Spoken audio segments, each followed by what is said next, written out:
that section is not self-executory. The section must be given vent, must be empowered by the court of law. And if you look at subsection 2 of section 109, it says that the speaker is the one that shall do that. But if you go to case laws, the court had consistently held that to avoid a case of bias by members, that it is the court that can make that pronouncement. And I say it also, it's like the penalty for murder. I have said this over and over again. The penalty for murder is death.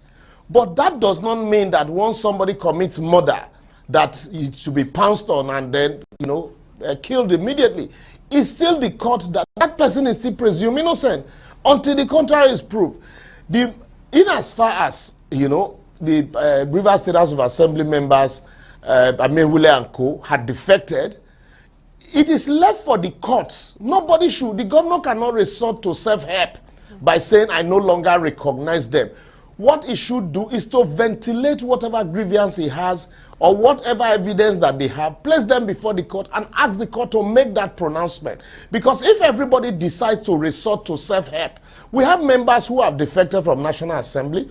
The Speaker of the House of House of Rep and the Senate President had not, on his own, or the President had not said, because you defected, I will not recognize you. That's not the law. And this thing is happening because in Nigeria, once you are perceived to be at the receiving end, and once you are perceived to be the weaker one, everybody gravitates towards you, irrespective of illegality that you have perpetrated. What we are basically encouraging is illegality, a situation where somebody is presenting a budget to 3 members of a House of Assembly, and then we are looking for law or case law to support it, and then people are interpreting sentiment in the place of law, and tomorrow a governor can rise up and say, well, I suspend all the members of a State House of Assembly, I recognize only one person, and then you present that budget, you present law before that person, and these laws are not scrutinized, and then the next thing, the eyes will have it. And if we can tolerate this, then we should tolerate every shenanigans that the APC-led government at the center is throwing at us. Well, help us understand the legal implications of this move by Governor Fubara, especially considering that he's yet to represent the 2024 Rivers State budget. Like I said before, that this move by the Rivers State Governor, Similai Fubara, is an impeachable offense. It is spending money without appropriation. Appropriation law is a law. Before you spend any kobo, be it at the federal government, be it at the local government, be it at the state government, the House of Assembly, the Council, or the National Assembly must empower you to do that. So if we consistently blame the federal government, for example, we say, oh, President Tinubu bought this and bought that, and we're looking for where it is appropriated for. And yet we excuse away the Rivers State Governor for spending money without appropriation. You present it to 3 members, and that same day or the next day, the budget is passed. And then you have the Martin Amehule's House of Assembly members seated somewhere, and they're looking for a court that will they should do their job for them. For me, it's an impeachable offense. Let the Martin Amehule members even start the process of impeaching the Rivers State Governor. The heavens will not fall. I agree that Wike has beaten more than he can chew. Wike has consistently been a pain in the neck of Similai Fubara with his leg, with his foot on his neck consistently, But then that does not mean we should also encourage, the illegality perpetrated by Similai Fubara in Rivers State. It is not done. You can't say, okay, what do you expect the governor to do? There should be a meeting point. What I expect the governor to do is to follow the law as laid down by the ground norm, which is the Constitution. You present the budget before the House of Assembly. And who is the House of Assembly? The House of Assembly led by, as stated by the court, the House of Assembly led by Martin Amehule. And until the court of the land, hold that they are no longer members of the State House of Assembly, haven't defected from their party by virtue of Section 109, they remain member of the State House of Assembly. It is not in the governor to say, look, I will not recognize them, or they are no longer members, and his law, his words should be law. This words cannot be law. That's not the position of the law. And I'm not scared to say it, Because people, you know, we find people, a lot of people want to be politically correct in Nigeria. You tolerate some. In this same River State, if you remember, during the tenure of Amechi, we had a situation where 5 members led by Evans BP attempted to unseat the leadership of the House, and then subsequently, the news was that they were subsequently attempting to impeach the then governor Amechi. The same people that condemned Evans BP, because they were in another party, are today tolerating the same the shenanigans of 3 persons. Why those persons who supported Evans BP then are the ones, you know, condemning the 3 members? That's how the kind of politics that we play. The same way, if you remember, when Commissioner Umbu said that anybody that snatched ballot papers should be shot aside. PDP was in government then. The PDP supported him and said, yes, it is, that is the position of the law. Even though we condemned that decision, that the fact that somebody stole a ballot paper, even though it is a wrong, it is the court that will still make a pronouncement before that punishment can be melted out. The PDP supported it, the APC condemned it.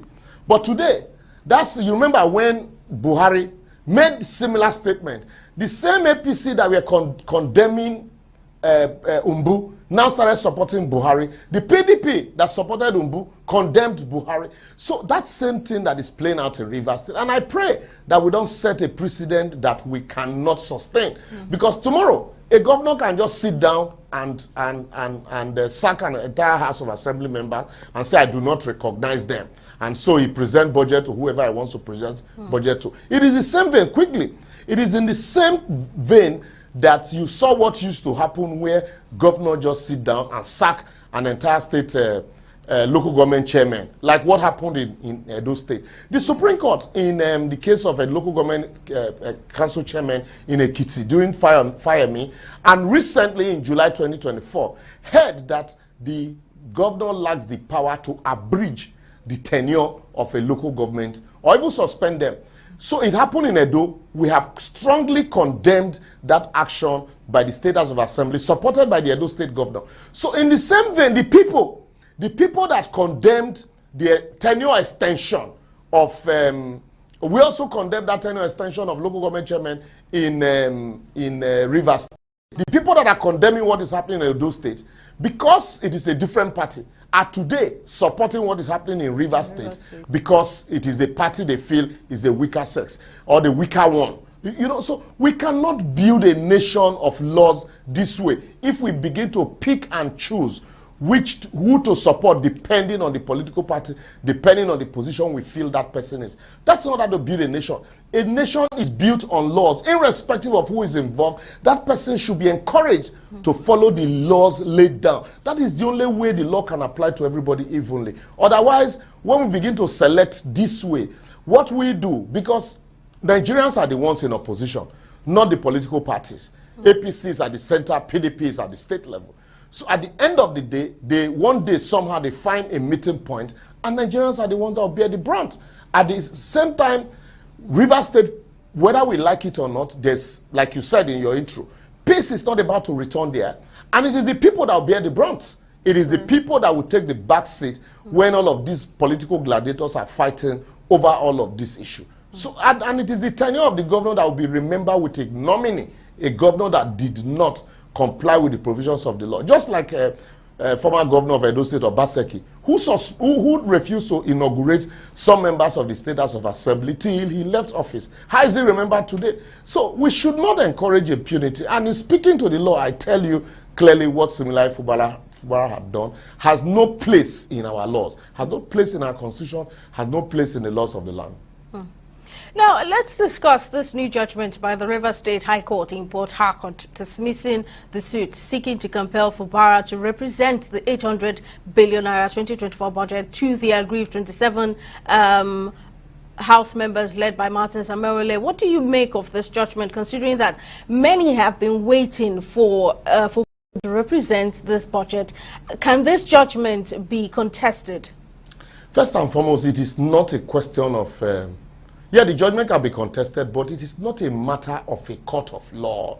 And that's what I've consistently said. Even when the Federal High Court in Port Harcourt, in Rivers, in Abuja, heard that compel Siminalayi Fubara to, or the Federal High Court in Abuja requested or ordered the federal government to not to release allocation to Rivers State government until the budget is represented. I was among those that condemned it strongly, that the Federal High Court in Abuja lacked the jurisdiction to compel the federal government not to release allocation to a state. It is not within the powers of the Federal High Court to so do. So in this case, it is not within the powers of a state high court to compel the governor to present a budget. It is within the powers of the State House of Assembly, donated to them to activate the instrumentality of the law to compel a governor to do the right thing. We all know every governor these days almost pockets the judiciary. The judiciary, and in most cases the House of Assembly, is an extension, an appendage of the government house. And we know how these things are done, through inducement and, all others. So expecting the Rivers State government, Rivers State High Court to say otherwise, for me, it's like expecting the camel to go through the eye of a needle. Just the same way you get to Abuja, Federal High Court Abuja, they give a judgment that is favorable to the pro-Wike, and then you get to Federal High Court in Rivers State, they give a judgment that is pro-Fubara. This ping pong. We can't continue like this. That's what I keep saying. At the end of the day, for me here, it is the powers of the State House of Assembly that is being tested by the governor. So running to another arm of government, asking them to come to your aid, and all of that, it for me will not help the matter. It is for the State House of Assembly to bear its pangs. Just the same way I had also condemned the interference of the Federal High Court in Abuja when they order INEC not to release electoral register to Rivers State to conduct local government election. And I had said then that it is not within the powers or the purview of the Federal High Court to dabble into matters that had to do with local government election. And so it is not their business. So in this same case, it is not the business of the State High Court to be compelling a governor to represent a budget when the governor, in his wisdom, feels he has presented that budget, and also when clearly, obviously, the House of Assembly knows that presentation of budget was done outside the laid down procedures of the rules of the House, of the Constitution, and of the laws of Rivers State. So now running to the judiciary to ask the governor, it's like delegating your powers to the judiciary to help you act. At the end of the day, even if the judiciary makes such pronouncement, and we have seen even on both sides, flout court order, will you now go and be flogging the governor and say you have not presented the budget? The governor clearly didn't present the budget. So the House of Assembly, what is the available remedy for you? The available remedy is to institute impeachment proceedings against the governor. The heavens will not fall. Let there be a stalemate. That's basically what I believe. Now, as at the moment, the state's 2024 budget, both budgets as the 2024 and 2025 budget, have been rejected by various quarters. However, Governor Fubara appears unbothered about the situation he has clearly created. Now, what implications do you think this will have on his governance and politics in Rivers State in general? Governor Fubara should know that those encouraging him today are not encouraging him because they believe in him or because they believe, in his savviness or in his political, astuteness. The same way some of these persons once, praised Wike to high heaven when he was an emperor in Rivers State. Those same people today are praising him. It is for their pocket, his stomach infrastructure. At the end of all of this, when all of this is over, it is Governor Fubara that will sit down with the long arm of the law. It is Governor Fubara that will be asked to account for monies that he spent without appropriation. So he should have a rethink. He should sit back and ask himself, what do I stand to lose in all of this political fight? Let the people of Rivers State benefit. Like we say, let's take a little from here and take a little from here. Present the budget to the duly constituted House of Assembly And at the end of the day, you take it from there. But this idea of grandstanding, and then you bring tribe into it. And some of these persons that are praising him today rejected him when he was nominated as a candidate. So, oh, this man will be controlled and the rest. So they are not praising you because they love you. They are not praising you, like they say, the enemy of my enemy is my friend. So some of them are the enemies of his former boss. The same way they are definitely going to align with him. The day he leaves office, just like Dr. Ruben Abati once said, his phone will stop ringing. He will discover that his house that never used to occupy him will be too big for him, because he will be in one corner eating alone and nobody will be there. And it is at that point that probably the long arm of the law would come for him, because then there will be no immunity to cloak him. So that's why everybody in power, including Wike, he should remember that President Tinubu is not going to be in office forever. And that someday people also are going to call him. The long arm of the law is going to request of him all of these actions and activities. So they should know that someday, even if they are in the party today and they are cloaked with immunity and they all understand that they have powers that, they wage so much power, someday will come. And that where you will sit down face to face with the long arm of the law. And the people that are encouraging you today will not be there. So that's why the two of them should sit down, lock the door, and decide to sheathe their sword and resolve whatever issues they have for the benefit of their state. Because if the state is undeveloped, it is their history. It is their tenure that will be remembered with a nominee. Go to places like Scotland. Go to places like California. You expect that this river state will be as developed as these places that I mentioned, because of the amount of resources available to River State. But it's been, wasted on unnecessary fight, and where with some persons encouraging and clapping for them, shamelessly. All right, Phil, finally, I must ask you, this whole tension in River State was sustained all through 2024, and now we're in 2025 and still continuing with no hope in sight of it ending anytime soon. Do you foresee another lengthy legal battle after this move by Governor Fubara? I will tell you that I don't see it as legal battles. Rather, I see it as another venue to create food for the boys, on both sides. Boys are chopping here, boys are chopping there. So, and then why the state will continue to suffer. So I really don't, for 2025, I don't see any new thing happening.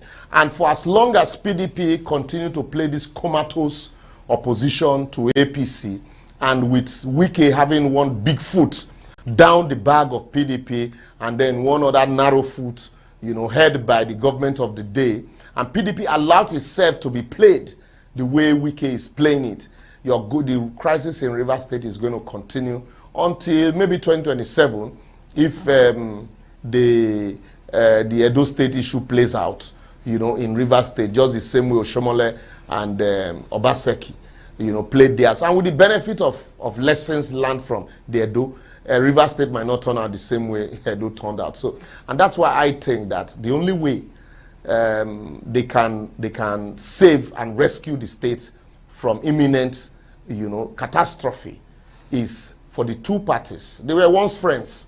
They once dined and worked together. They once shared, whatever it is together. They were once laughing together.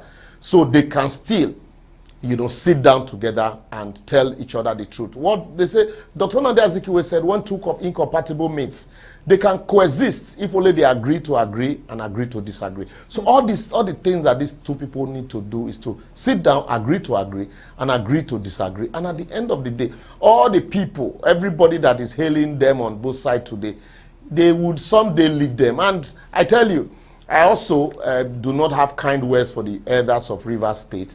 You see them taking sides, some for Wike, some for Fubara. It doesn't augur well. How much do these people really want? Both of the ones on the side of Fubara and on the side, those ones on the side of Wike, what really do they need? Some of them are closer to their grave, and it would be better for them to leave their name in gold in the sand of time by ensuring that for the peace and tranquility of their state, they bring these two parties together and ensure that the crisis and the catastrophe that's about to befall Rivers State, because it's been rivers of trouble since 1999, and that peace once returned to that state.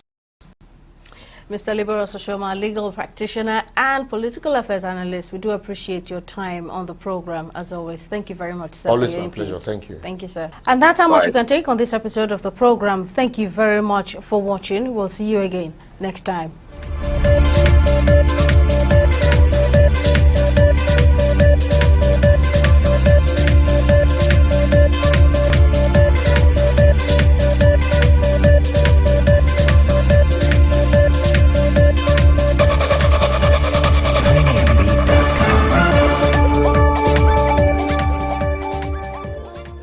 They swore an oath to serve our fatherland and support the incapacitated and families of our fallen heroes. Thank you for your patriotic commitment to Nigerian unity, stability, and progress. Parastatals, religious and corporate bodies to donate generously to the Emblem Appeal Launch. Send your donations to these accounts. Name Emblem Appeal Launch. Account number 393-200-7526. EcoBank Nigeria PLC. Every major news story is with many perspectives and layered with different levels of impact. Hello. What time did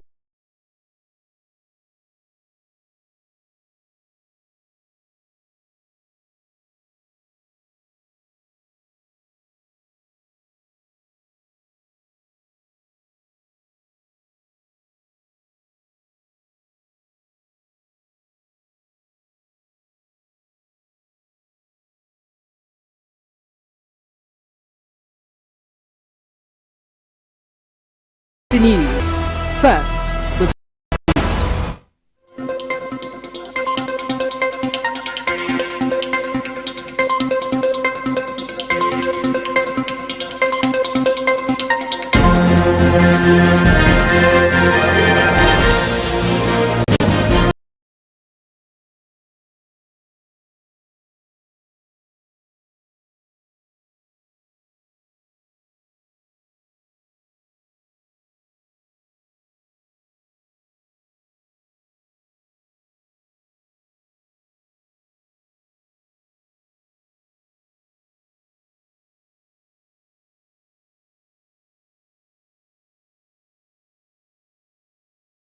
drug consignment from our staff same day, known in the drug underworld as Yaruka. Alaja Ajoke, as she is fondly called in social circle, has been on the wanted list of the NDLEA. On the surface, Alaja Ajoke is a businesswoman who imports fabrics and shoes from China, but beneath is a massive illicit drug trade. She's also recognized as the Yalaji of Blessing Sisters, an influential club of society women in Lagos. Several arrests were also made in different parts of the country with illicit drugs recovered. Away from that, Governor of Oyo State, Seyi Makinde, says Nigerians do not want a one-party system, but a political system that gives citizens the choice to elect their representatives from other political parties when necessary. The governor said this during a visit by the National Working Committee members of the People's Democratic Party to commiserate with the governor on the death of 35 children during a stampede in the state. The PDP chair came to present the new national secretary to the party, De Okoye, to him. According to Governor Makinde, Nigerians want a situation where they will be able to kick out non-performing leaders, as this would only be possible if there are alternatives. Members of the National Working Committee, they came to Ibadan, first to commiserate with us over the unfortunate incident that happened towards the end of last year, where we lost those 35 innocent children to a stampede. And because of that, I actually cancelled my birthday celebration. So they came to say, well, he will not fail any of those family members. Let's turn attention to where the All Progressives Congress has constituted a reconciliation committee to resolve the internal crisis in the state. Chapter of the party, senior reporter Owolabi Adenisefadin, this report. We'll also bring you that report in our subsequent bulletins. To other news, Governor of Adamawa State, Ahmadu Fintiri, has directed all political appointees aspiring for elective positions to set aside their ambitions in 2025 and focus on building the state. Mr. Fintiri spoke during the stakeholders meeting in Yola and says anyone unable to abide by this directive should step down from their position. Senior reporter Owolabi Adenise Fadin, this report. The PDP end-of-the-year stakeholders meeting is to assess the party's performance for the year 2024. The People's Democratic Party State Chairman Tahir Shehu says Governor Ahmadu Fintiri has fulfilled all the political promises made to the electorate. Mr. Shehu also announces the lifting of suspension on all affected party members and warned the executives of the party to be cautious in handling the affairs of the party. Party chairmen and ESCO members, please take note of this. Should there be any member of the party who has been suspended at any level, the suspension is lifted. Governor Ahmadu Fintiri highlights his administration's achievements, including the creation of 83 district heads and 7 chiefdoms and emirates. We've been able to create 84 new districts. We've been able to create, so far, 7 emirs and chiefdoms. The essence of all this is to give us a sense of dignity, government nearer to the people, and to cover a lot of ungoverned spaces within the state. He stresses his commitment to investing in security, making the state attractive to investors and providing jobs for the youth. We empowered 65,000 potential entrepreneurs. There will be no politics on my agenda for 2025. It is still work for the people, work for the people. And if you are within this government, I still ask you, if you have the idea of doing politics, jettison it. Other speakers agree with the governor on his views. Meanwhile, the Pena de Boitier Development Association Worldwide, a prominent socio-cultural group in Adamawa State, has condemned the statement made by cleric Sheikh Salihu Imam, accusing him of spreading divisive and inflammatory rhetorics. A viral video featuring Sheikh Salihu Imam has criticized Governor Ahmadu Fintiri for creating more emirates and chiefdom.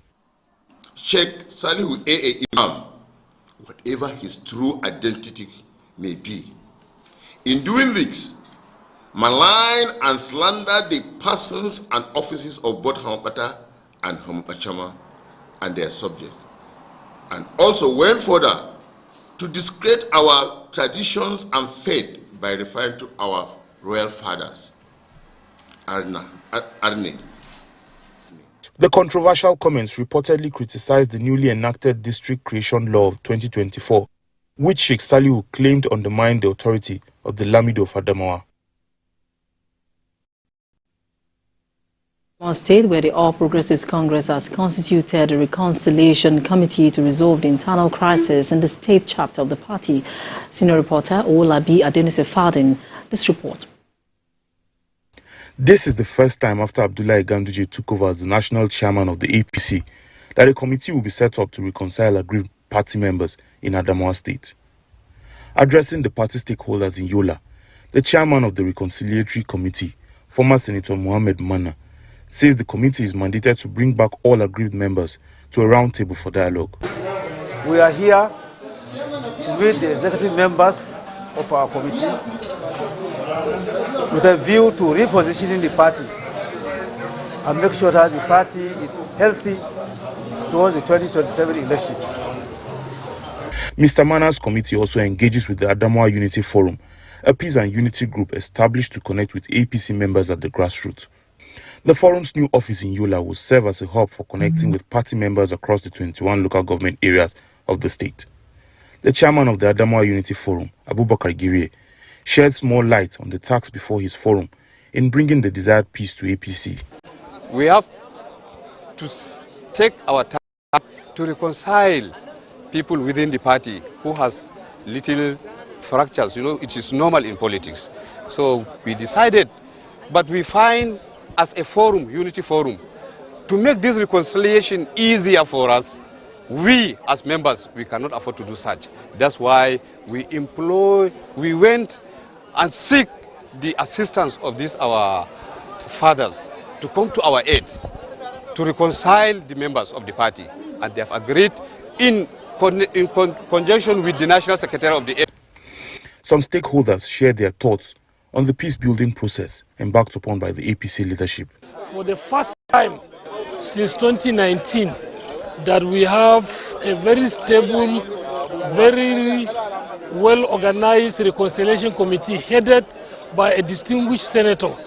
And in the Unity Forum, we again felt that we should bring some of our elders who have what it takes to reconcile the entire membership of APC in Adamawa State under the able leadership of distinguished Senator Mana, a man of proven integrity who has stood the test of time, a one-time military administrator, a former senator, former chief whip in the National Assembly. With the caliber of people in the committee, we have no doubt in our mind they have what it takes to reconcile the APC membership of Adamawa State. The APC Unity Forum, constituted by Nuhu Ribadu, aims to provide opportunities for youth to grow their political careers and make a strong comeback for the APC in Adamawa State. Nigerians have been asked to continue to support the policies and programs of President Bola Tinubu's administration in order to reposition the country, stabilize the economy and make life more abundance for the people. Senator representing Ogun West and other notable politicians in the state made this known at a program organized at Ilaro. Senior reporter Kazim Olowe has the details. As President Bola Tinubu continues to seek collaboration with stakeholders within and outside the country on how to transform Nigeria and achieve development, the chairman of the Senate Committee on Appropriation, Solomon Adiola, has appealed to Nigerians to continue to support the president's renewed hope agenda. The senator, who is representing the people of Ogun West District at the National Assembly, says his people have enjoyed many projects of the federal government under the current administration, and he will still facilitate more for the development of the area. We should only expect the best, and we have started well. So there is no room for us to stop. We want to continue in that trend. We want to ensure that we attract many more developmental projects across the length and breadth of the senatorial district which I'm representing. So in 2025, you should expect more development. The Minister of State for Health and Social Welfare, Isiaq Salako, on his part says President Tinubu has done a lot in the area of universal health coverage and has a better plan for the welfare of the people in 2025. The President has approved Social Action Fund, and that Social Action Fund is to be deployed to ensure that communities are able to execute projects at the community level, projects that add value to healthcare. For example, provision of toilets, provision of water, cleaning the environment.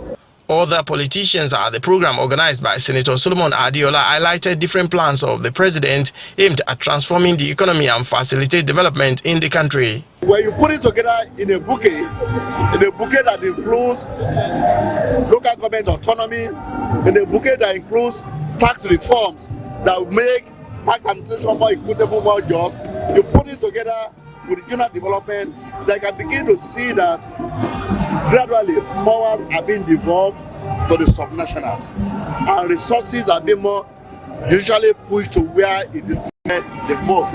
The event was attended by residents from different parts of the state, traditional rulers among others.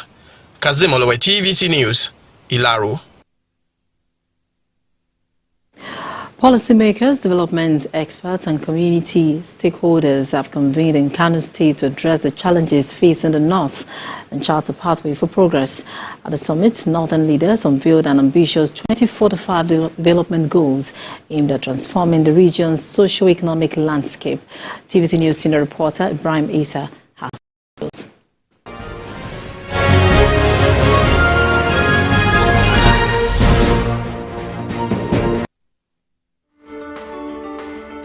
There is always more to a story than the scrimmaged line. The part of a story that is not told casts a shadow. It's like the part of an object that is not reached by light. On TVC News, I'm able to explore the many angles there are to a story, talking to stakeholders, asking the difficult questions and digging for facts. I believe the viewers are able to make a better decision if they're well informed and understand not just a part, but the complete story. TVC News, first with breaking news.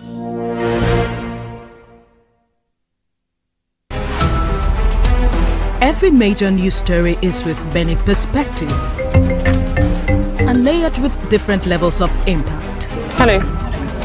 What time did this happen?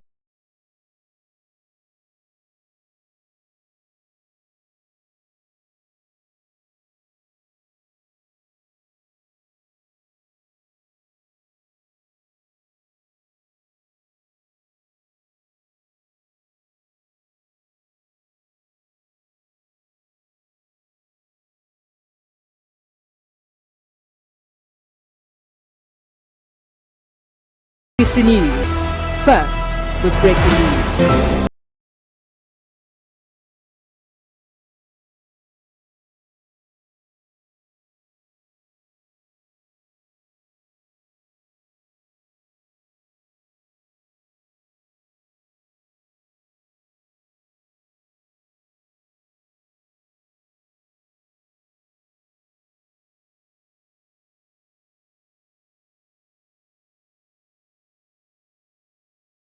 Remembrance emblem to support the incapacitated and families of our fallen heroes.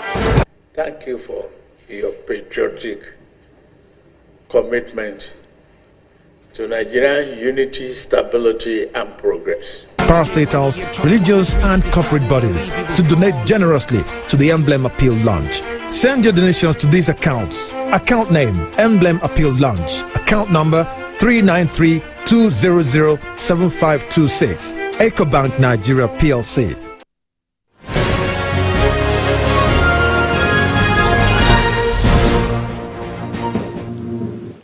Thanks for staying with TVC News. Policymakers, development experts and community stakeholders have convened in Kano State to address the challenges facing the North and chart a pathway for progress. At the summit, North unveiled an ambitious 2045 development goals aimed at transforming the region's socio-economic landscape. TVC News senior reporter Ibrahim Issa has the details. It was a landmark gathering as policymakers, development experts, and stakeholders meet in Kano State with a shared vision for northern Nigeria's future. The discussions focus on three critical objectives: analyzing the region's current challenges and opportunities, proposing innovative solutions to catalyze transformational change, and outlining strategic steps to achieve Northern Nigeria Development Goals (NNDGs) 2045.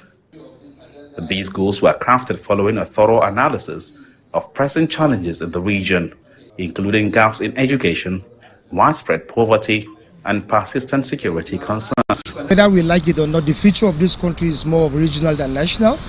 With the setting up of the Ministry for Regional Development, it's high time for every region to go back and refocus and look at their potential for growth, look at their challenges, and develop a framework and strategies for implementation. And that is why we come up with the Northern Nigerian Development Goals 2045 to set a direction for implementation of actionable strategy where we want to see Northern Nigeria in 2045. Governor Abba Yusuf of Kano State, represented by his special advisor on state affairs, Usman Bala, underscored the urgency of addressing these critical issues to secure the North's future. The gathering here today is about trying to unveil and set standard or framework for the development of Northern Nigeria as a regional body. Other stakeholders highlighted the immense opportunities available in the North, including its youthful population. Stakeholders expressed optimism that adopting these strategic goals can. The President of the Ninth Senate, Senator Ahmed Lawan, has empowered his constituents with multiple interventions across the 6 senatorial districts of Yobe North. The constituency interventions include disbursement of cash to small-scale business owners, medical outreach for patients with eye defects, donation of food items, and vaccination of cattle in Machina. The commissioning of the wetland was also part of the project, where Senator Lawan speaks on how imperative it is to share with the less privileged and vulnerable persons, especially at this critical moment of the nation. There is need for those of us who can afford to help those that are in their need. And it's no secret that many Nigerians are in very desperate situation. This intervention is to give some kind of relief, especially at this festive period, that we are able to provide rice, maize, guinea corn, beans, spaghetti. And our intention is they should go down to those who are so stressed and distressed, those who are so vulnerable to the economic situation in the country. And that's it on TVC News this hour. For more updates on the stories we're monitoring, you can visit our website, www.tvcnews.tv. You can also follow our social media handles, Facebook, Instagram, and on X at TVC News NG. On YouTube, we are live at TVC News Nigeria. Thanks for watching.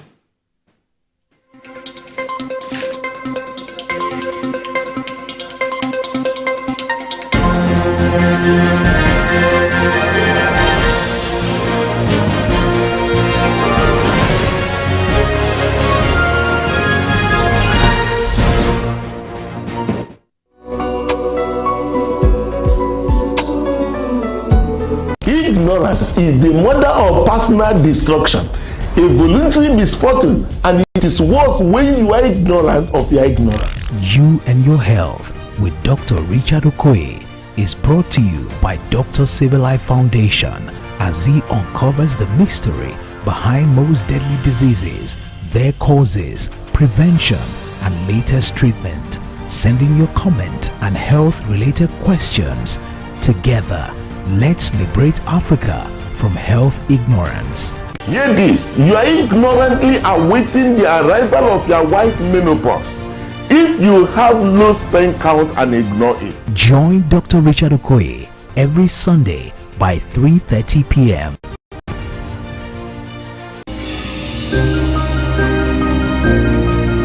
Sometimes it's the story that calls. At other times, the people just want to be heard. School, I need students, but I need teacher. Can't continue like this. Their voices re-echoing through time itself. We haven't done anything. If the tide is high, everybody run for safety. Their tears leave a sweet sour taste for all their demands. A familiar call beckoning for change. In our world, no one expects a disaster to happen. But when it does, we'll be there to x-ray all sides, from the east to the west, north and south. Community Forum will examine the oddities and challenges to economic development, as well as issues yearning for government intervention. Watch fresh episodes of Community Forum on Sundays by 9:30 p.m. only on TVC News.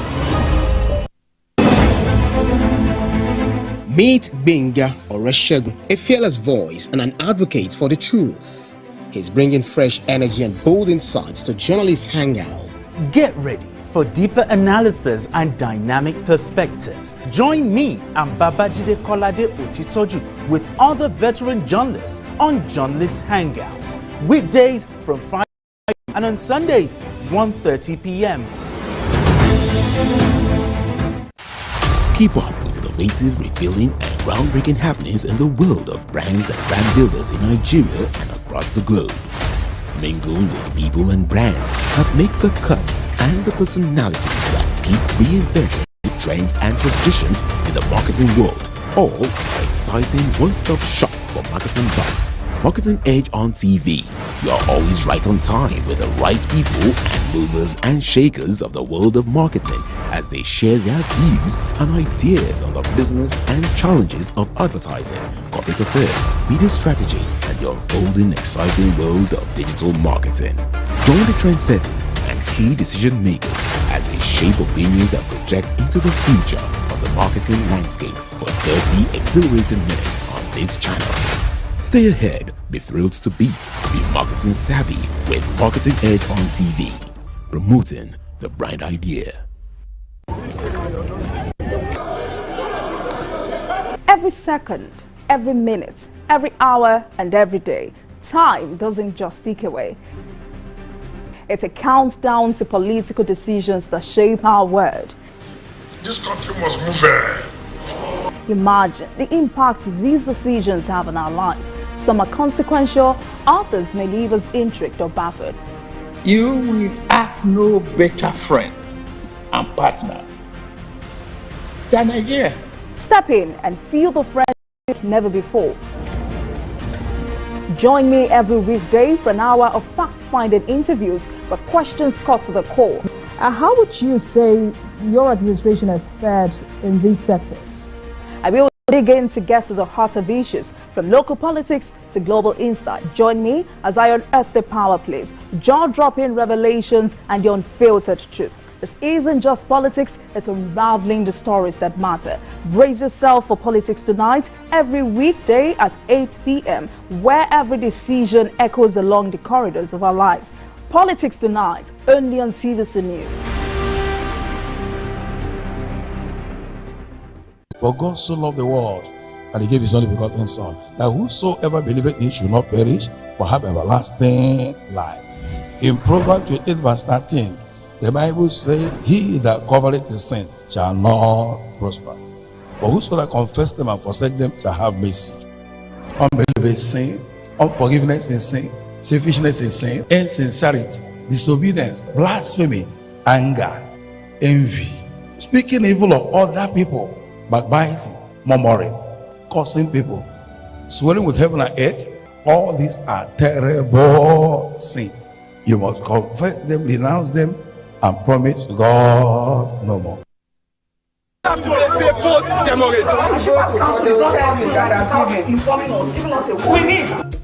Shippers groan under the weight of ceaseless charges that tend to throw them off balance in the sector. Nigerian Shippers Council promptly comes to their rescue. We will all of us work together as a team to move our country and indeed Shippers Council forward. To get justice done without the money for any charges. It's Tidbit, the world and the first to break the 24,000 TEU mark. Allah Illan Drive Port is born again. Finally, the eagle has landed. The essence of the dry port is to decongest the port and make the shipping services nearer to shippers. Join us for a smooth sail on your favorite maritime program, The Shipper, brought to you by Nigerian Shippers Council, Nigeria's port economic regulator.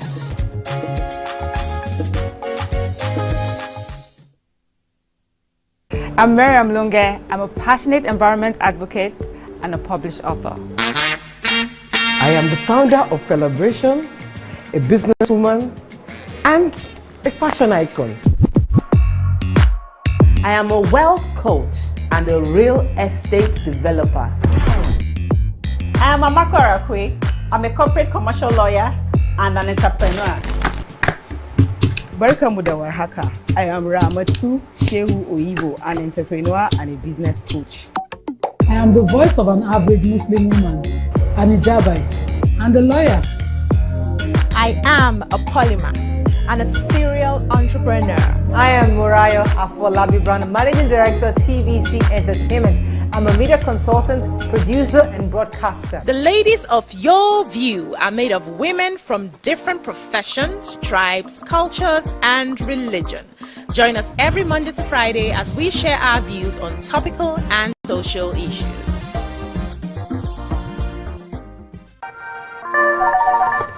Hello, TVC Communications. How can I help? What makes TVC the right choice for my business? Excellent question, sir. Let me share some exciting facts with you. Start your day on TVC Entertainment with Wake Up Nigeria, a family and lifestyle show. Your View empowers women globally. It's your view, let it count. Entertainment Splash delivers the hottest celebrity trends. On TVC News, we keep you informed with breaking news and in-depth analysis of events shaping the world. I will continue to speak the truth. TVC News at 7 and TVC News at 10 p.m. delivers the most important stories of the day. Max FM. At TVC News, wherever the big news story is happening, we're geared up to break it. TVC News, first with breaking news.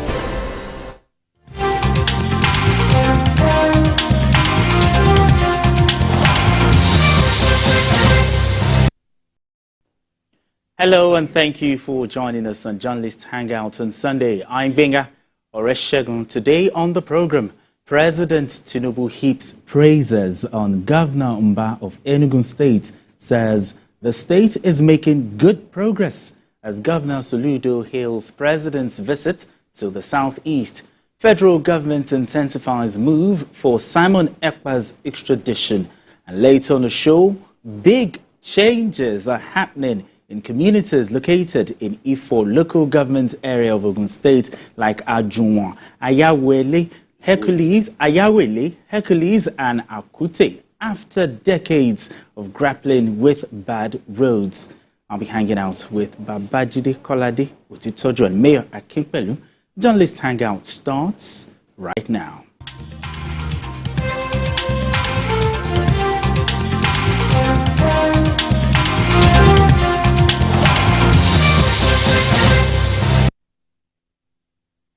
Now let's begin the conversation. For many communities in Nigeria and beyond, the festive season provides opportunities for celebrations, bonding and communal development. Such was the case in Ekeriade, Ijumu, local government area of Kogi State, as the town came alive for the celebration of the third edition of the Onwara Day. It is a community-driven event facilitated by the Onwara Humanitarian Foundation.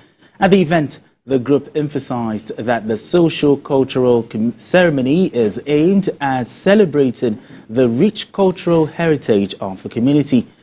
Of the celebration, some residents of Ekeriade and neighboring communities enjoyed free medical examinations. Let's share the story by TVC News' Michael Ilya with you. Festivity is in the air, and this gathering brings together indigents and visitors to Ekeriade in a celebration of culture, empowerment, and outreach. Continue to clap if you want. With the theme, Reaching the Unreached, this year's Onwara Day culminates in the distribution of hundreds of bags of rice to widows, carried out in an orderly manner to ensure safety and avoid any stampede.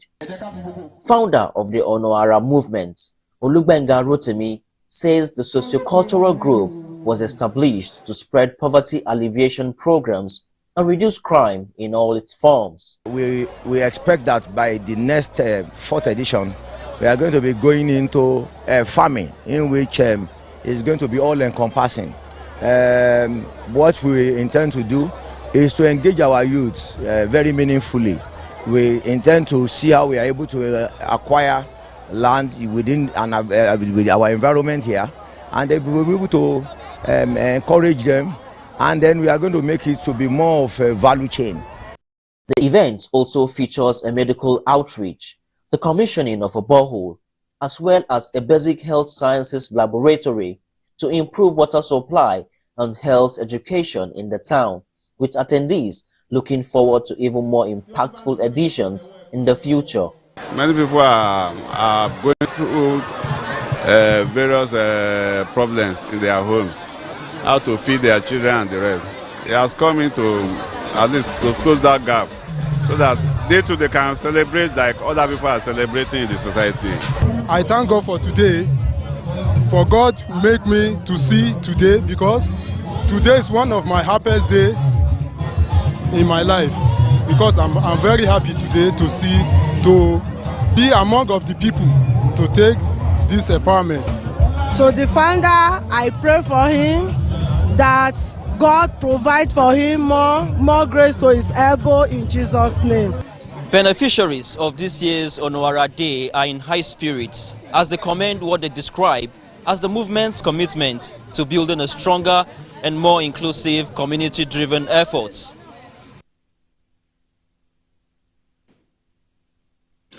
Beautiful celebration. So, Biko, talk to us about the Onwara Day celebration. Yes, it's a thing of joy for me to see a young man like the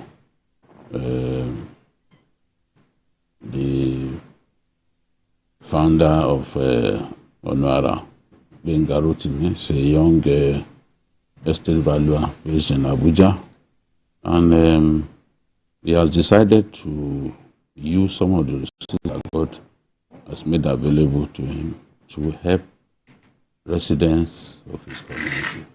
This is what we want to see. We want to see people come back home and spread joy in their ancestral homes, not to cause division and try to cause needless chaos in the community. Benga has set the right example, and wherever you find yourself, always think of the needy, people who do not know where their next meal will come from. You will never know how much joy you'll be able to spread by simply reaching out and giving to the needy. There are many people facing health challenges. Benga brought doctors, nurses, opticians to the community. They conducted tests on people. Those who need glasses will be provided for them. Those who, based on the immediate findings, require drugs, they were provided drugs. And they didn't stop there.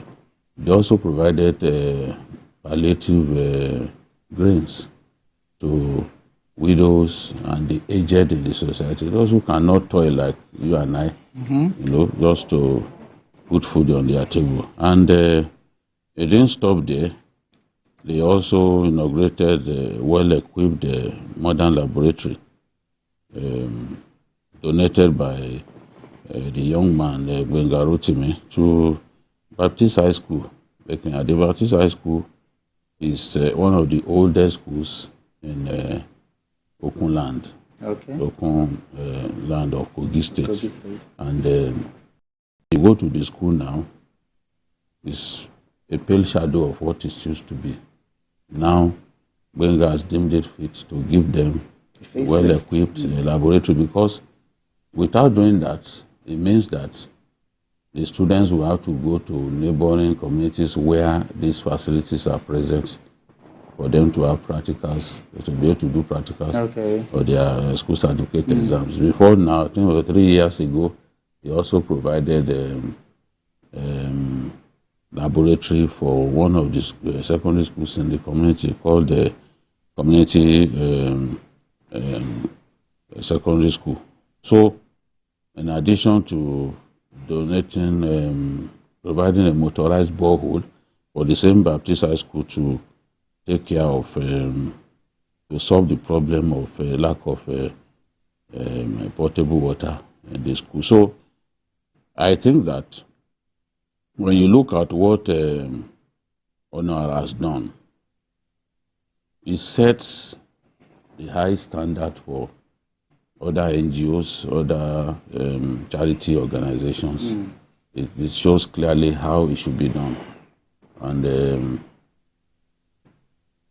the others know now that they have to do something for their community. They have to give back to the community. That is what they have done. And I believe that the sky is their limit. It's a limit. And let's not also forget the role that the National Primary Health Care Development Agency played in all this. Okay, they had a role to play. Yes, they partnered with the National Primary Health Care Agency. Okay. So they also helped, they provided personnel. Okay, for the blood test, for the test, eye test and all. Okay. No, these are basic things that you should be able to walk into a primary health center to do. But our communities do not all have this. The financial. Yes, they don't even have this primary. Okay, they don't even have it existing. Normally, primary health centers should be in all political wards. True. That is the idea. But I can tell you that that is not the case across Nigeria. We do not have primary health centers in all the political wards in our country. And that's why our people still die from preventable diseases and all that. That's why in some cases, your wife is due for childbirth. They have to drive. Go long distance. Go long. Even in Lagos, there are still some places where the next health facility is far away.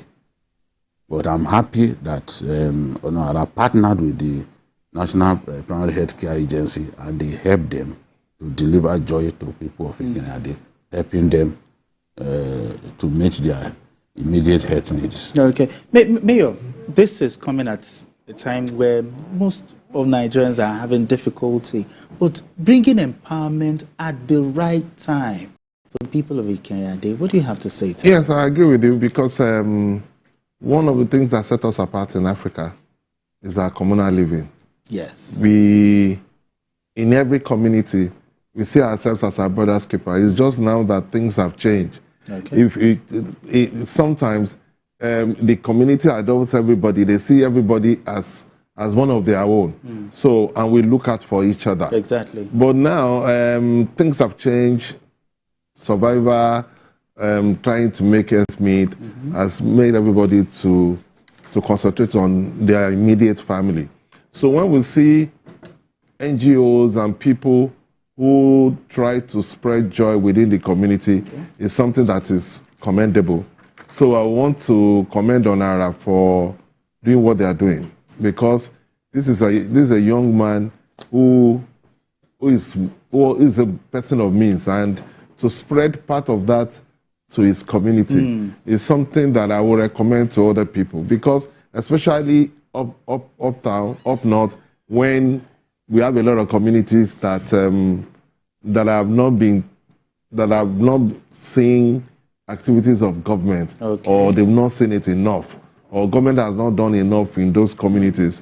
When we see people who try to step in and provide support to people, it's something that is very commendable. And also talk to us about the fact that it was well organized. We see over time, I think a few days ago or a few weeks ago, where some people tried to organize something and it turned into something. Yes. They have to organize it properly. Aliun Dume was showing pictures of people lining up at Bodilon. Yes. This is something that Ashwa Tinubu has been doing for 21 years. I've witnessed it. And a lot of the beggars on, I think, Ebutemeta and other places, they know that once it's a festive season. Every year, the same festive season. We've never heard of any form of stampede or anything, And yes, poverty does not know ethnicity. Sure. But that is not what we are saying here. Nobody has gone to do a head count of the people lined up to know whether one tribe is dominated the people who are there. This is not the issue, and trying to make it look like, it is just this season that people became hungry. And that's not fair. Yeah, we saw, even during just before the election, Donald Trump was doing, was giving people food packs. And even cash. Yes. So what are we talking about? Donald Trump was giving people food packs in America. I remember a Nigerian who received his own and did the video. So it's not new here. There will always be hungry people. Sure. There will always be people who need to be supported. You saw the video from Canada. Canada, yes. I was about to say that. So our politicians weaponizing poverty and all that, they should be ashamed of themselves. They should be ashamed of themselves. Nigeria will survive. Nigeria will come out of these difficult times a greater nation. If people want to organize, you can see the way they line up. Exactly. This is not even a crowd. You need to see when Zulum or the governor of Yobe State, when they are sharing palliatives, you need to see the crowd. Zulum can share palliatives to more than 500,000 people at once, and you will not hear of a stampede. Yes. Because there is a particular IDP camp that had up to 400,000 people. In Borno State, I don't know now that, maybe the number will have gone down. But I've seen him share palliatives to people in excess of 400,000, and there was no stampede. In Yobe, I even have videos. You see they will put the rice bags on the ground like this. So people line up, different rows. You can see about 20 bags of rice on one row. Yes. They will line them up like that. People will come pick their own. No stampede. Orderliness. No stampede. It is not in Yoruba land alone where there is poverty or where people need exactly food. But if you don't organize it very well, you fail to bring law enforcement to help you control crowd, you end up killing people. You end up killing people. No matter the good intention. Yes, it happened in Port Harcourt. And if you do not organize it very well, then you are liable if any negative thing happens. Absolutely. In Port Harcourt, people came to church to receive food packs. And there was stampede because they had been lining up for more than 24 hours. Wow. So they became tired. Some of them broke through the gate and people died. So this is the point that we are saying, that we are making. In America, there are people who sleep in the open. Yeah, destitutes, yeah. There. In the UK, when I traveled, I saw even in a highbrow area like Oxford, I saw beggars. Yeah, around Liverpool, Peckham, just waiting there for people to give them handout. True. Even the holy books say that there would always be beggars in the amongst land, us. yes. And the holy books admonish us to help the needy. We will never have a feeling that, government will be able to banish poverty, the government will be able to defeat poverty, and everybody will have food to eat. It's a utopia. It will never happen. It will never happen. And it's not everywhere that you find Monaco, a community like Monaco, where people don't even see any need to steal. Where crime wave is literally non-existent. But across the world, because Monaco is a city-state, it's just a small. So, in other words, they should not just politicize this issue. Yeah. We like you said, I agree that the economy is bad. I agree that things are difficult for people. Yes. But we should not weaponize that. It's not as if Nigeria's situation is the worst. Different. It's like that all over the world. Everybody is going through bad times. The economy, because of COVID and the aftermath of COVID, the world economy is just trying to get out of that. So things will be difficult for people. All right, gentlemen, let's move straight to our next conversation. Some political office holders also used the festive season to connect with their constituents. One of such, a member of the House of Representatives representing Ajeromi Ifelodun Federal Constituency, Paul Kalejai, who provided succor to more than 5,000 constituents by distributing mega empowerments, palliatives, medical outreach and other activities for 2 weeks to fulfill his campaign promise to his people. Kalejai said it is part of the efforts of the government to make life better for citizens. Let's share the story by TVC News Ola Awakon with you. This is a mega empowerment and palliative distribution by the House of Reps member for Ajeromi Ifelodun Federal Constituency, Kalejaye Adeboye Paul. It is one of the many impactful programs, from street lights to digital marketing training for the youth and medical outreach for 2 weeks to cater to the welfare of the constituents. Here, these empowerment tools and food palliatives are distributed to thousands to celebrate the festive season with families. The federal lawmaker explains the motivation behind the mega empowerment. This empowerment is not provided by me, it's provided by the federal government under the leadership of Asiwaju Bola Ahmed Tinubu. We have intervened in 2 primary health centers, one in Ajeromi, one in Ifelodun. We have supplied them equipment that are needed for them to succeed in ensuring that they can care for the, for the needs of our people. We have commissioned transfers for us to support the PHCN in terms of provision of lighting for our people. So we've done so much. This is a mini climax of the entire 2 weeks program. The beneficiaries are grateful for the initiative. I will use it in the way that told me that I should use it. I will use this to benefit and take care of my family. Every house is going to be very happy because, this time things are very difficult. So we thank him very much. We now have something for empowerment. We use it to empower the visually impaired. They will not be on transportation. They can bring money, put food on our table. The constituents are advised to make good use of the empowerment materials. Nobody should sell all these things, because if you are giving marwa or you are giving grading machine or any other thing.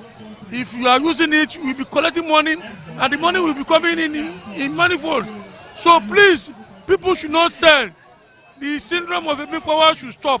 The government is trying, both at the local, state, and the federal government. The climax of the 2-week program is the Merciful God Concert 2.0, where religious leaders and members from different denominations and faiths converge to praise God. The federal lawmaker says the yearly concert is to enhance religious tolerance and show gratitude to God for His mercy. The motivation is derived from my promise to God Almighty. So every 24th of December, praise and worship God to appreciate Him for granting me the opportunity to win my elections. Secondly, the second motivation is a fulfillment of my promise to the people of our constituencies, Ajeromi Fellow Federal Constituency, that I will serve my people and that all the dividends of democracy I'll bring to this federal constituency. This is the first time we are seeing, members of House of Representatives, coming back to their constituents to give, account of their stewardship, and also to empower the less privileged. This is where, we are getting it right as far as democracy is concerned. This is what we pray for in our nation. This is what we want all our politicians to be doing, to recognize God as the King of Kings, the Lord of Lords. And it's when we do this that we can move forward. Be you Christian, Muslim, or wherever, any religion you belong to, just ascribe all glory to God. Others describe the federal lawmaker as an erudite politician who has the love of the people at heart. Very erudite. It is not easy to become a PhD holder. So you should imagine the the quality and the personality that he is. And we expect the best from him. And that is giving us at this moment. A man of honor, as a politician that within the short period in office, he has bring the difference of democracy to this local government in a way that the people of Ajero local government are not expecting. It is not the first MHR we have been having from this local government, but he has been exceptional. The guest gospel artist Esther Igbekele enlivened the atmosphere with her administration as the audience praised God and danced into the night. Bla Awakon, TVC News, Lagos. VK, for 2 straight weeks. Yes. This empowerment is coming at the right time. Yes, because Christmas is a season of giving. When you do not have enough for your household, you can't be thinking of giving to other people. So, from what you give, the beneficiary is in position to also give to others. Yes. That is what people want to see. A situation in which people can't find money to spend. People can reach out to people that in the past they had routinely reached out to. It's not something that makes people happy. So when you give, you also said that the beneficiary will be able to give to other people. Yes. Oh, I have 3. You do not have 1. Let me give you 1 out of the 3 that I have. So it makes the season so pleasurable. It adds to the joy of the season that you are in position to even give people out of what you two have been given. Honorable Kalejaye excels as a local government chairman, and we can see that even as a member of the House of Reps, he's still adding value. He's still doing his best. When he told me that he was going to do empowerment over 2 weeks, I was like, what's this person talking about? But the thing about our job is that kind of the 2-week program You can't tell the story in a few minutes. Exactly. But at the end of the day, we still have to tell the story and find a way to make the story have meaning to people. One big takeaway for me is the admonition to the beneficiaries to please not sell what they have been given. Very, very important. Sewing machines and all that. What our people usually do is, once they are given these things, they will go and sell. That's not nice. They will go and sell. They get generators, they go and sell the generators. They give them sewing machines, they sell. They get Okada, they give them Okada, they will go and sell. I know a man who donated more than 50 Okadas to a community, a small community in Kogi State. Today, if you find more than 5 of those Okadas in that community, you have tried. Because they will have sold them to non-indigens, taking them as far as even neighboring states to go and dispose. Well, the person who gave these things to you expect you to earn a living, to continue to earn a living, and not simply resort to begging for handouts from people. What you have been provided can put food on your table. So why would you want to sell those things? People get farm implements, they go and sell to other people. So Honorable Kalejai has done his bit. He has provided palliatives. He has shown compassion for the needy. You can see grinding machines, all kinds of things. You can see tricycles and all that. You have to use what you have been given to provide for your family. If you sell those things, in no time you will finish spending Exactly. money. You're back to square one. Yeah. So it's discouraging to the giver to know that a few months down the line, people have decided to sell these things. It makes no sense. It makes no sense. So congratulations to Honorable Kale. I also think that putting God first is also a lesson that we can learn from, because I attended the 2022 edition of the Praise Night, during which churches in the area will go into competition for the best choir and all that. Oh, music. Yes, you see, you listen to beautiful music and all that. And he continued it in the year 2023. I couldn't, 2024, I mean. I attended 2023. 2024, he continued. I couldn't attend that one, but it's good to hear that they continued it. So by putting God first, there's no way that God will not take you. Exactly.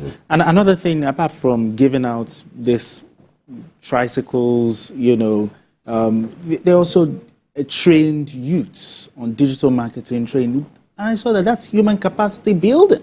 Fine. How significant? Yes, I agree that Honorable Kalejai has done well.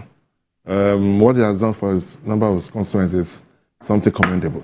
Because, like I said, when we have the kind of challenges that we have, empowerment is very important. Because those empowered could be able to now earn a living on their own, to be able to solve their financial problems.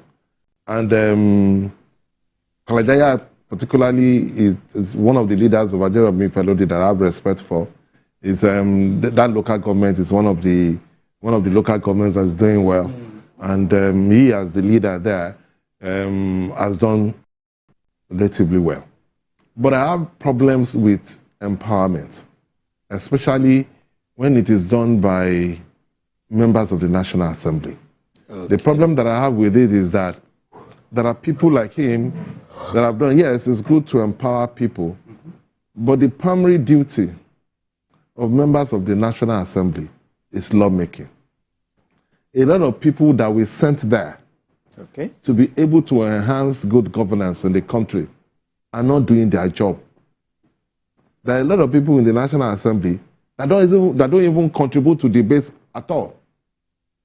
throughout their tenure, they will not sponsor any bill. Some are not even present. They will not sponsor any bill. They just come, make appearance, and collect money and go home. And then they will not come back and do palliatives to members of their community and will commend them that they have done well. That is not their job. The primary duty is to be able to do good laws that will enhance and promote democracy and good governance, which they don't do. A lot of them don't do. There are a lot of people in the National Assembly, both Senate and House of Rep, who are doing very well. You see them, they sponsor bills, you know. They contribute to debates, they contribute to good governance. But there are a lot of people there who just go there to warm seats. You will see a member of House of Rep or Senate that will go through a tenure and will not say one word. They will just sit there and collect money. Then he will not come back and buy things and do empowerment. Whose responsibility is it to monitor the activities of their lawmakers? They're not supposed to be monitored because the primary duty, part of the problem that we have in our democracy is that our National Assembly is not as strong as it should be. Because a lot of members do not even have idea of lawmaking, and now that can contribute to good governance. They just see it as just holding an elective post, and they say, my people have voted for me. But they will go there and not say anything. If you're a member of National Assembly, you don't contribute to debate, you don't sponsor bills. Then why are you there? Then you are not, whatever you do, you have failed. You cannot come back and then and do things in your community and use that to make up for your inactivity in the National Assembly. For the past 1 year. So it is important that members of the National Assembly, why it is good that they do this empowerment, which is very good, because it is good to, like I said, if you empower members of the concerns, they will be able to now be able to fend for themselves, and you will have contributed to development of that community. Primary but the primary duty is for them to contribute to good governance by enacting good laws. Good laws. And so it is important that members of the National Assembly should know what they were voted to do, because a lot of them don't do things.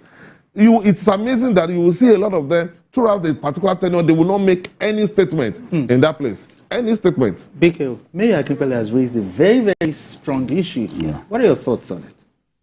I think that lawmakers do much more than simply coming to the floor to talk. If you are the chairman of the House Committee on Public Accounts, for example, I doubt if you can even have time to show up more than 2 times a week because of the volume of work that they do. The volume of work. They do far more committee work than than coming to plenary and all that. Debate, sponsor bills. They do a lot of petitions. People will come, and you have to treat all of these things. We have hundreds of agencies of government. If you are chairman of House Committee on Public Accounts, for example, you are going to be extremely busy. Most of the time, they cannot be in the Senate, or the House of Reps, can't be in plenary. They are doing oversight functions here and there. They are attending to petitions from our people. You know? All of these things need attention. In the past, I used to blame them, but I discovered that even in Congress, it's similar. Except when there is a very important sitting, like in budget, where their vote is very important. Most of the time, they do their work at the level of their committees and all that. So it's even during vacations, you still see that some of those committees find a way to sit because of the volume of work and the fact that they need to deliver in good time. House of Reps, during the last dispensation, they came up with more than 900 bills. How many of them were given assent? That's another thing. Were given assent. You have a situation in which, in terms of percentage, maybe just 100 of the bills they came up with will even get executive assent.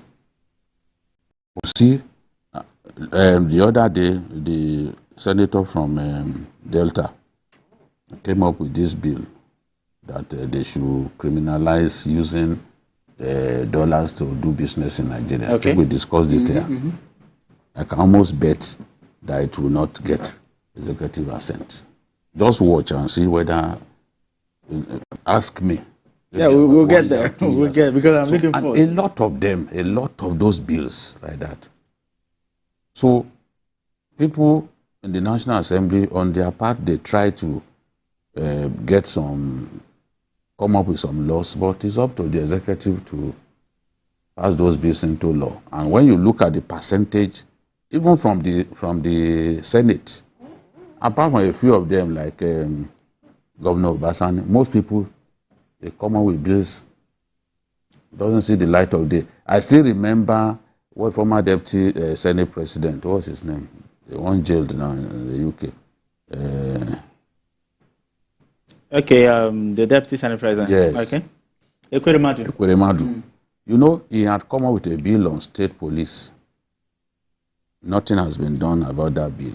Some of the fears we now have, Ekweremadu had already addressed those fears in his bill.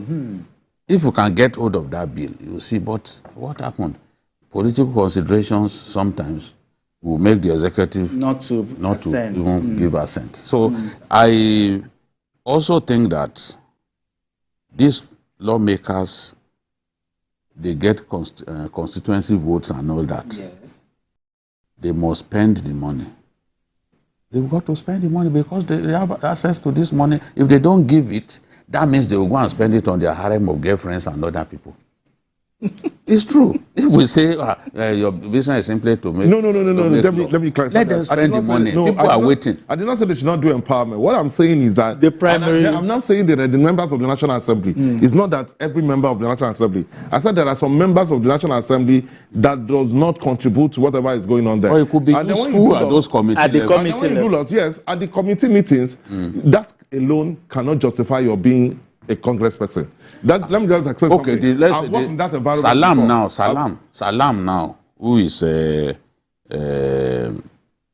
chairman of House of Reps Public Accounts. How many times does? No, you can. You see, when you are extremely hardworking. When you are chairman when you're chairman of a committee, yes, you can be busy. It's That's nothing to do with, because even at that, oversight functions is secondary to what we are supposed to do as a lawmaker. Your primary duty is enacting laws. All right, no oversight functions. All right, and then when you even make laws and the executive does not sign it, you can override it. You can override it. If the executive doesn't sign it, what you just need to do is to override that. How many times they don't do that. In this Fourth Republic, they don't do that. I remember only once. It was Obasanjo that they decided to override this veto. That is on the NDDC, creation of the NDDC. Okay.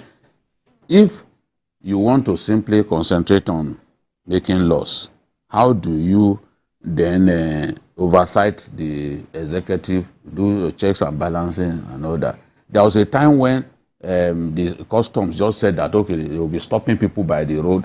If your car is even old as 6 years, they will say you should go and bring custom papers and all that. It was the National Assembly that stopped it. Of course, it was not. That's not lawmaking. But they have other things that they have to do aside from lawmaking. Okay. If the president wants to do something that is, in their view, wrong and not in the interest of our country, he right to step in and say, no, you can't do this at this stage. Okay. You understand? All right, gentlemen. Let's move straight to our next conversation, where the governor of Borno State, Professor Babagana Zulum, has continued to demonstrate capacity and compassion in leadership. Governor Zulum announced that the state government will subsidize the cost of petrol to 600 naira per litre for farmers in the communities affected by Boko Haram insurgency. The governor said the gesture is aimed at alleviating the financial burdens faced by farmers in the communities that have suffered economic and infrastructure destruction due to years of conflict. He also distributed farm inputs, including 2,000 bags of blended NPK fertilizer, 1,000 units of water pumps, and 620 units of gasoline pumps to farmers. Mikhail, safety nets for farmers in Borno State at this time. Well, tell me, what is the idea behind this gesture? You know, the government is encouraged by the fact that in terms of agricultural yield, there is a bit of improvement, and the improvement is down to the fact that security is improving. People are being encouraged to go back to their farms, their ancestral homes, and then farm.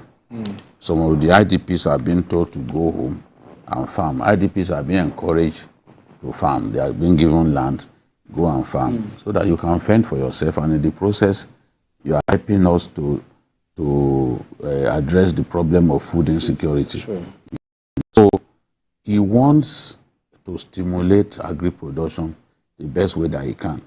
Remember, even when the subsidy was removed, he was the first governor to introduce transport subsidy. Yes, and farmers benefited from it. He put buses on ground to move farmers to their farms. Okay. Yes, I even have videos of farmers who are fully loaded in some of those buses, these Benz trucks, and they were taking them to their farms free of charge. Now, what he's doing now is people have to irrigate their farmlands. Most of the time, they use petrol. Rice needs a lot of water, and you have to irrigate your farmland using those pumps. Some of them are hand pumps, but you have to find a way to pump the water so that you can be guaranteed of good yield. Now the governor says, okay, we'll procure the petrol and then sell to you. In Maiduguri, petrol is sold at the average 1,200 naira per litre. But government will buy petrol from marketers and then sell directly to farmers at 600 naira.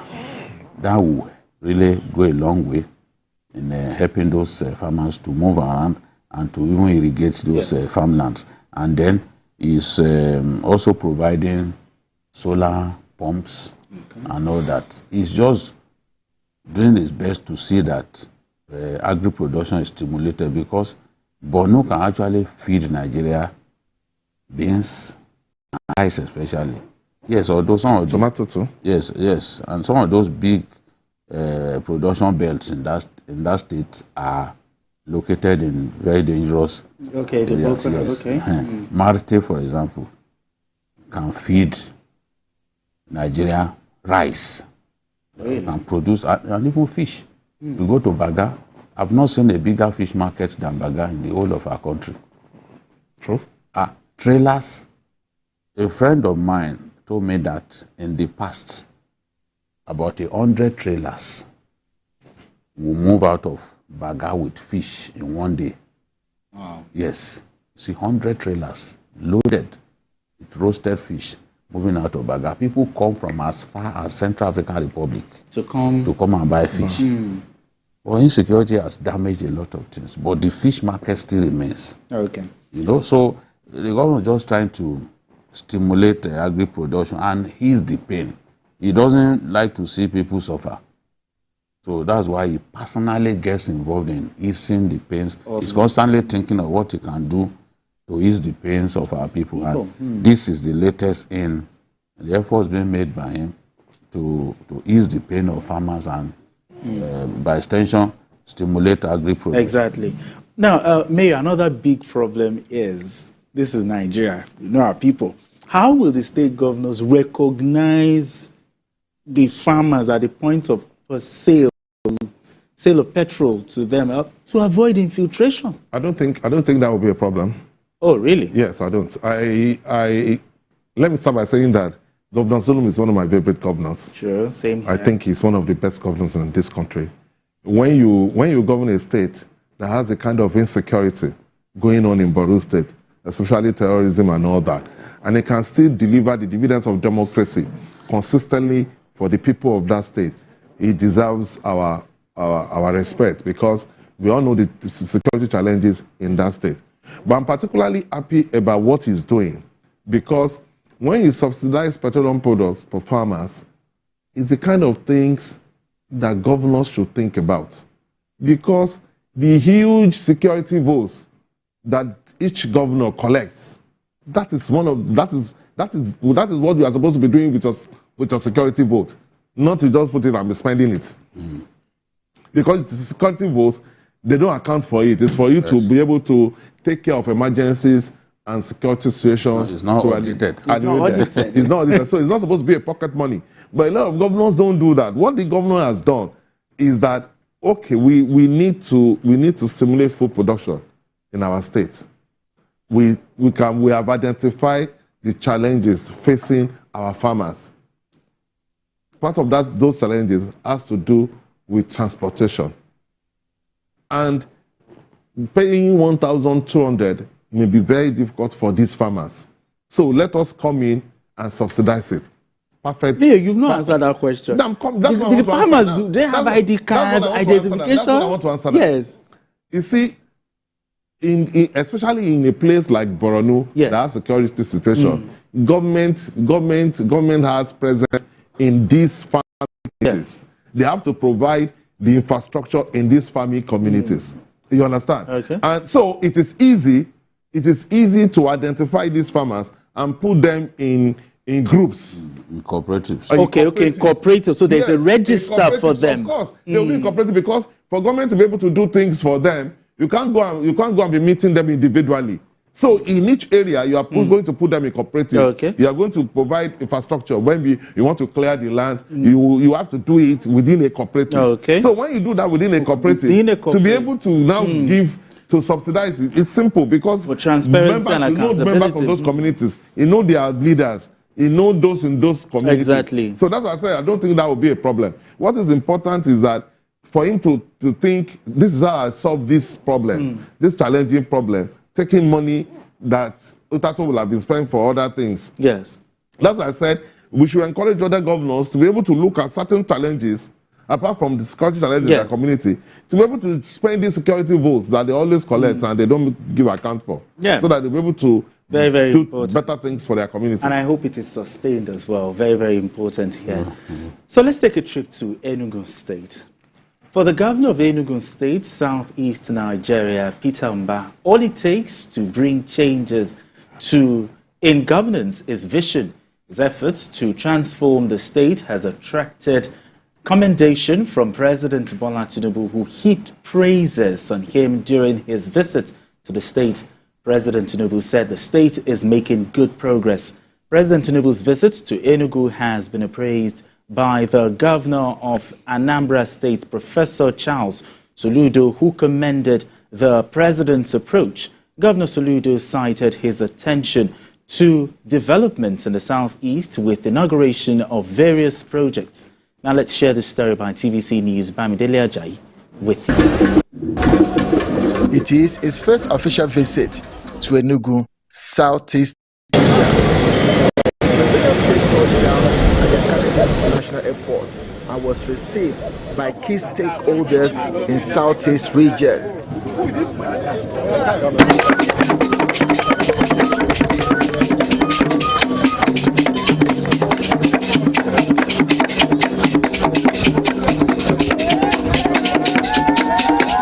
After which, President Bola Ahmed Tinubu inspected the Guard of Honor. The president's first job in Enugu is the inauguration of 30 out of 260 completed smart green schools. Smart schools are the type of schools we should have because schools are built for contemporary periods. When I went to school, it was to use a pen and a paper. Today's child is going to learn using an interactive touchscreen connected to a tablet PC or a similar device because that's what they were born into and that's the way they are learning. We are excited, we are emboldened, we are encouraged because now this is no longer just a dream for Enugu alone. It has become a national dream. Every state now wants to replicate the smart green school powered by experiential learning. Then the president moved to the symbolic commissioning of 90 rehabilitated and constructed roads at the Even Roundabout, as well as the Abando International Conference Center. There's no better investment that you can make than the effective security of life. And I saw those vehicles, the stress rapid response is the way to go. It looked like the other name I created in Lagos, rapid response. You cannot spend the future of generations yet unborn in advance. Don't bankrupt the nation before they are born. And no, people will fight, grumble, abuse me and everything. But I asked for the job. I know what it takes. I believe in myself. And I believe I can gather a very good team and build a nation. It's our country. We have to work really hard for it to be a nation that we can be proud of. Change the narrative. Negative comment about Nigeria. I'm not taking that.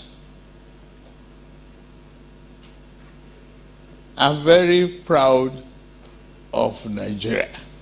You all should be proud of Nigeria. Oba is proud of Nigeria.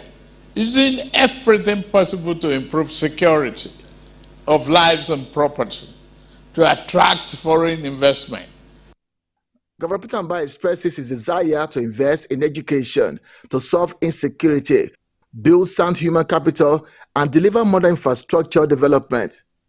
A number of those projects are essentially connecting the dots for us to enable us realize our dream of growing the economy from the current levels of 4.4 billion to 30 billion. Our development model is one that it's all-encompassing and inclusive. It takes into account the weakest amongst us, which is why in the smart school, the smart green school that Your Excellency commissioned earlier today, it's being built across the 260 electoral wards in Enugu State. We're also doing the same intervention in the healthcare space. All these infrastructural developments are largely possible because of the bold initiatives you have taken, the courageous pronouncements you made in order to free up funds for development, the removal of fuel subsidy, the unification of the foreign exchange, and also a number of social interventions that your government continues to provide for the people of this country. We are now essentially, with those funds freed, able to fully complete these infrastructural projects. And it's not just fiscal infrastructure. They are both social infrastructure and digital infrastructure going on. At the stakeholders meeting, President Bola Ahmed Tinubu explained that the Port Harcourt-Maiduguri rail line is a work in progress, assures that the Anambra-Benue River Basin will be considered to grow the country gas supply. The question of rail line is a work in progress. I inherited some of these critical problems, and I'm going to do it. Gas is alternative fuel. And there's no wasting of time, but invest more in it. We'll do it together. Other project inaugurated is the state-of-the-art command and control center with 150 petrol vehicles fitted with AI-embedded surveillance cameras. Bamidele Ajayi, TVC News Enugu. All right, BKO. How do you interpret the importance of the president's visit to Enugu State, and most especially the region, the southeast region? You know, the visit was actually the first time by a sitting president in 10 years. According to them, they say this is the first time a sitting president is paying an official visit to the state in more than 10 years. You know, so choosing to go to Enugu and making it his first official visit in the year 2025 underlines the fact that Asiwaju Bola Ahmed Tinubu is convinced that Governor Peter Mba is doing a good job in that state. We've been talking about him for some time. Yes. I wish we can see visuals of the command and control center. I've not seen anything like that in this country. In fact, I felt like I was in a different country. In a different country. The level of investment on security, a lot of it driven by artificial intelligence, is astounding. You need to see, because the day we had our media chat with him, he led us into the place. They had not even finished it. Oh, really? I've seen command and control centers in Kano, in Zamfara, and a few other places. Not one comes anywhere close to what I saw here. And look at this international conference center. You know, it had been abandoned for years, you know. I saw this international conference center during this, this is what it looks like, during the time of Chimaroke Namani. Okay. It was to be named after Michael Okpara, Okay. Chief Michael Chief Michael Okpara. Okpara. But it's this governor who now came and completed it. It was abandoned. Now you can see how beautiful it is. So the governor is doing, I think he also distributed some cars to security agencies on the day. You know, so the president had a busy day.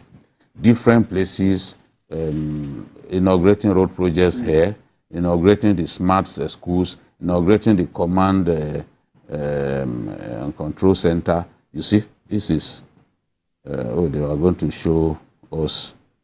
Now, look at that screen. This is huge. See how big the screen is. Yes. This screen is like 1/20th in terms of size. It is like 20 times the size of what I have seen in other states. Wow. It's just a big screen, bigger than this. The gigantic what you have behind you, and they can spot what's going on in the different local governments. Whether it's a car that is on a lonely road, exactly, they can see. The governor can see it from there. So we have to change methods of fighting insecurity. And the more we deploy technology, you can see, look at the screen. No, this is beautiful. You know, these are different parts of the state that you are seeing. You know, the green area, and look at those roads. And you're seeing it in real time. Yes. So the more we deploy, you can see the different areas. See how big the screen is. You know?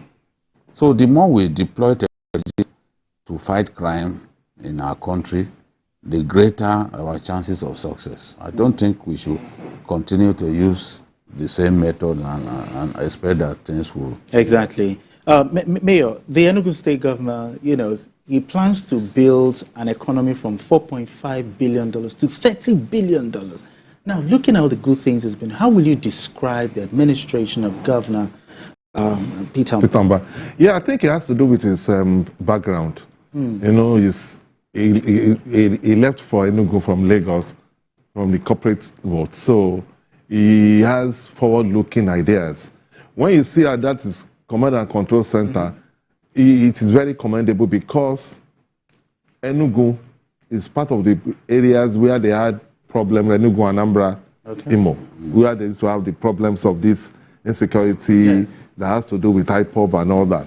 So coming and doing so well in the security area is very commendable, especially, and he has been able to show that to fight insecurity, you have to change the way you are doing things. You understand? So that's why you depend on technology and especially AI. Yes. So that's very commendable. And he has done, and for a governor that's not in the party of the president to be so commended by the president shows that he's doing something very nice. There's a lot. It shows that he's doing something very nice because they are in different parties.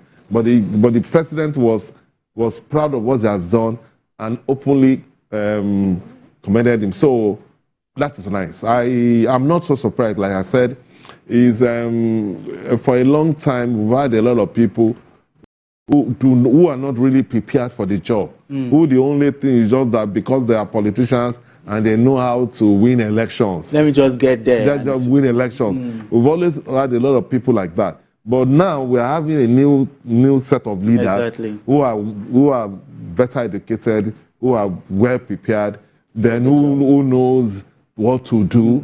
You understand? Exactly. So it's something commendable. Governor Soludo also hailed the president for inclusive leadership style. What are your thoughts on that? Yes, I think the president has to be even-handed. You have to be fair to everyone. True. And whether they're in your party or not, when they need you, you have to show up for them. And where a governor is doing well, even though it's not in your party, you also should be willing to admit it. And where they need you to be physically present, maybe to inaugurate projects in their state, you also have to make them available. I think the president has been very fair to opposition governors, and that's why he gets the support of people like Governor Soludo, who came out to say the president is very liberal in his leadership approach, and I will enjoin the president to continue to adopt this approach. I was actually happy to hear him commend the governor of Abia State as well, because everyone can see that he inherited a decrepit state. It's very. He's doing his best to change things, and he hand the praise of Mr. President. Exactly. Meaning that if you are doing well, the president will praise you. We'll notice you as well and praise you. We need to go on this quick break, okay? And when we return, the conversation continues. Don't go anywhere. Still Journalist Hangout.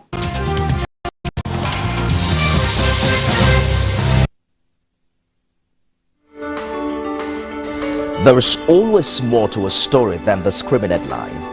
The part of a story that is not told casts a shadow. It's like the part of an object that is not reached by light. On TVC News, I'm able to explore the many angles there are to a story, talking to stakeholders, asking the difficult questions, and digging for facts. I believe the viewers are able to make a better decision if they're well informed and understand not just a part, but the complete story. TVC News, first with breaking news.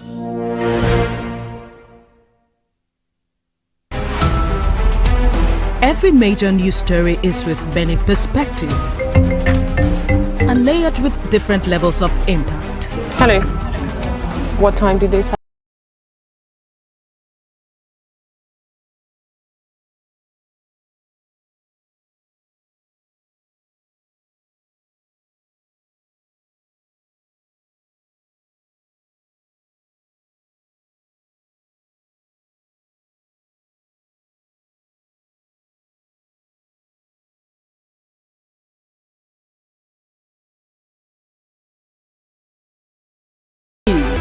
First with breaking news.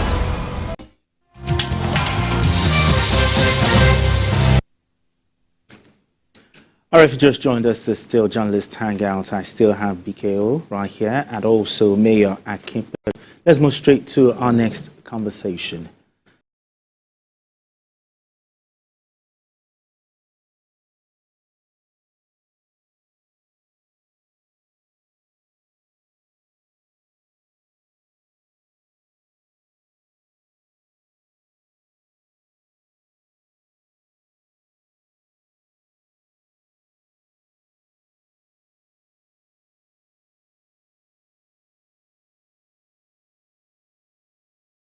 Directed by the governor to collaborate with security agencies and local vigilante groups to ensure that the perpetrators are arrested and brought to justice. Biko, it's great to know that the governor has ordered for the immediate arrest of the perpetrators. Don't you agree?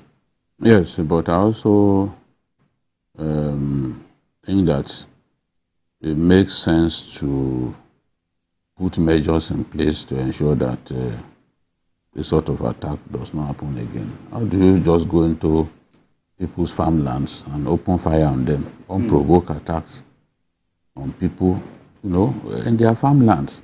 One of the reasons food is expensive in our country is the fact that some criminal headsmen are making life difficult for farmers. People can go deep into their farms. People are comfortable just farming beside their homes, and that's not enough to feed their family and to sell and make money. Because we just have to address that problem of insecurity. And Kogi is one of the biggest states in Nigeria. I think the 13th biggest state in Nigeria. And there's a lot of arable land in Kogi State. But if people do not feel safe, how do they then go into their farms? Exactly. We want our GDP to improve. Agriculture still contributes the highest chunk of our GDP. How do we stimulate growth when people cannot farm? We're afraid. So the people came into Odoape. And Odoape is a community that has opened its doors to people from other parts of our country, especially the Fulani. Okay. They have an impressive presence in that community. People stop in the community, buy things like yam, even charcoal. Okay. They have plenty of merchants of charcoal in that community. An attack on innocent people in any community stands condemned, and Governor Dodo has to show no mercy to these people. The same way that his boss and leader, Yabelo, showed no mercy to bandits. He has to show them that, yes, Kogi is located in the center of our country, but it doesn't mean that Kogi is open to all comers. Sure. Those who want to do business in Kogi, genuinely, they are free to come.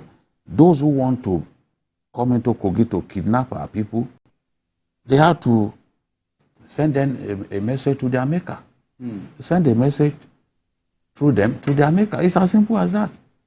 We can't have a situation where you just come into our community and start killing our people.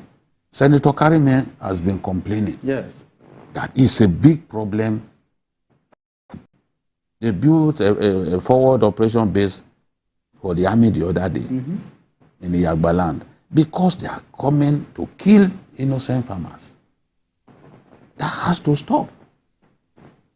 That has to stop. So apart from demanding the immediate arrest of those who carried out these killings, measures must be put in place to ensure that these things don't happen again. The vigilantes must be strengthened. You must arm them to be able to confront these good-for-nothing people. I'm happy that the other people, even they protested because they are saying that, look, why should we be happy? What is the crime of the people who are killed? He has talked about proactive measures. It's not just about going and arresting. Yes, I agree. I agree absolutely with him. One of the key achievements of Yaya Bello in Kogi State was in the area of security. And I want to enjoy Governor Dodo not to. Apparently, he dropped the ball one way or the other. And they should try to work more on the situation of security that is on ground. Because when you say that people should be, that they should fish around, well, yeah, it's good. They should be made to account for what they've reactionary. done. But what is most important is to put a security machinery in place that will make it difficult, if not impossible, for these criminals who call themselves S-men to go into people's farms and kill them. It has reduced for some time, but it's not something that we must not allow them to come back or to have this feeling that they can do such things and get away with it. So, Governor Dodo, apart from making sure that these people are made to face the full wrath of the law, then it should also put machinery in place so that this kind of thing will not happen again. Exactly. Yes, along the way, somebody dropped the ball. And I also think the Karimi should also work with state and federal security agencies to fight these criminals. Yes, you know, they are everywhere. They are everywhere. And they are behaving like they own our country. They don't own an inch of space. Exactly. In our country. So exactly. They need to be dealt with severely. Our people should be able to go freely into their farms and make a living for themselves. Exactly. All right, let's move straight to our next conversation. The extradition of Simon Ekpa is still very much in progress. The federal government has submitted most of the requirements to fast-track the process. The Chief of Defense Staff, General Christopher Musa, expressed hope that the government of Finland will do the right thing to expedite the process. Ike, in your opinion, is the federal government doing all it can to make sure that Simon Ekpa faces justice? No, they are. The federal government is doing its best, but whether it will be extradited to Nigeria is what we do not know. You know, extradition trials are by nature very tricky. It can last for years. At the end of the day, you may not even achieve your aim. And that's why, especially where the accused person has the citizenship of Finland. They may want to try him using the laws of their own country, rather than sending him here. Some of the negative stories about our country, they in fact work against this extradition, because I constantly accusing the judiciary of not being up to it, of being corrupt. You are saying that the justice system in our country does not always favor people who are up against the government, or does not always favor activists and all that. So he's accused of propagation of terrorism-related rhetorics and all that. So, which is a crime in their own country, in Finland. So it all depends on how Nigeria pushes aggressively the case for its trial. Otherwise, remember the case of Ibori now. Ibori was put, the EFCC had a case against Ibori. Ibori was deemed not to have committed an offense.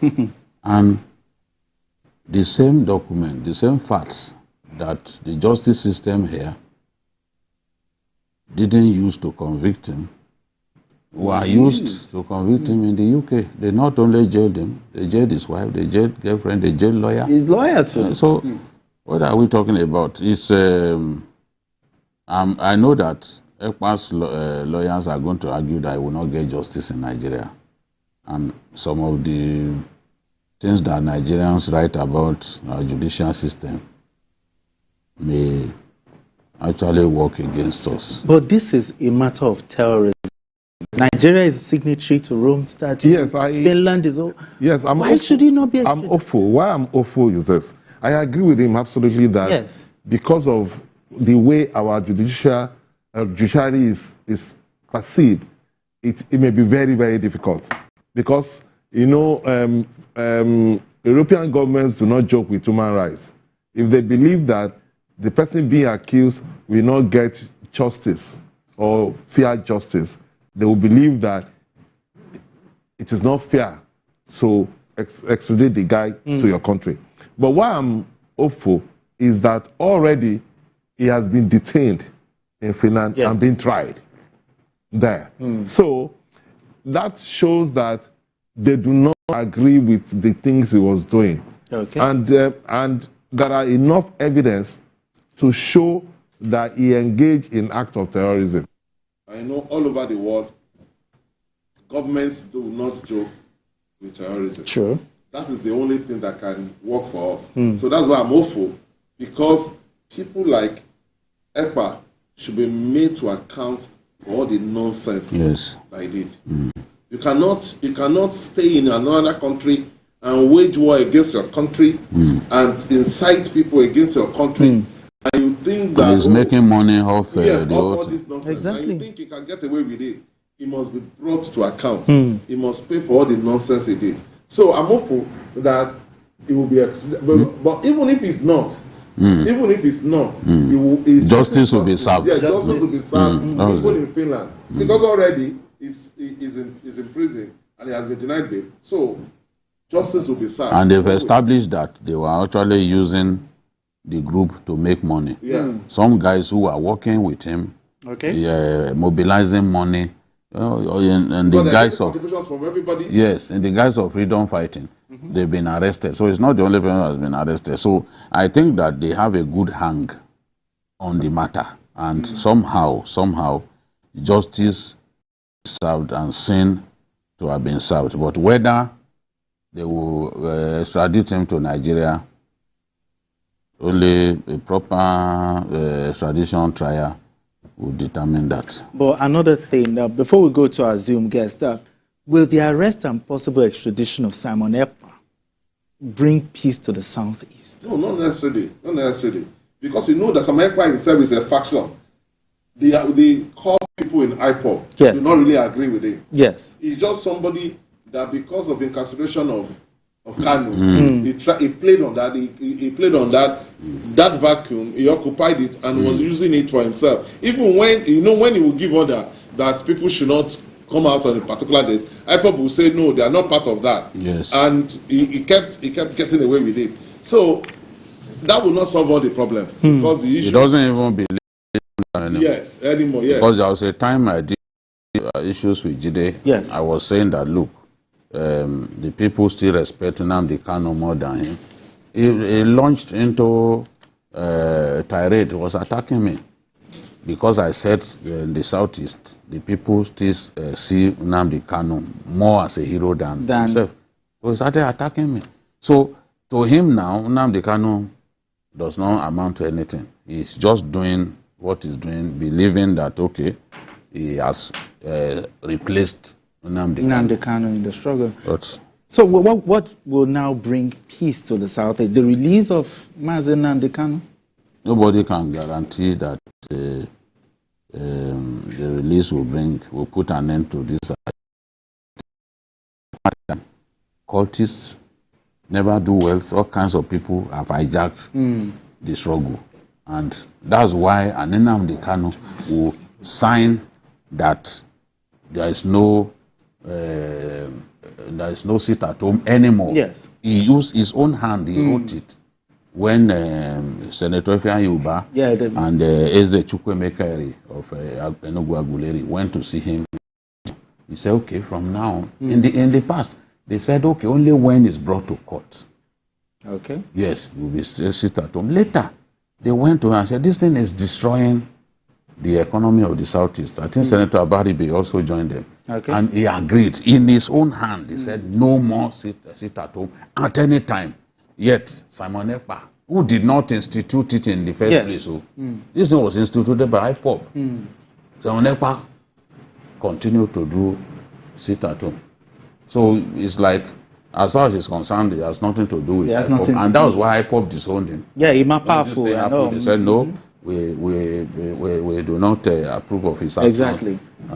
So we will see what happens. I know that Kanu's release will definitely reduce. Yeah, go a long way in doing that. To put an end to it, I don't know.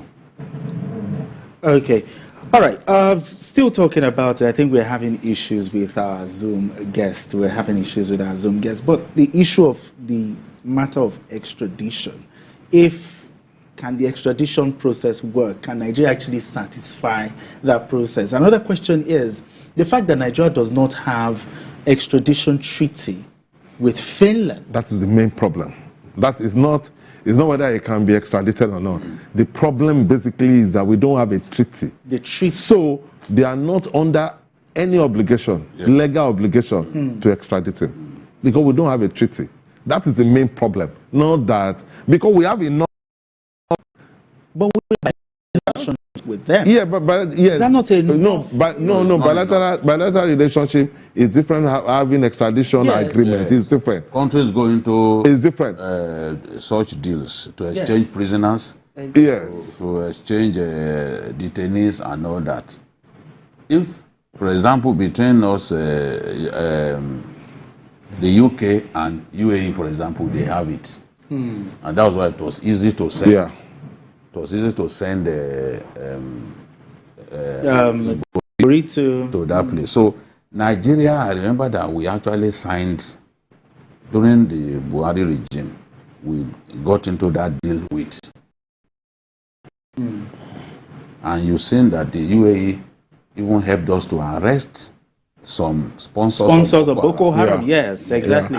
So I remember. Now, so it's really of value when countries get into this kind of agreement. You say, okay, we exchange prisoners, we share information about insecurity and know that we will exchange detainees, you know, as the case may be. It's really of value. If that had been the case, someone will know that it will, by now maybe it will even be in Nigeria. Well, of course, by now, yeah. I was thinking maybe there would be some, since there is a matter of terrorism here. No. What I'm saying, there's a difference between almost all countries have relationship with each other. Exactly. It's different from when you have a bilateral agreement, because that bilateral made it binding on you to do that.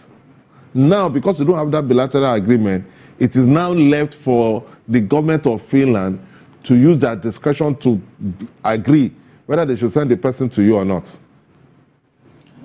Okay, let's see if we have our Zoom guest ready. Joining us via Zoom for more discussion. Okay, we need to go on this. We need to go on this quick break, and when we return, the conversation continues. Don't go anywhere.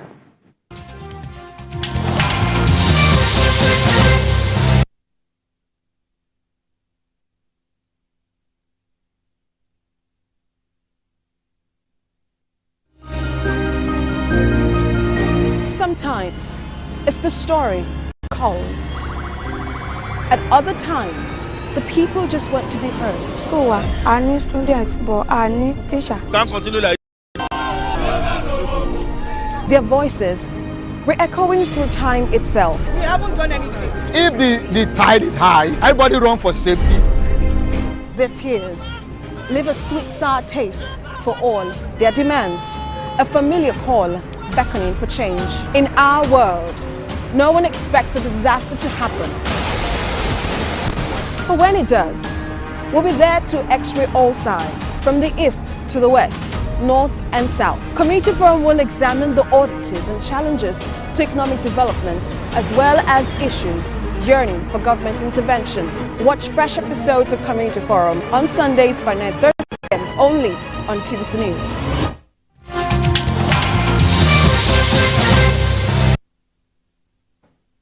All right, welcome back. It's still Journalist Hangout, still talking about this matter of extradition. The matter of Burujika, the late Burujika Shamu's case now comes to remembrance here. What are your thoughts on it? You see, in relation to this. Like you said earlier, extradition process is a very complex, and tricky thing. Yes. There are people, especially DEA in America, they've been here and they've taken some people to America. It has happened severally. But in most cases, it's a very complex. For example, the Buruji Kashamu. Buruji Kashamu was accused by some courts in Illinois that he was involved in drug allegations and all that. And he came up with the explanation that it was mistaken identity. So that particular call, there was somebody there was a lady that was jailed who gave a lot of things. So a benchmark was usual that it should be arrested. Yes. And it was being on for a long time. So that's why he could not travel to But eventually, DEA people came in and wanted to take him. They've agreed with officials of the Nigerian government. Yes. But Burji Kashamu went to court and told them that it is illegal. What they wanted to do is illegal. Let go. And the court agreed with him that he cannot be extradited. They were already here. In fact, when they wanted to arrest him, he had to lock himself up in his bedroom. I remember. In his bedroom. And he refused. He insisted that he was not going to leave that bedroom. So there was a standoff. And they were now, subsequently, they went to court. And the court ruled that NDLA cannot extradite him. Give him up for extradition and all that. So it's a very complex thing. It's not only enough for you to be accused of something. It's not only enough for you to adduce evidence. Yes. Indicting the person so accused. There are a lot of other things involved when it comes to extradition. It's a very tricky thing. It's a very tricky thing. You have to look at that because Burji Kashamu has been, there was a court thing. They've been on for a long time. They've been saying it's not true and all that, and they've been going back and forth until when the American government now asked for his extradition from officials of the state here, and I think the Attorney General there, I can't pick his name now, agreed with that. So all the papers were signed without him knowing. Okay.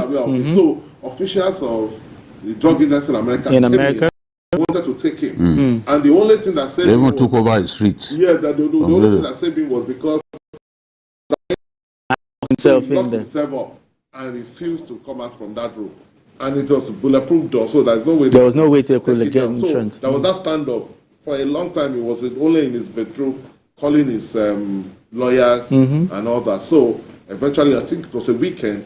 So the following Monday, they went to court and they were able to get an order restraining NDLA from All right, I think it's a fine place for us to leave it. Let's move straight to our final conversation. For some years, the state of roads in Ogun State, southwest Nigeria, gave it a bad image.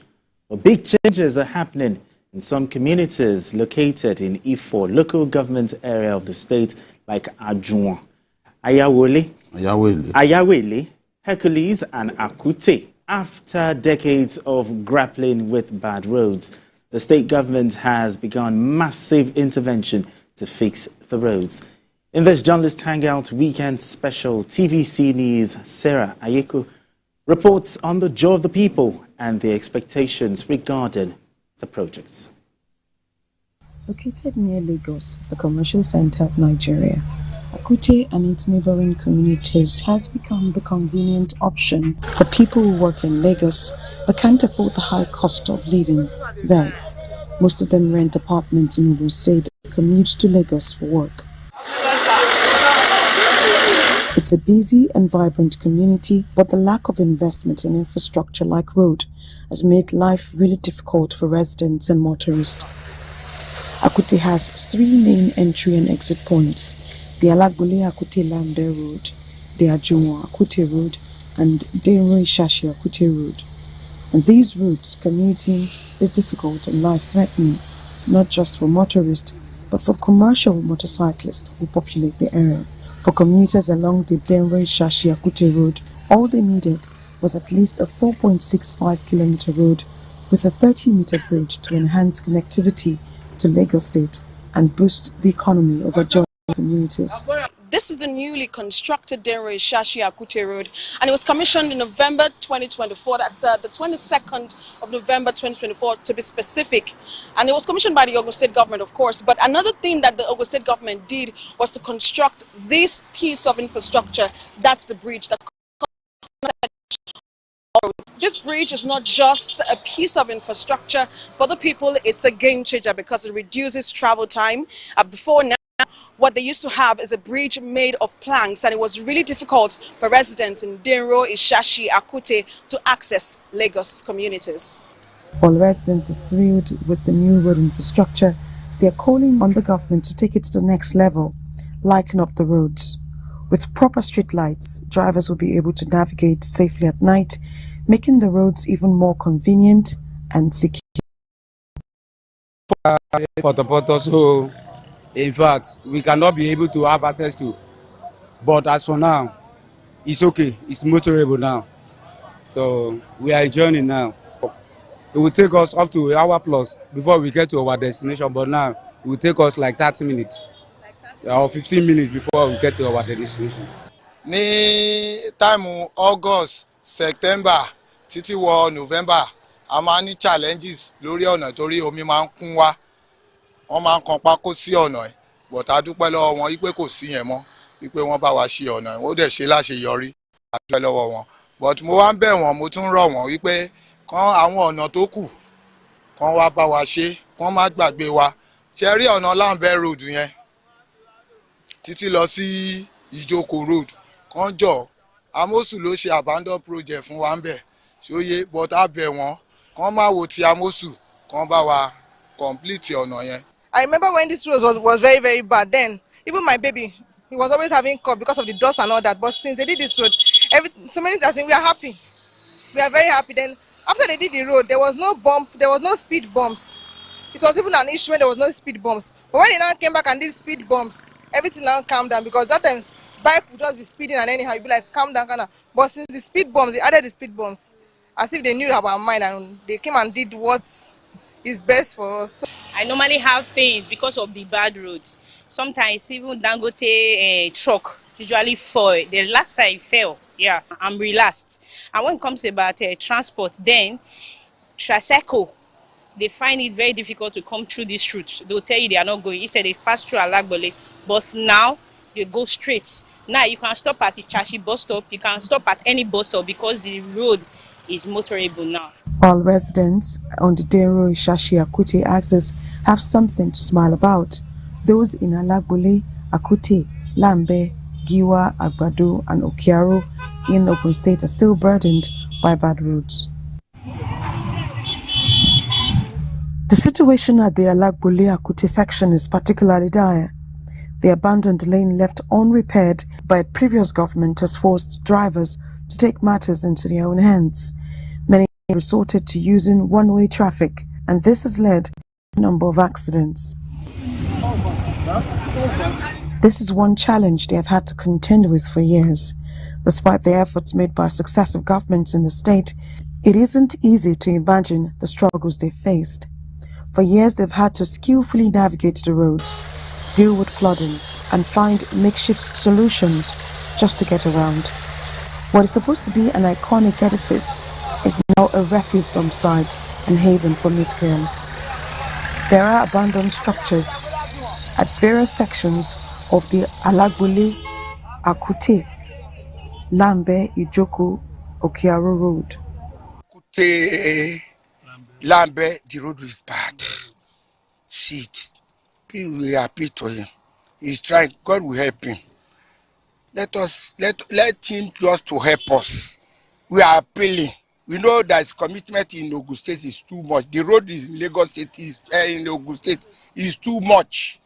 Let him just help us to do. Maybe it's palliative now. This vehicle, I have to be buying shock absorbers every three months. So that makes it horrible for us to use. And this is the only road we have. This is the only link road we have that links us to Lagos State. But for us coming in from Lambe, from Oshere, it's almost impossible. It's almost impassable. You need to have an appropriate vehicle for this kind of road. If you don't, brave yourself for the bumpy ride. In the Fesowakpo or Dubale community, one issue dominates the conversation whenever they see the cameras: the deplorable state of the 32-kilometer Akute Joko Okiaro Road. Spanning from Yakoyo to Okiaro, this critical route is a nightmare for both motorists and commercial motorcyclists. It's even better now that it's a dry season. When it is raining, you won't even come. You won't stay. Because you have to hold your steering very well so that you won't even leave the road because the road has been bad. So my husband, please let us go back to, we used to stay in Agege, Ogba. He said, well, our house is here. What do we do? Please manage it. I had to cry. I cried. I knelt down. Please, please, let's go back. So what do? We can't carry our house down. We just had to manage it. Talks on constructing good roads in the community dates back to 1984. But till now, the Akute-Lambe-Joko Road is still a dream in the pipeline. The poor state of the road is having a devastating effect on local businesses. Many are being forced to shut their doors due to the lack of accessibility and the difficulty in transporting goods and customers.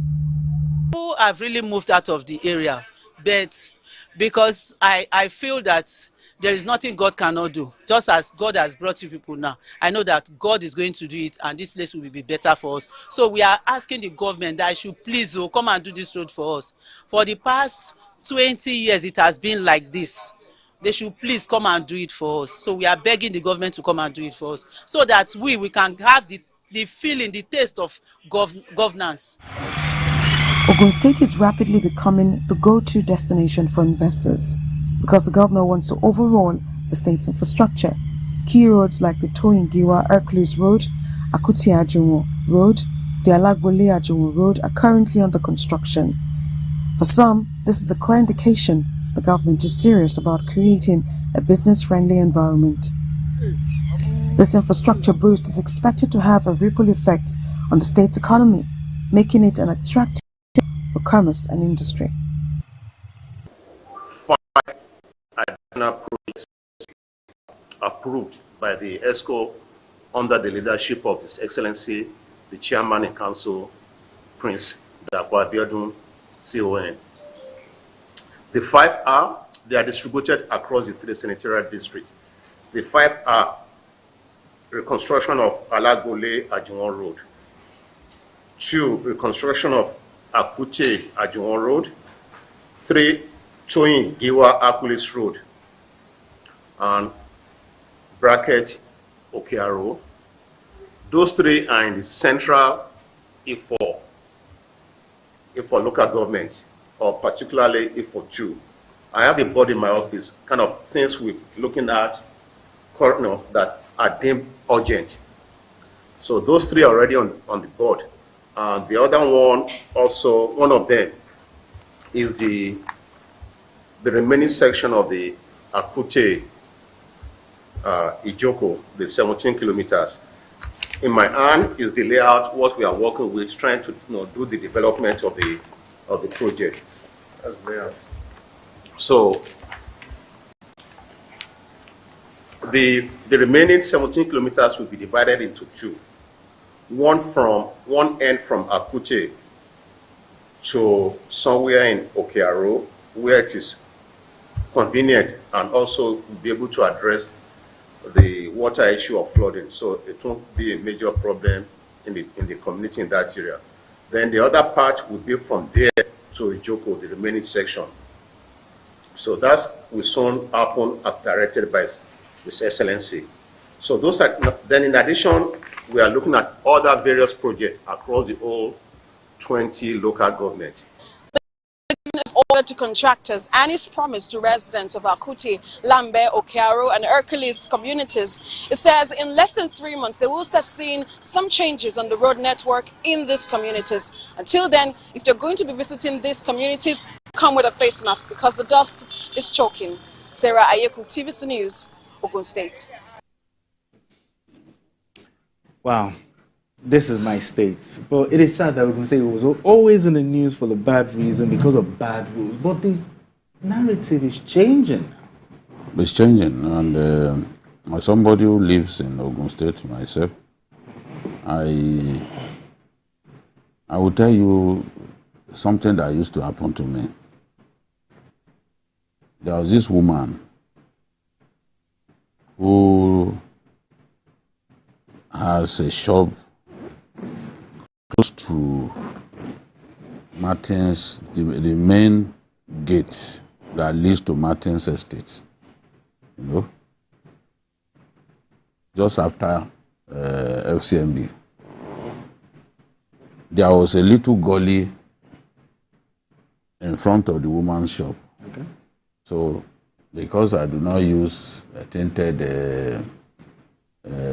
glasses, windshield.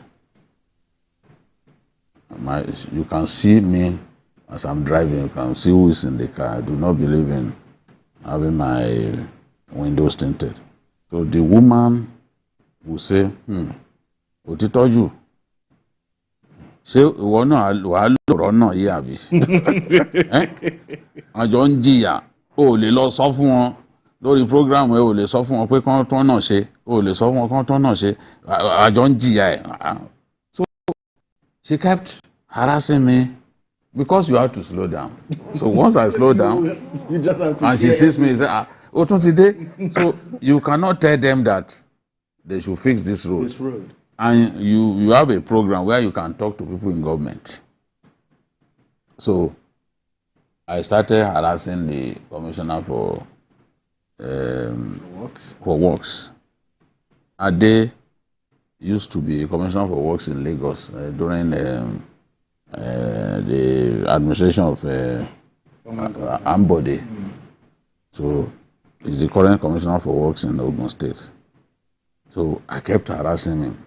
Look, you have to do something. Because I was thinking that one day, this woman will probably take this harassment a step further. By harassing me. Yeah, by inciting people around. By inciting people. So I said, let me. So I started piling pressure. So when they now decided that, okay, let's even come and look at these roads. Because in fairness to Dapo Abiodun, he inherited a lot of bad roads. Some of them abandoned.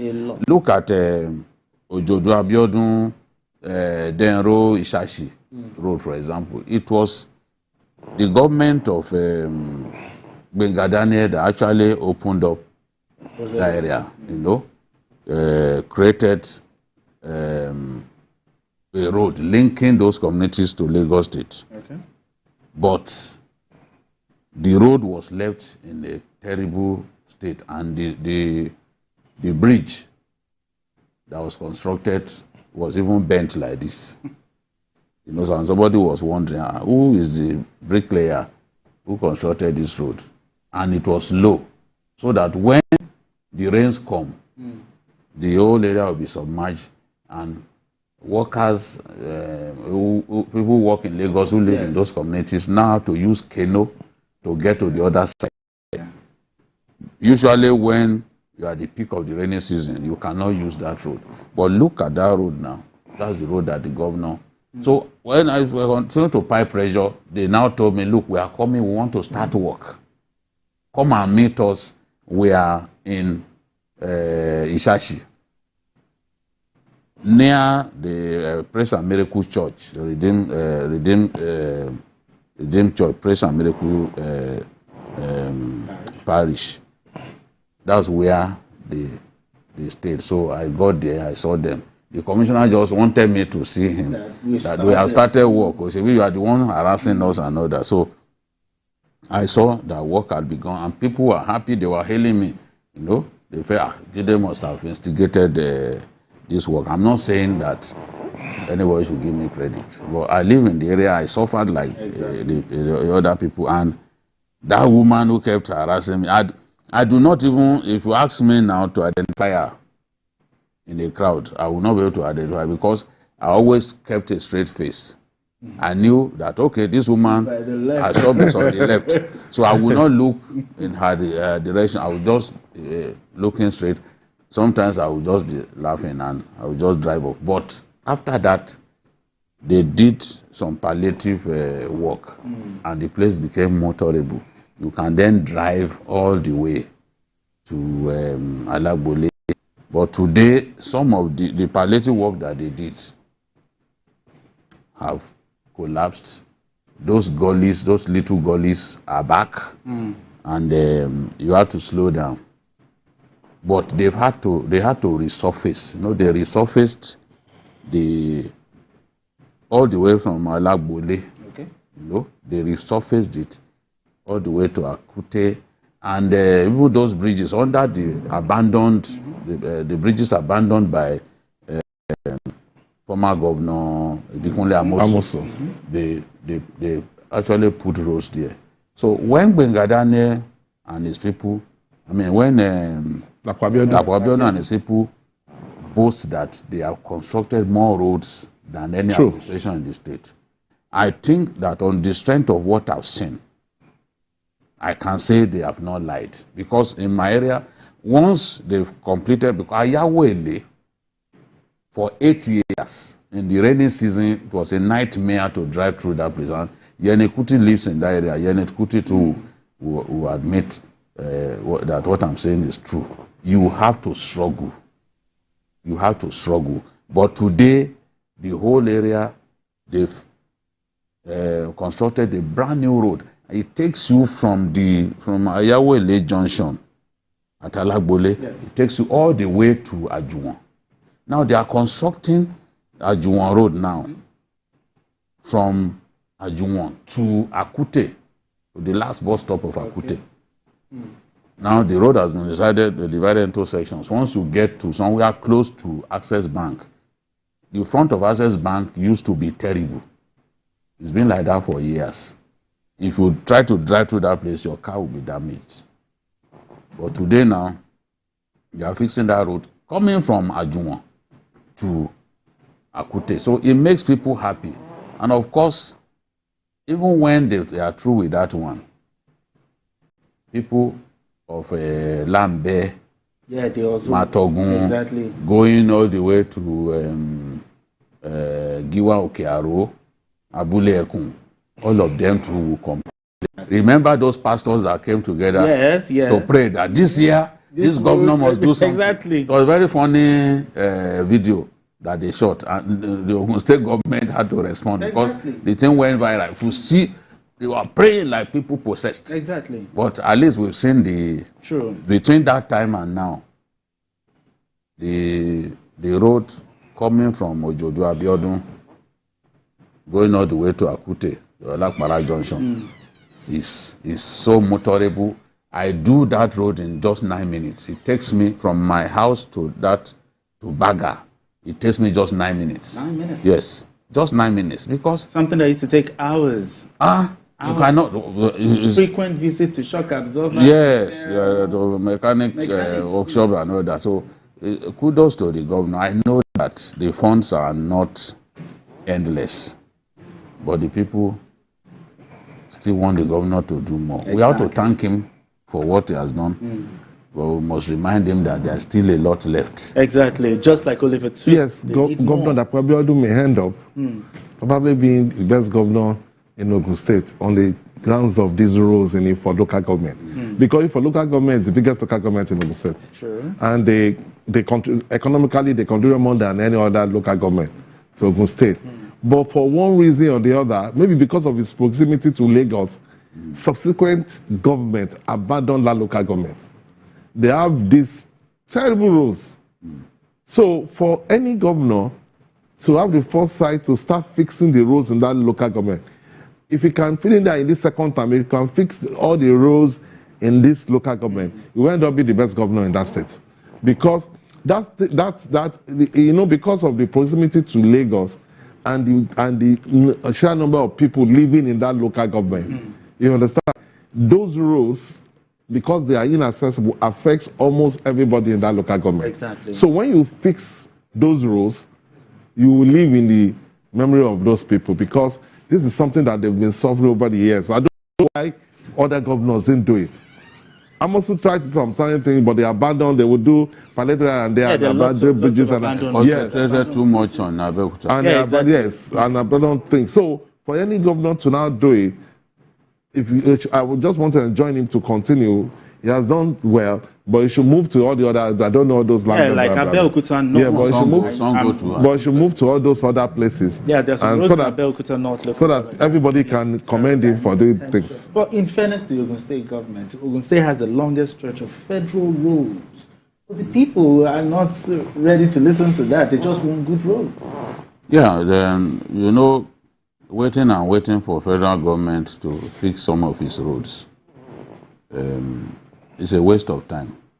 I like the courage of Governor Dakwabiodun in agreeing, in taking the decision to fix those roads in that industrial hub in Songo. You know, he has, that's what has been abandoned for decades. He has now decided that, okay, I'm taking this upon myself. The era of a minister saying, don't touch our roads, don't go there. That's gone. Nobody will listen to that. Road that you couldn't fix, road that you are watching people being killed in through accidents and all that. So if a governor says, okay, I want to do this, you better leave the road for them, let them do it. But BK, some state governors will not want to touch federal road because they feel if they do it, they won't be paid back. They don't need to be paid back. Federal roads, federal government will sometimes also say that those states, when they give them the bill, it's always inflated. Okay. Yes, it's outrageous. So Yes. there's always argument between them, controller who works here and controller who works at the other end in terms of the bill. Yes. But I still think that, look, there is your people who are using those roads. I agree. Not the people in Absolutely. Abuja. So you have to fix those roads. If you don't fix them, your people will suffer. The governor of Taraba then, Darius Dixon, the road as you are coming in from Adama, that's the main road leading you into Jalingo from Adama State. He constructed, it's a federal road, he constructed it, taking the road all the way to the airport. They are all federal roads. But he said, look, I have to do it, and he made it dual carriageway. I have to do it. If I don't do it, my people will suffer. So, Governor Dapo, despite the paucity of funds, is fixing roads in places that had been abandoned for long. Look at Giwa Okearo. My friend, 2 times they snatched his car along that Giwa Okearo. Because of the state. But yes, because at a point you have to slow down. Slow down. That's Ademola Adegbamigwe. They snatched his car. Yeah, he mentioned it was recovered. It was recovered. That car was recovered because of the tracker in it and all that. Those boys waited. He was going to pass, because you had to go home now. Exactly. You know, he was passing through that road again, they waited. This time around, they put him in the car. So they say, whenever we get to a filling station, you raise your head up, you smile at people. They must not have the feeling that we kidnapped you. So they will get to a filling station, they want to buy fuel. My friend, that must be scary. They made him laugh involuntarily. So that was how they took him all the way outside of Lagos when they were sure that, okay, we are safe now. They pushed him down. Oh dear. Because of that, you know, you are descending after that bridge. You know that, if you know that area where they rear pigs along that axis, as you are coming down, the whole of that area, up to the Lagos, the junction, the boundary with Lagos State, the roads are terrible. That's around Toyin. The roads are terrible. Now that's what this governor is already doing, because that Hercules, the road used to be terrible.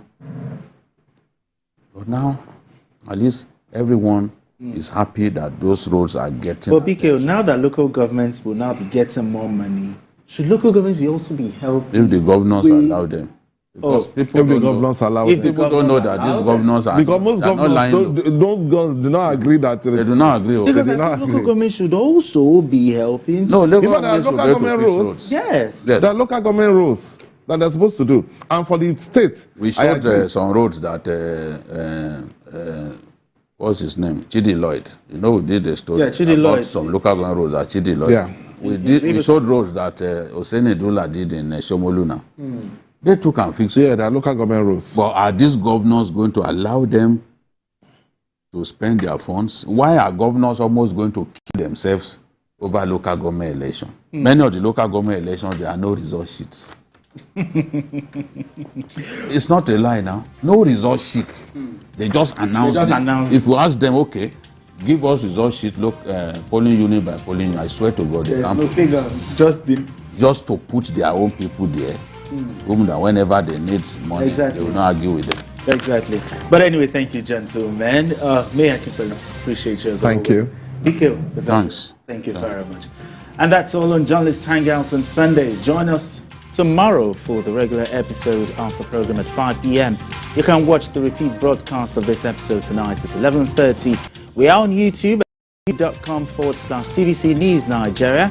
I am Benga Oreshegun. Bye for now, and God bless Nigeria.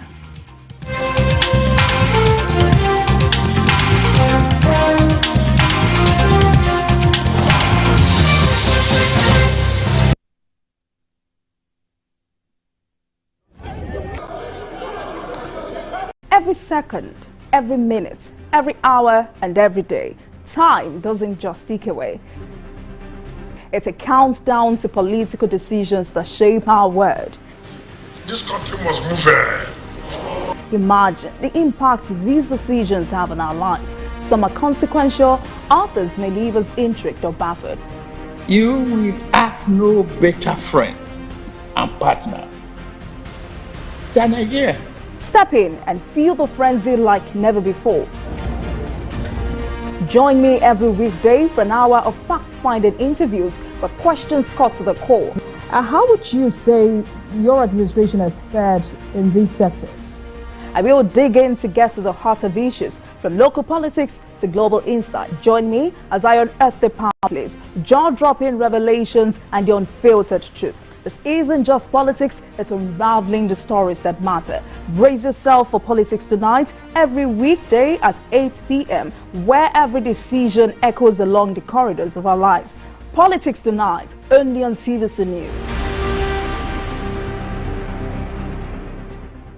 I'm Miriam Lunge. I'm a passionate environment advocate and a published author. I am the founder of Celebration, a businesswoman, and a fashion icon.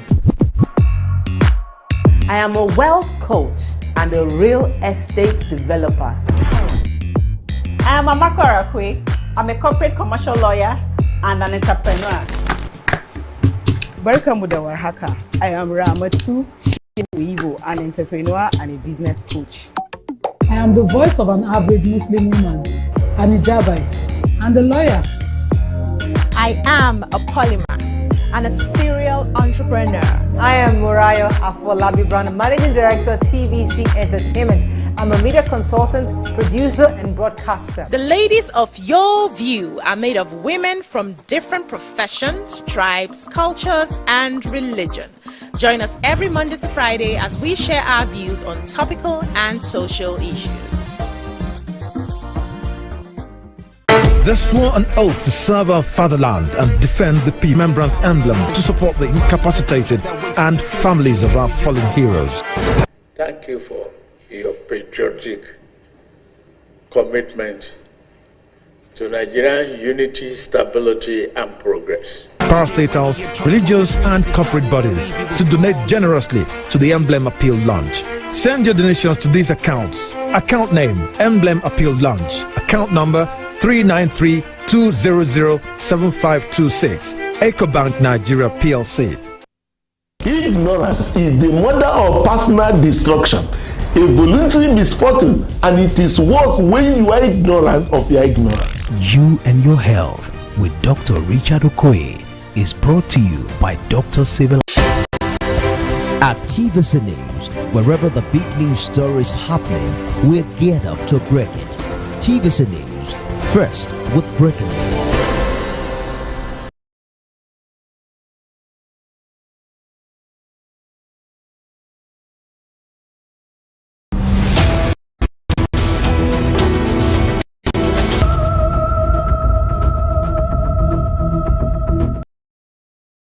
Water is life. For thousands of years, humans have relied on water for food, security, hygiene, electricity, and transportation, amongst many other uses. In Nigeria, many rural dwellers build their lives around water. Rains and rivers determine when, where, and what crops they plant. The way they build their settlements, their hygiene, and transportation largely depends on water. To get a clear first-hand experience of river-based transportation to people living in Nigeria's northeast region, often considered as just a desert to outsiders, I journeyed to the banks of the Gongola River. It started with a car, then motorcycles, and later on foot. The voyage was difficult and treacherous, which only emphasizes the choice of rivers as the preferred means of transportation for these experienced rural dwellers. Gongola River originates from the eastern slopes of Jos Plateau in north-central Nigeria through Bauchi, Gombe, and Yobe states with several beautiful waterfalls, then briefly passes through Borno before re-entering Gombe to Adamawa, where it empties into River Benue. At Fikeye community, business is slow as it is not a market day. Yet, canoe operators were at the bank of the River Gongola, hoping to do it. Is Dadinkowa in Gombe State. It's a triangle, but this kind of transportation hubs are significant because many of the food items that we consume in Nigeria are produced in farms in deep interior areas without proper road network. They need rivers and this transportation means to get their produce from the farms to the markets.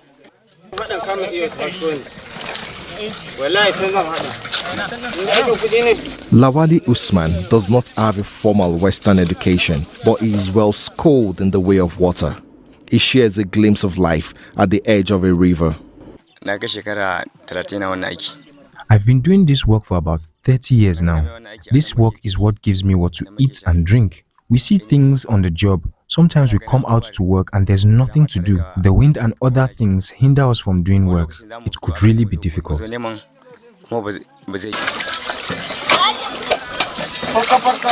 Despite often overloading their boats with bags of grains, motorcycles and passengers, these boat operators and their passengers are living on a knife's edge. Without adherence to any rules or safety precautions, they are just an incident away from a major disaster. Another operator explains that in almost 30 years of engaging in this business, he has never used a life jacket or met any government official educating them on the rules of water transportation. Though there have been no loss of lives around this axis in a long time, they have experienced several close calls. If your vessel can take up to 50 people and it is windy, we would advise you to reduce the number to 30 people. We here at the river bank, this is where we get what to manage our homes. I have been working at this river bank for about 15 years and I am over 40 years old now.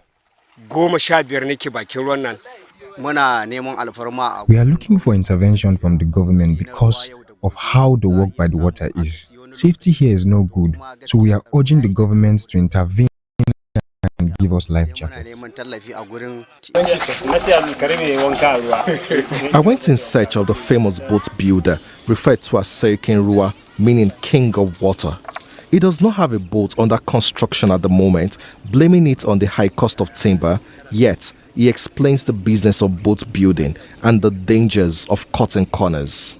The small one is 150. Okay. The big one is about, according to what you want. Okay. Even there is 3,000, 300,000 or 250, 280 based on. Anything that you do, if you work it very well, you will save. The National Inland Waterways Authority is responsible for approximately 10,000 kilometers of navigable waterways. It is also responsible for regulations and enforcing standards.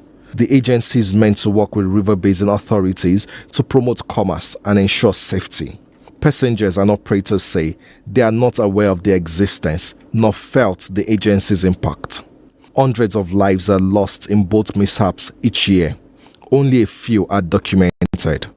We try to enlighten the water users and including the boat operators to always obey the rules of activities on the water. One of such is usage of life jackets, sand buckets, paddles, life buoys, and many more. Traveling not at night.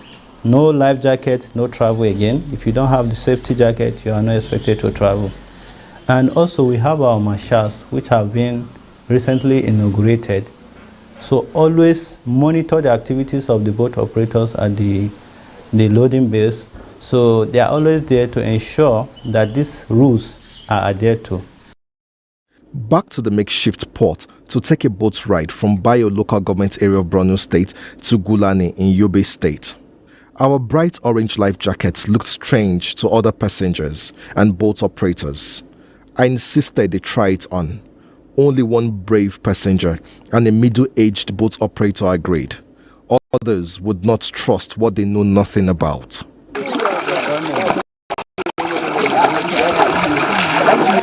Though wearing a life jacket, I was scared as a narrow boat sailed on the wide, choppy river.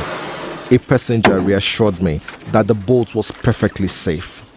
Abdul Karim has used the river as a means of long-distance transportation more than roads. Even during the insurgency, most of our people, they did not have access to follow the through because of the insurgency. It's even better and secure for you to take the boat to cross your state because it's more safer. If you follow the other route, anything can happen. So all this while we have been using this boat, we have been taking this route from Gombe. It will take you from Gulani to Gombe, to Bayo, to Koyakosar. If, as far as you are concerned, you are living in Gulani. If you want to leave Gulani in peace, it's better for you to follow this route. It will take you to wherever you want to go. I can't even count how many times that I use this boat to cross this river. Because I told you I'm farming in Gulani. So I must go to Gulani during the rain season more than like 5 times every year. That's only in rainy season. Apart from rainy season, we used to follow this road to Gulani because we don't have road access. We don't have anywhere to go than this place. So if we are using this place as our route, this is more safer and more closer to where we want to reach. Even after the harvesting, most people of this our town, you know, Ruhu town, many people, there is a lot of farmers. We are farming, we are fishing, we are doing everything. So after the farming, we use the boat to carry the goods, take it to market. If we want to buy some materials like the other things to use, we buy it from Gombe. Fertilizer, chemicals. Fertilizer, chemicals, and the others, and the food stuff where we don't have it here. We bought it from Gombe and use the river boats and take it to our people. That make our life difficult. People are suffering because of poor road accessibility. They don't follow any routes. There was a time that I even come here, we even overload. Some people say that, hey, wait, we are going to drop. Some people reduce from the boat. And there was a time I was thinking that the boat was even break, man. As we just enter, thank God we are not in the middle of the river. We just onboard it, so the boat can't break. So people have to reduce the goods. And you see this boat, you carry like bikes, maybe like 8 bikes. You carry like maybe 20 to 15 bags of rice or maize or sorghum, and you carry people more than 20. On one boat? On one boat. 8 bikes? 8 bikes. Bags of food? Bags of food. 20 people? And 20 people in one boat. And this is the thing that I have always thinking about it, that maybe if I have somewhere to follow, I would have followed than this place. So these life jackets, have you ever worn life jackets before? No, I never. I did not even see any person with life jacket in this place, Madanu. So it's only you people. So in over 10 years, you have never seen anybody? Over 10 years, I have never seen anybody with life jacket here. Water transportation has been in existence for centuries, but it's far more significant in a place like Nigeria, where many of the food items that we consume are from these communities that do not have appropriate road network, but rely on these means of transportation to move their produce from their interior communities to the major markets and towns. These operators and their passenger do not know the rules of water transportation, and they do not have access to protective gears such as this life jacket. It's important that the government at all levels get involved in educating these people about the rules of water transportation, and also providing essential life-saving jackets such as this to preserve both our food security and the lives of the people. From the border of Gombe, Yobe and Borno State, Lanre Adeyemi, TVC News.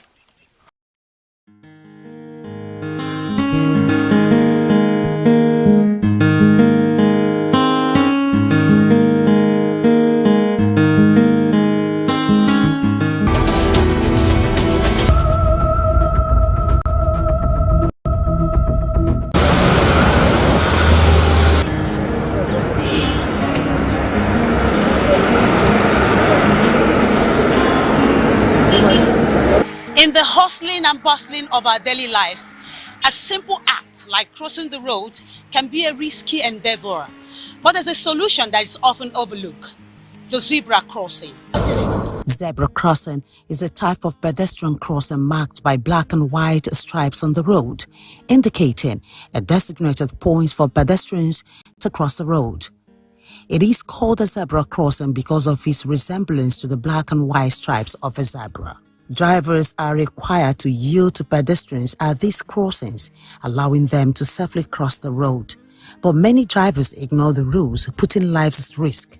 Do people know what this mark stands for? No, I don't know anything about it.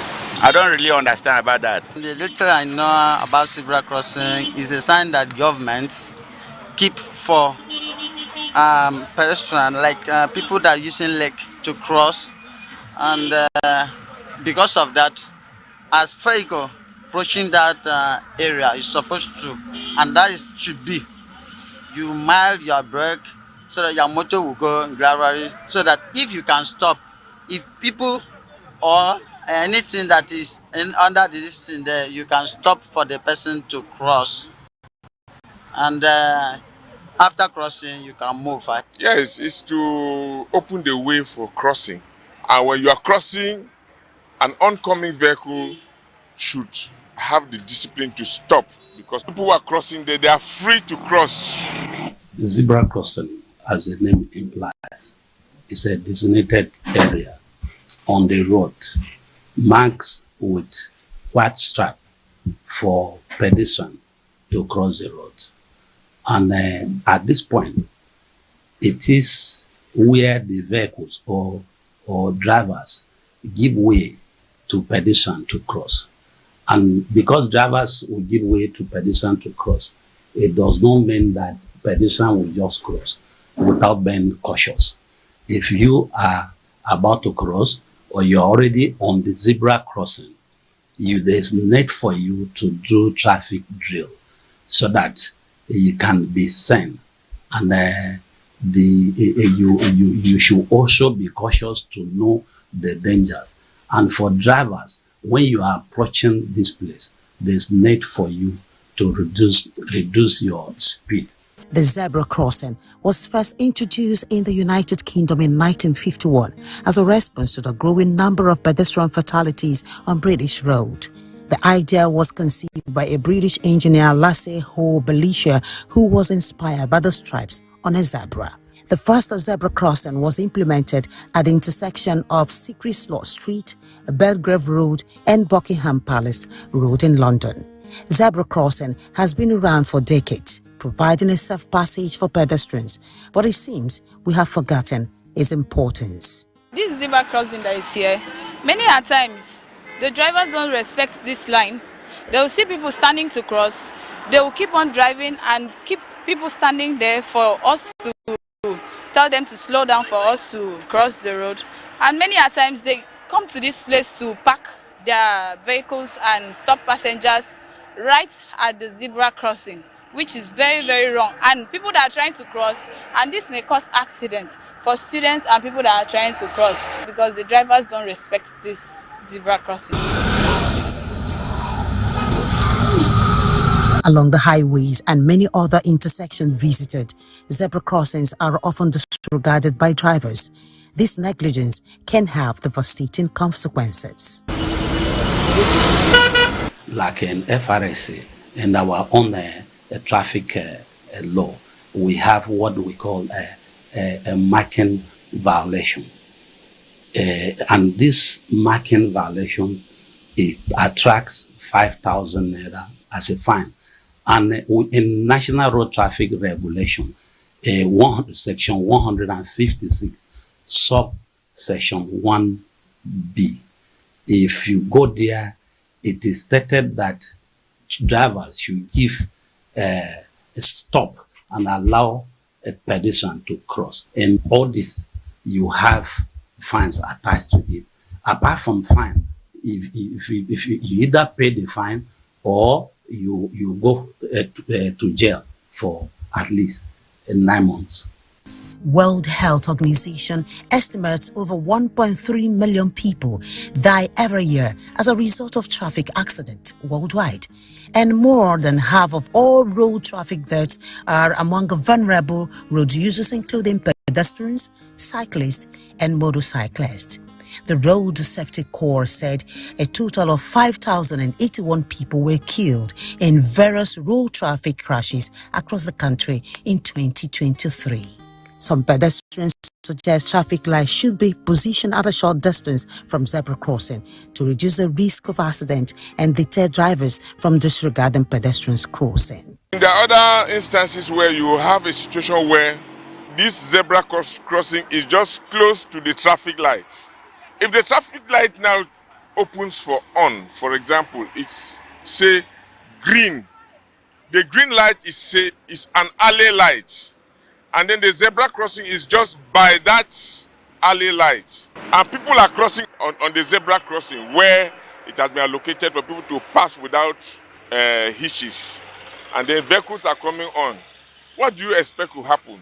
What will happen at that time is that the oncoming vehicles, if they stop, they may hit them from behind. So the zebra crossing is also supposed to be a bit far off from the traffic light.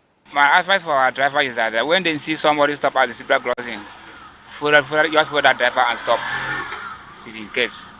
We have those using the zebra crossing.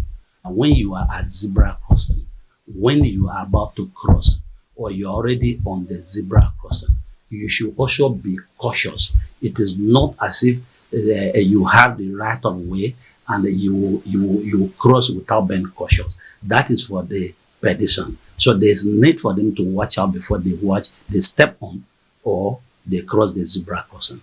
Then for drivers, I want to educate them that there is need for them when they approach zebra crossing, they reduce their speed and give a right of way to the people crossing the zebra crossing. I think when we do it like that, we will have effective traffic management and reduce road traffic crashes in the state. Zebra crossings are a simple yet effective way to save lives. Let's work together to make our roads safer, one crossing at a time.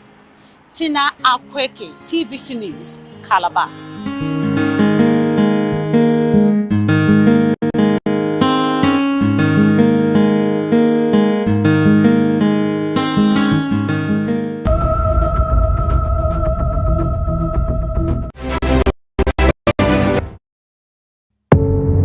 Doubt and fear doesn't occur at the canvas, it shows in the canvas. It shows the conation of raw earthen material slabbed, stroked and molded at a pace provided by the doubt and fear. Every move way in the struggle of one to the other, merging the past to the present, brushstrokes of colors seen but not known. For when the wailing stops, the pieces settle down in abject beauty erected for a century of a century. Speaking, advocating, protesting as the arts are meant to be.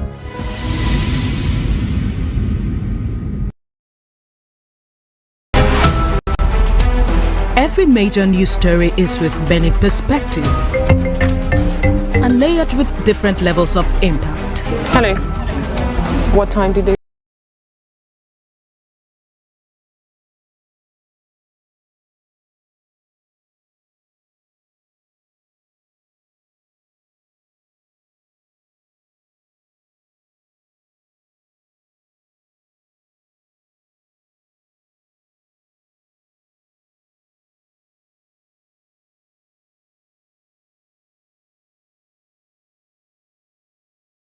TVC News. First with breaking news. There is always more to a story than the screaming headline. The part of a story that is not told casts a shadow. It's like the part of an object that is not reached by light. On TVC News, I'm able to explore the many angles there are to a story, talking to stakeholders, asking the difficult questions and digging for facts.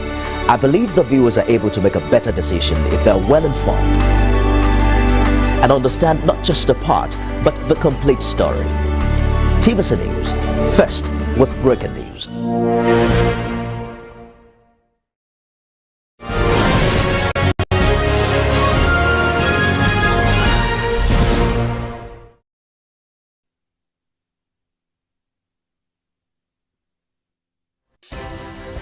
At TVC News, wherever the big news story is happening, we're geared up to break it. TVC News, first with breaking news. Doubt and fear doesn't occur at the canvas, it shows in the canvas. It shows the conation of raw earthen material slabbed, stroked and molded at a pace provided by the doubt and fear. Every move way in the struggle of one to the other, merging the past to the present, brushstrokes of colors seen but not known. For when the wailing stops, the pieces settle down in abject beauty erected for a century of a century. Speaking, advocating, protesting as the arts are meant to be.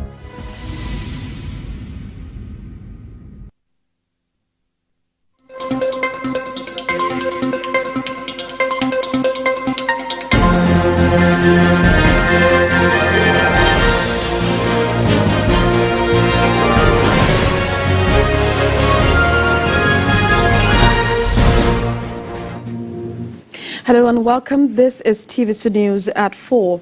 Police operatives attached to the Imo State Command have successfully executed a rescue operation that led to the safe liberation of 4 kidnapped hostages. The operation was carried out on Saturday after operatives received a distress call reporting the abduction of 4 persons in Ohaji local government area of the state. After a fierce gun duel with the kidnappers at their hideout, 2 of the kidnappers were killed and 4 victims were rescued. Arms recovered include 1 AK rifle, 47 rifle, 1 AK-47 magazine and 21 rounds of live 7.62 mm ammunition. In another development, the Ebonyi State Police Command has also arrested 17 suspects in Enohia Itim village for the murder of one Romchi Okorocha, who was accused by local youths of being involved in the killing of several individuals through alleged witchcraft and spiritual means. The Inspector General of Police, Kayode Egbetokun, has condemned this act of jungle justice and urged citizens to refrain from taking laws into their hands and report any suspected criminal activities to the nearest police division. Meanwhile, operatives of the National Drug Law Enforcement Agency have arrested a wanted drug kingpin and Lagos socialite in a mansion at Okota area of Lagos following the interception of a truckload of illicit drug consignment from a staff on the 1st of January. Known in the drug underworld as Yaruka, Alhaja Ajoke, as she is fondly called in social circle, has been on the wanted list of the NDLEA. On the surface, Alhaja Ajoke is a businesswoman who imports fabrics and shoes from China, but beneath is a massive illicit drug trade. She is also recognized as the Laje of Blessing Sisters, an influential club of society women in Lagos. Several arrests were also made in different parts of the country with illicit drugs recovered. And to Akwa Ibom State, where the police command has received a new commissioner, and that's CP Baba Mohammed Azari, and he is the 34th police commissioner in the state. This was disclosed in a press statement signed by the PPRO DSP Timfon John in Uyo. CP Azari, an indigene of Katagom local government area of Bauchi State, holds a Bachelor of Arts degree in Mass Communications from Bayero University in Kano. He also holds a master's degree in Public Policy and Administration and another master's degree in Crime Management, Prevention and Control from the same institution. He was enlisted into the Niger Police Force as a cadet assistant superintendent of police and was trained at the prestigious Niger Police Academy in Kano, where he graduated with an excellent result. DSP John explained that Mr. Azari is passionate and detribalized Nigerian who has traversed the country serving in sensitive and challenging positions with dedication and loyalty to his fatherland. Well, away from that, Governor of Oyo State, Seyi Makinde, says Nigerians do not want a one-party system, but a political system that gives citizens the choice to elect their representatives from other political parties when necessary. The governor said this during a visit by the National Working Committee members of the People's Democratic Party to commiserate with the governor on the death of 35 children during a stampede in the state. The PDP chieftains also came to present the new national secretary of the party, Ude Okoye, to him. According to the governor, Nigerians want a situation where they will be able to kick out non-performing leaders, as this would only be possible if there are alternatives. 4 years ago, I was the secretary of the Convention Planning Committee that midwifed this National Working Committee, and 4 years after, we have to, do the exercise again. So we spoke about what's ahead of us for 2025, and we do know that Nigerians are waiting for PDP to get its act together, and you can see how united the members of the National Working Committee of our great party, how united they are. There's no faction. Well, it will give a headache to some people, but there's no faction. Oyo State being a PDP state, we in PDP around the entire nation and beyond, because we have members who are not in Nigeria, who are abroad, that we are also mourning with the state, and we say sorry to the entire family and Oyo State people. So you have emerged as the secretary. What are you bringing on board? Well, I'm bringing unity on board. I'm bringing oneness. I'm bringing cohesion in our party. I'm coming to make sure that from this year onwards, our party will function effectively as the leading opposition party in Nigeria. Well, Nigerians have been asked to support the policies and programs of President Bola Tinubu's administration in order to reposition the country, stabilize the economy, and make life more bearable for people.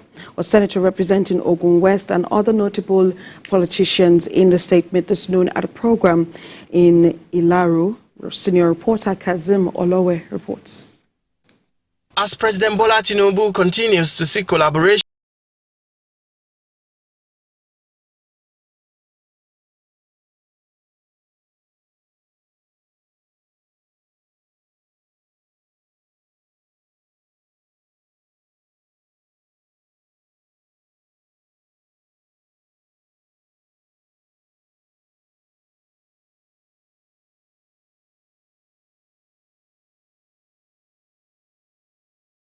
we should only expect the best, and we have started well. So there is no room for us to stop. We want to continue in that trend. We want to ensure that we attract many more developmental projects across the length and breadth of the senatorial district which I'm representing. So in 2025, you should expect more development. The Minister of State for Health and Social Welfare, Isiaq Salako, on his part says President Tinubu has done a lot in the area of universal health coverage and has a better plan for the welfare of the people in 2025. The President has approved a social action fund, and that social action fund is to be deployed to ensure that communities are able to execute projects at the community level, projects that add value to healthcare.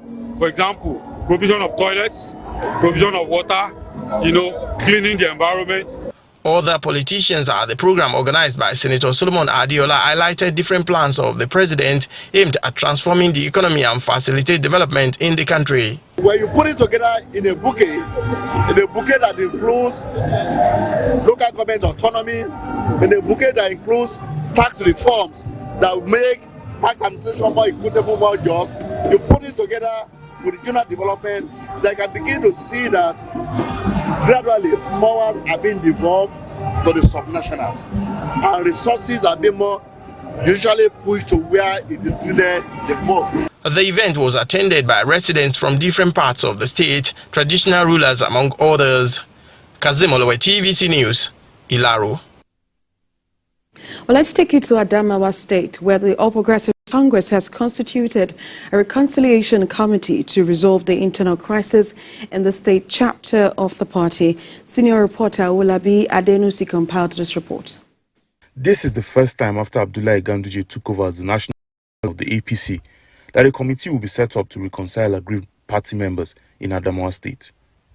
Addressing the party stakeholders in Yola, the chairman of the Reconciliatory Committee, former Senator Mohammed Mana, says the committee is mandated to bring back all aggrieved members to a round table for dialogue. We are here with the Adamawa Unity Forum, a peace and unity group established to connect with APC members at the grassroots. The forum's new office in Yola will serve as a hub for connecting with party members across the 21 local government areas of the state. The chairman of the Adamawa Unity Forum, Abubakar Girie, sheds more light on the task before his forum in bringing the desired peace to APC. We have to take our time to reconcile people within the party who has little fractures. You know, it is normal in politics. So we decided, but we find as a forum, Unity Forum, to make this reconciliation easier for us, we as members, we cannot afford to do such. That's why we went and seek the assistance of these our fathers to come to our aid to reconcile the members of the party, and they have agreed in conjunction with the National Secretary of the APC. Some stakeholders shared their thoughts on the peace-building process embarked upon by the APC leadership. For the first time since 2019 that we have a very stable, very well-organized reconciliation committee headed by a distinguished senator. In the Unity Forum, we again felt that we should bring some of our elders who have what it takes to reconcile the entire membership of APC in Adamawa State under the able leadership of distinguished Senator Mana, a man of proven integrity who has stood the test of time, a one-time military administrator, a former senator, former chief whip in the National Assembly. With the caliber of people in the committee, we have no doubt in our mind they have what it takes to reconcile the APC membership of Adamawa State.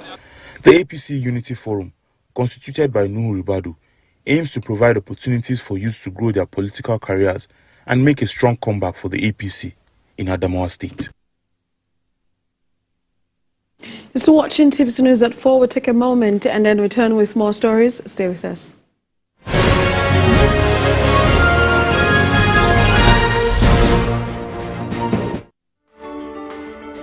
There is always more to a story than the scrimmage line. The part of a story that is not told casts a shadow. It's like the part of an object that is not reached by light. On TVC News, I'm able to explore the many angles there are to a story, talking to stakeholders, asking the difficult questions, and digging for facts. I believe the viewers are able to make a better decision if they're well informed and understand not just a part, but the complete story. TVC News, first with breaking news.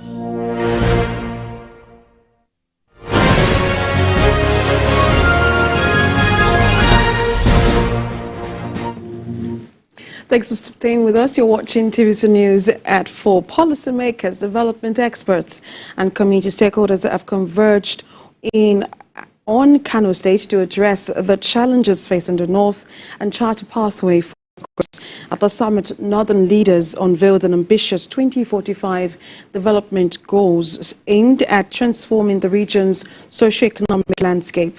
TVC News senior reporter Ibrahim Issa has the story. It was a landmark gathering as policymakers, development experts, and stakeholders meet in Kano State with a shared vision for northern Nigeria's future. The discussions focus on 3 critical objectives: analyzing the region's current challenges and opportunities, proposing innovative solutions to catalyze transformational change, and outlining strategic steps to achieve Northern Nigeria Development Goals (NNDGs) 2045. These goals were crafted following a thorough analysis of present challenges in the region, including gaps in education, widespread poverty, and persistent security concerns. Whether we like it or not, the future of this country is more regional than national.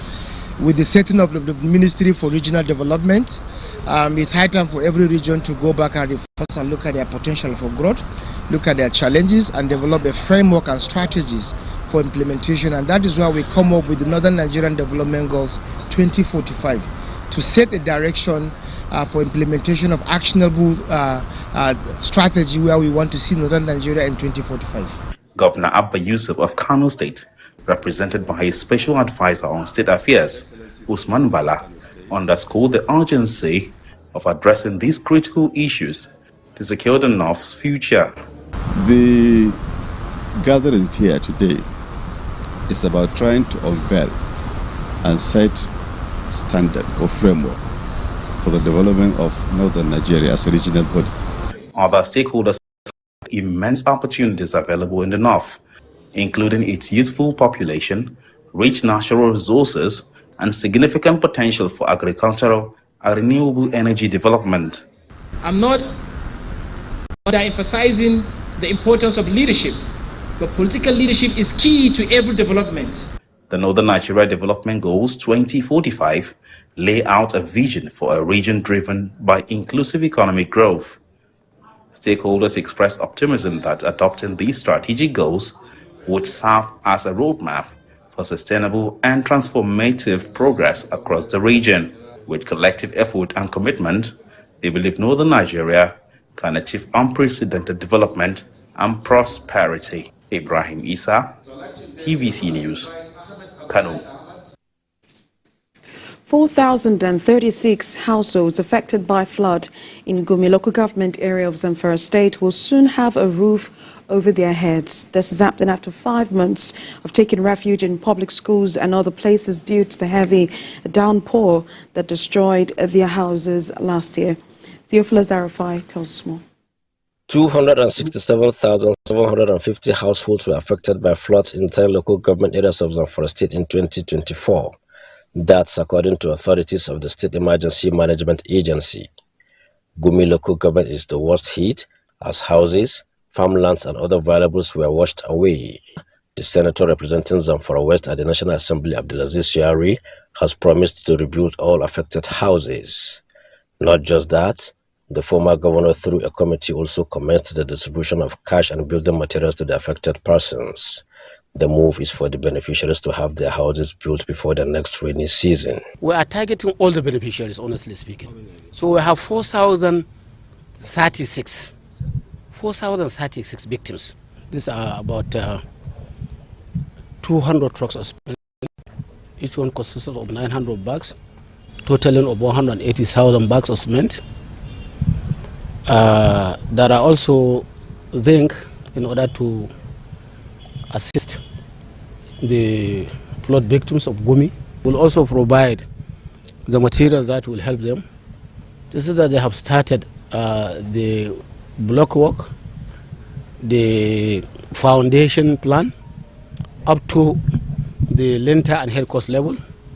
And after the headcourse, we are going to provide them with wood, nails, and zinc for them to be able to make the roofings. Some of the beneficiaries described the senator as an answered prayer. My house was completely washed away by flood last year. Myself and my family have been squatting with relatives since then. I was given 594,100 bags of cement to rebuild my house. We thank Senator Abdulaziz Yari for this help. Words alone cannot express how I feel. I was given cash, cement and zinc. Rini is optimistic that the beneficiaries will not sell the items given to them, considering what they've passed through in the last 5 months and the measures put in place. We had a stakeholders meeting. We invited most of the victims, including the village heads and district heads. We had a meeting with them. We advised them properly. And honestly speaking, from what I observed, I don't think there will be a person who will sell his own. The items distributed in the first phase includes cash, 200 trucks of cement and zinc, among other building materials. Theophilus Darufai, TVC News, Gusau. The President of the Ninth Senate, Senator Ahmed Lawan, has empowered his constituents with multiple interventions across the 6th senatorial district of Yobe North. The constituency intervention include disbursement of cash to small-scale business owners, medical outreach for patients with eye defects, donation of food items, vaccination of cattle in Machina. The commissioning of the wetland was also part of the projects where Senator Lawan speaks on how imperative it is to share with the less privileged and the vulnerable, especially at this critical time.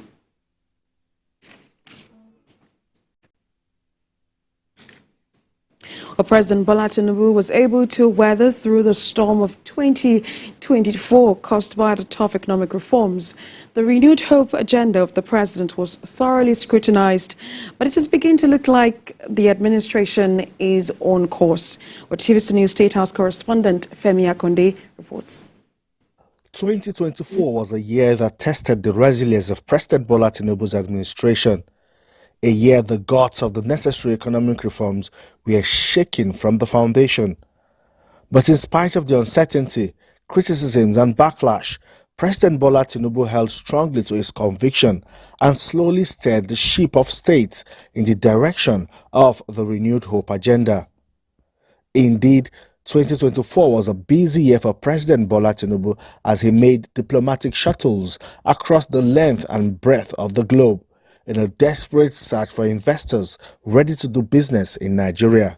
We must ensure that the spirit of the collaboration and cooperation between our two leading countries in Africa will intensify and deepen under our leadership of our respective nations. This is not a matter of choice, but of destiny that includes an historical responsibility.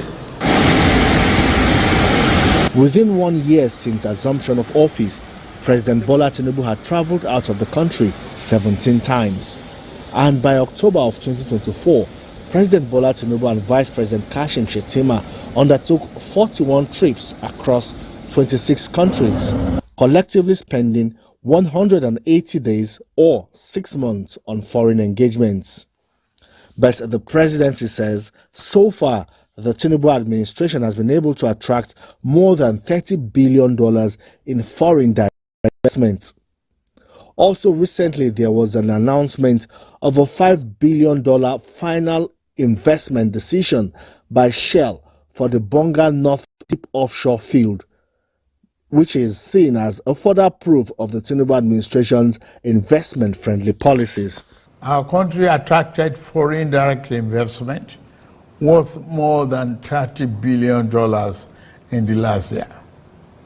Fellow compatriots, our administration is committed to free enterprises, free entry and free exit in investment. These foreign trips and visits have also been reciprocated by some global leaders. It also led to the signing of memoranda of understanding and cooperations that will significantly contribute to the development of Nigeria's GDP. In addition to statements of joint mutual interest and commitments to development, security, and undertaking to work together for the betterment of Nigeria, Africa, and to partake in global development, specific agreements were signed, memorandum of understanding. The Belt and Road Initiative is China's modern-day Silk Road, connecting countries, connecting people, connecting economies. Despite these efforts, much more was desired as economic growth remained sluggish and President Tinubu's ministers faced criticisms for underperforming in their assigned roles.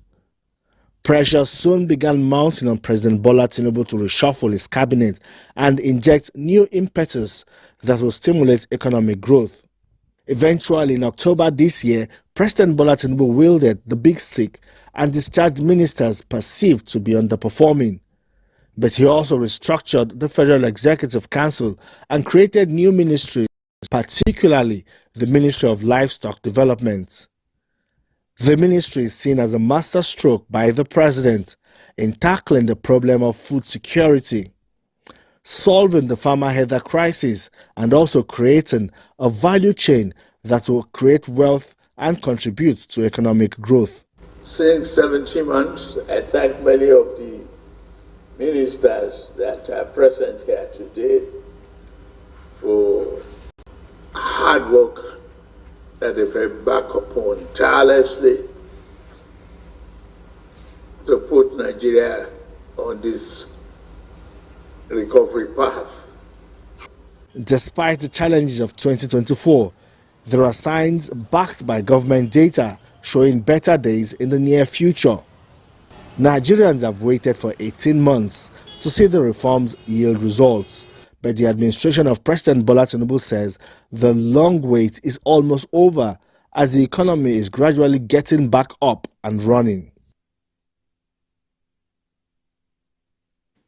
Outside Nigeria, Hamas has posted a video showing a 19-year-old Israeli captive as indirect talks between the group and Israel on a ceasefire and hostage release deal resume in Qatar. The footage shows Liri Albag calling on the Israeli government to reach a deal.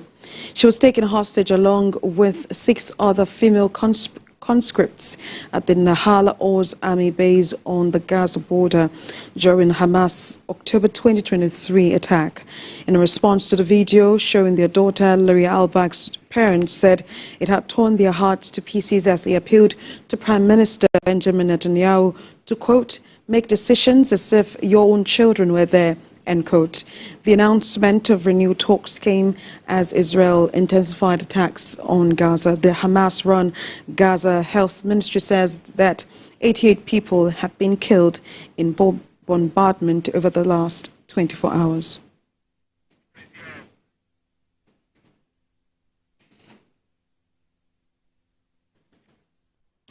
Well, that's all we can take on TVC News this hour. For more updates on the stories we're monitoring, you can visit our website. It's tvcnews.tv. Also on all of our social media platforms on Facebook, Instagram, and on X at TVC News NG. On YouTube, we're live at TVC News Nigeria. Just before we go, we'll leave you with live pictures from Lagos, where Thanksgiving ceremony is ongoing.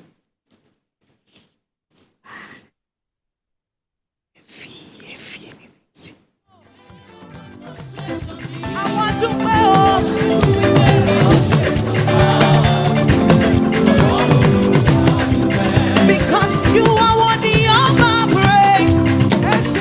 You are worthy of my praise. Invisible God. You are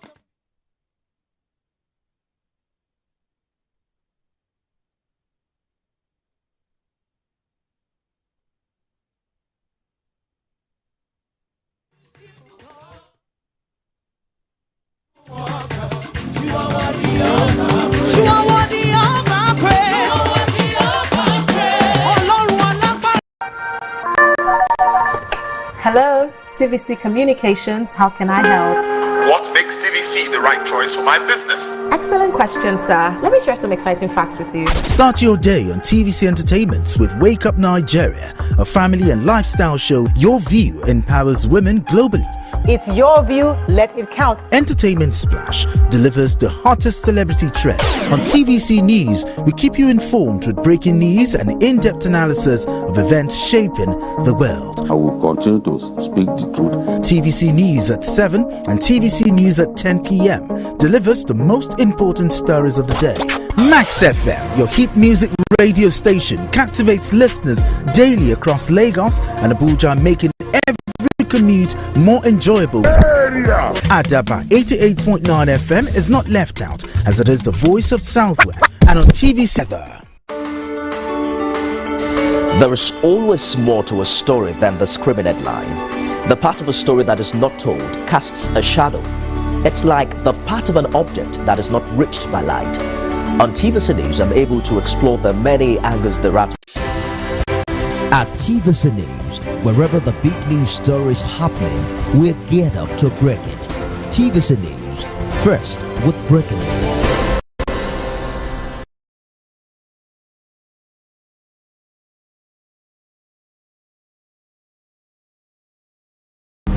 Aimed at promoting CNG adoption as an alternative fuel to reduce the country's dependence on conventional petrol products.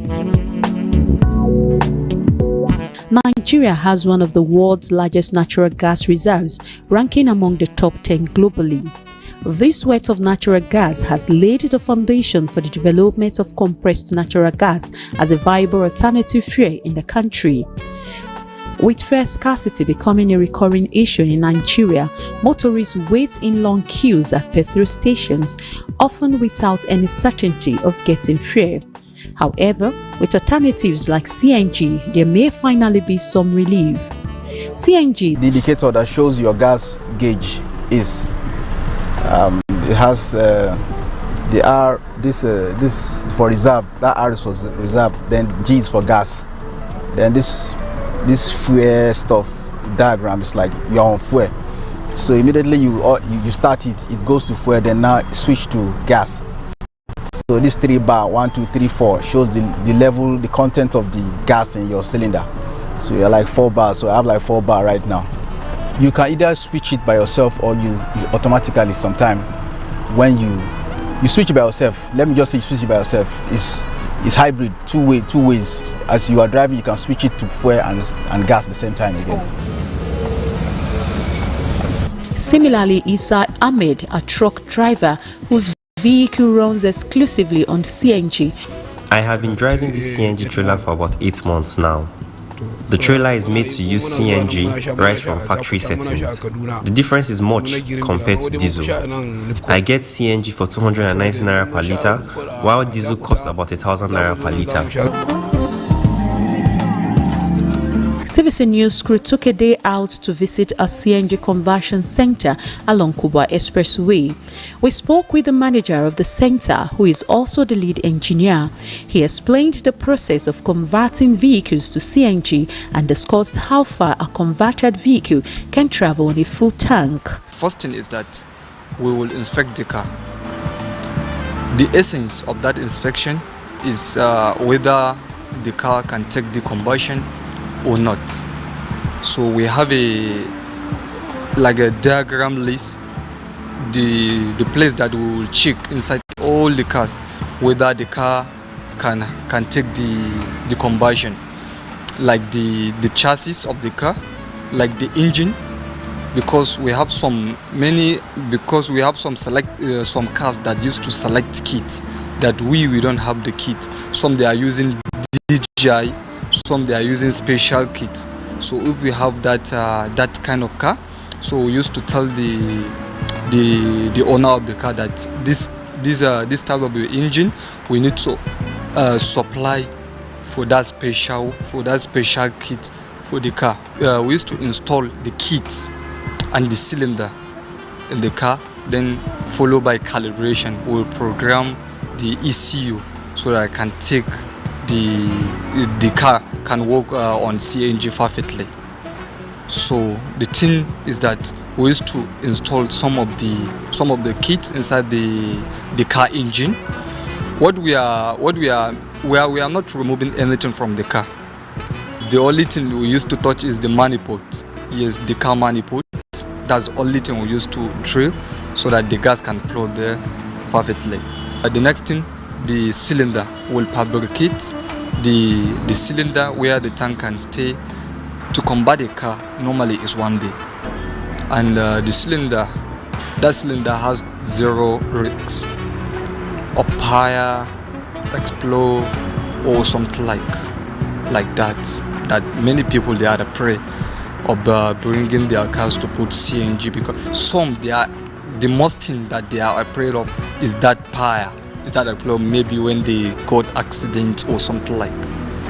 No, it had 0 risks of that fire, because the main thing that we used to give customers assurance of that safety is even if you carry the letter and on that gas on it will never catch fire. Yes, it will never.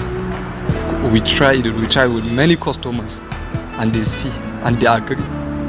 So it had 0 risks. So the gas it uses is different from the one we use? Yes.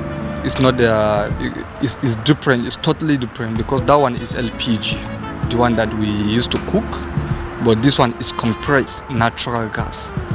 Yes, it's just the air, so you can't even feel it.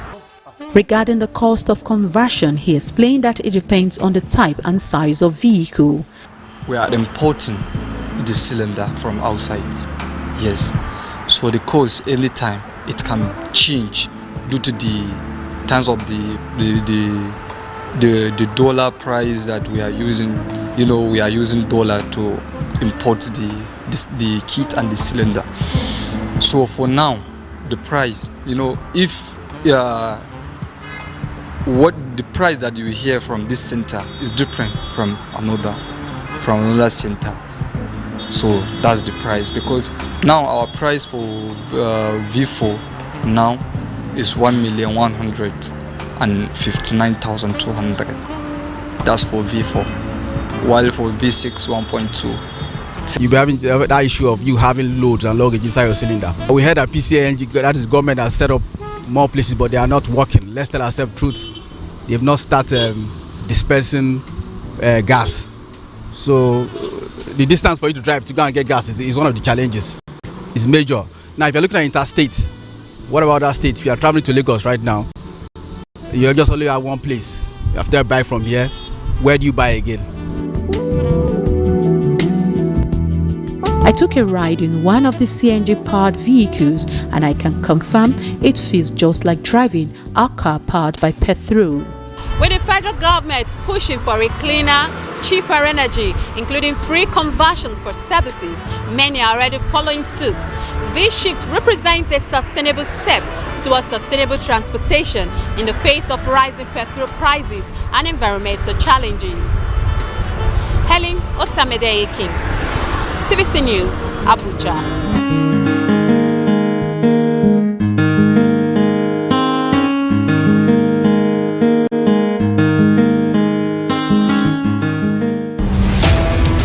Can be a risky endeavor, but there's a solution that is often overlooked: the zebra crossing.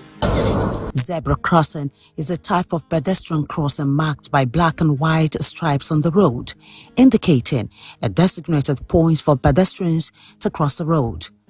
It is called a zebra crossing because of its resemblance to the black and white stripes of a zebra.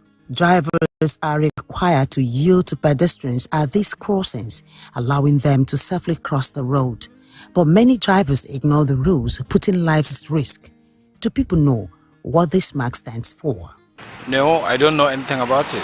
I don't really understand about that. The little I know about zebra crossing is a sign that governments keep for pedestrians, like people that are using leg to cross, and because of that, as vehicle approaching that area is supposed to, and that is should be, you mild your brake so that your motor will go gradually, so that if you can stop, if people or anything that is under this in there, you can stop for the person to cross, and after crossing you can move. Yes, it's to open the way for crossing, and when you are crossing, an oncoming vehicle should have the discipline to stop, because people who are crossing there, they are free to cross. Zebra crossing, as the name implies, is a designated area on the road marked with white stripe for pedestrians to cross the road. And at this point, it is where the vehicles or drivers give way to pedestrians to cross. And because drivers will give way to pedestrians to cross, it does not mean that pedestrians will just cross without being cautious. If you are about to cross or you're already on the zebra crossing, there's need for you to do traffic drill so that you can be seen. And you should also be cautious to know the dangers. And for drivers, when you are approaching this place, there's need for you to reduce your speed. The zebra crossing was first introduced in the United Kingdom in 1951 as a response to the growing number of pedestrian fatalities on British roads. The idea was conceived by a British engineer, Lasse Ho Belisha, who was inspired by the stripes on a zebra. The first zebra crossing was implemented at the intersection of Secret Slot Street, Belgrave Road and Buckingham Palace Road in London. Zebra crossing has been around for decades, providing a safe passage for pedestrians, but it seems we have forgotten its importance. This zebra crossing that is here, many a times the drivers don't respect this line. They will see people standing to cross. They will keep on driving and keep people standing there for us to tell them to slow down for us to cross the road. And many a times they come to this place to park their vehicles and stop passengers right at the zebra crossing, which is very, very wrong. And people that are trying to cross, and this may cause accidents for students and people that are trying to cross because the drivers don't respect this zebra crossing. Along the highways and many other intersections visited, zebra crossings are often disregarded by drivers. This negligence can have devastating consequences. Like in FRSC, in our own traffic law, we have what we call a marking violation.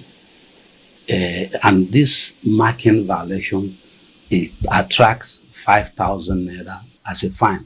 And in National Road Traffic Regulation, section 156, subsection 1B, if you go there, it is stated that drivers should give a stop and allow a pedestrian to cross. And all this, you have fines attached to it. Apart from fine, if you either pay the fine or you go to jail for at least 9 months. World Health Organization estimates over 1.3 million people die every year as a result of traffic accidents worldwide. And more than half of all road traffic deaths are among vulnerable road users, including pedestrians, cyclists, and motorcyclists.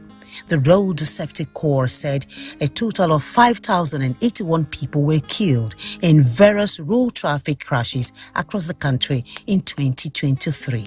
Some pedestrians suggest traffic lights should be positioned at a short distance from zebra crossing to reduce the risk of accident and deter drivers from disregarding pedestrians crossing. There are other instances where you have a situation where this zebra crossing is just close to the traffic light. If the traffic light now opens for on, for example, it's say green. The green light is an alley light. And then the zebra crossing is just by that alley light. And people are crossing on the zebra crossing where it has been allocated for people to pass without hitches. And then vehicles are coming on. What do you expect will happen? What will happen at that time is that the vehicles, the oncoming vehicles, if they stop, they may hit them from behind. So the zebra crossing is also supposed to be a bit far off from the traffic light. My advice for our driver is that when they see somebody stop at the zebra crossing, you have to follow that driver and stop. See in case. We have those using the zebra crossing. And when you are at zebra crossing, when you are about to cross, or you're already on the zebra crossing, you should also be cautious. It is not as if you have the right of way and you cross without being cautious. That is for the pedestrian. So there's need for them to watch out before they step on or they cross the zebra crossing. Then for drivers, I want to educate them that there is need for them when they approach zebra crossing, they reduce their speed and give a right of way to the people crossing the zebra crossing. I think when we do it like that, we will have effective traffic management and reduce road traffic crashes in the state. Zebra crossings are a simple yet effective way to save lives. Let's work together to make our roads safer, one crossing at a time. Tina Akweke, TVC News, Calabar.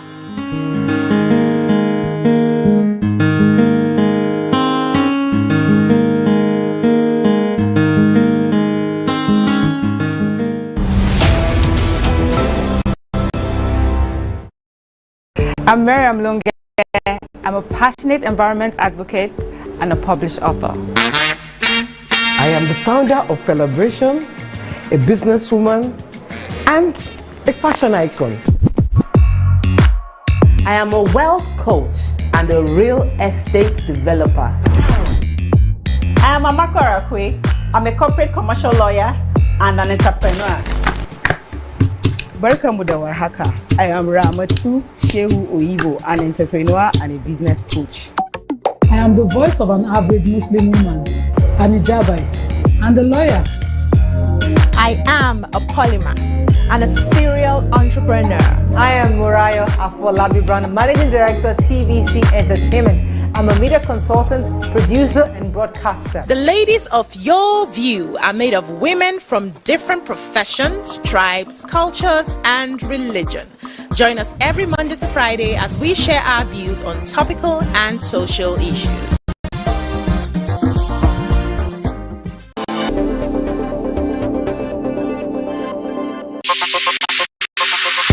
Stay ahead with the biggest news stories.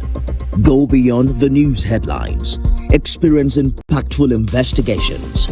Enjoy resourceful news coverage in real time. TVC News at 7 and TVC News at 10 p.m. Live every day on this channel. TVC News. First with breaking news. At TVC News, wherever the big news story is happening, we're geared up to break it. TVC News. First with breaking news.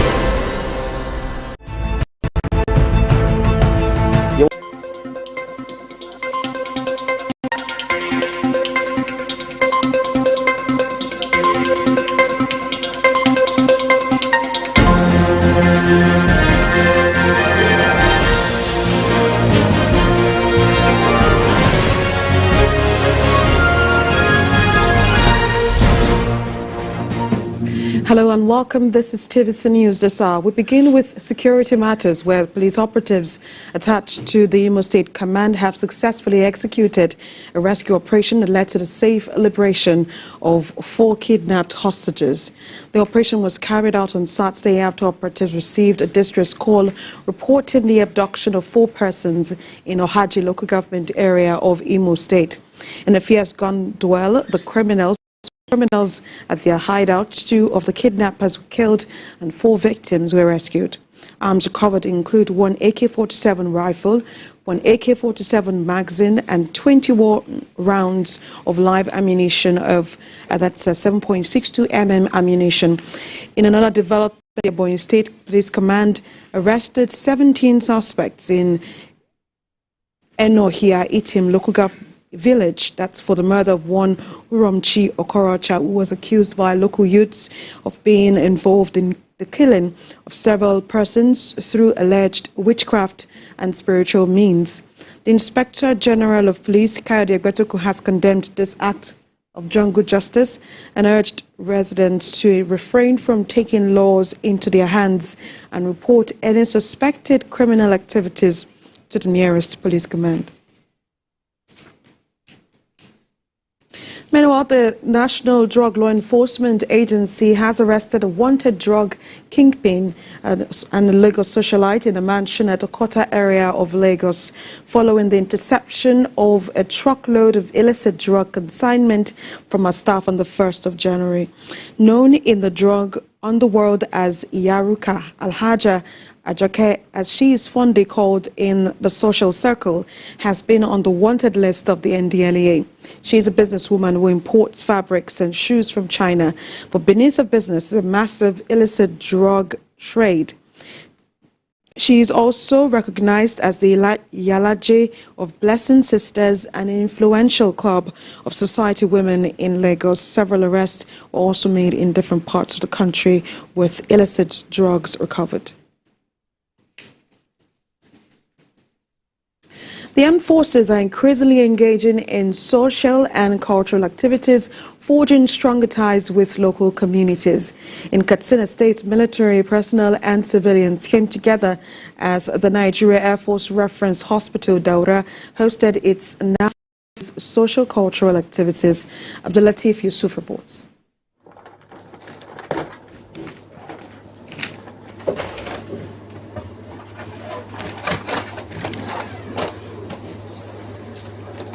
story in our next bulletin. Well, let's take you to Akwa Ibom State, where they have received a new commissioner of police. That's CP Baba Mohammed Azare.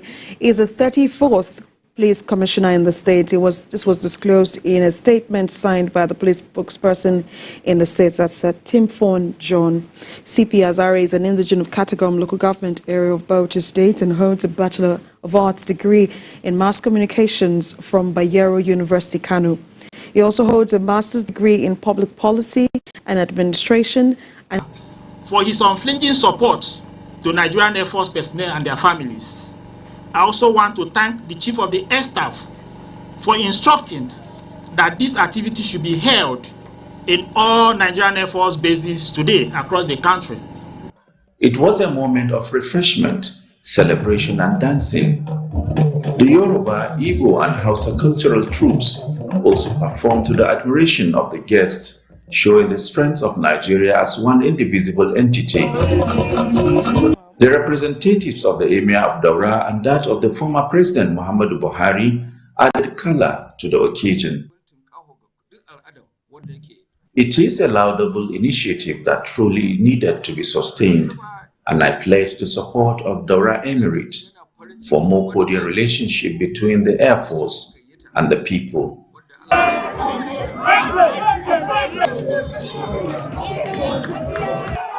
This contest between these two departments of the hospital exhibits skills, stamina, and resilience. There was also the presentation of awards of appreciation to both uniformed and civilians serving at the hospital for outstanding performance. Children from the hospitals were not left out to interact with the servicemen and their families. Abdulatif Yusuf, TVC News, Kathna. To other stories now, Governor of Oyo State, Seyi Makinde, says Nigerians do not want a one-party system, but a political system. And we have started well. So there is no room for us to stop. We want to continue in that trend. We want to ensure that we attract many more developmental projects across the length and breadth of the Historical District, which I'm representing. So in 2025, we should expect more development. The Minister of State for Health and Social Welfare, Isiaq Salako, on his part says President Tinubu has done a lot in the area of universal health coverage and has a better plan for the welfare of the people in 2025. The President has approved a social action fund, and that social action fund is to be deployed to ensure that communities are able to execute projects at the community level, projects that add value to healthcare. For example, provision of toilets, provision of water, cleaning the environment. Other politicians at the program organized by Senator Solomon Adiola highlighted different plans of the president aimed at transforming the economy and facilitate development in the country. When you put it together in a bouquet that includes local government autonomy, in a bouquet that includes tax reforms that will make tax administration more equitable, more just, you put it together with regional development, they can begin to see that gradually powers are being devolved to the subnationals and resources are being more usually pushed to where it is needed the most. The event was attended by residents from different parts of the state, traditional rulers among others. Kazim Olowe, TVC News, Ilaro. You're still watching TVC News this hour. We'll take a moment and then return with more stories. Stay with us.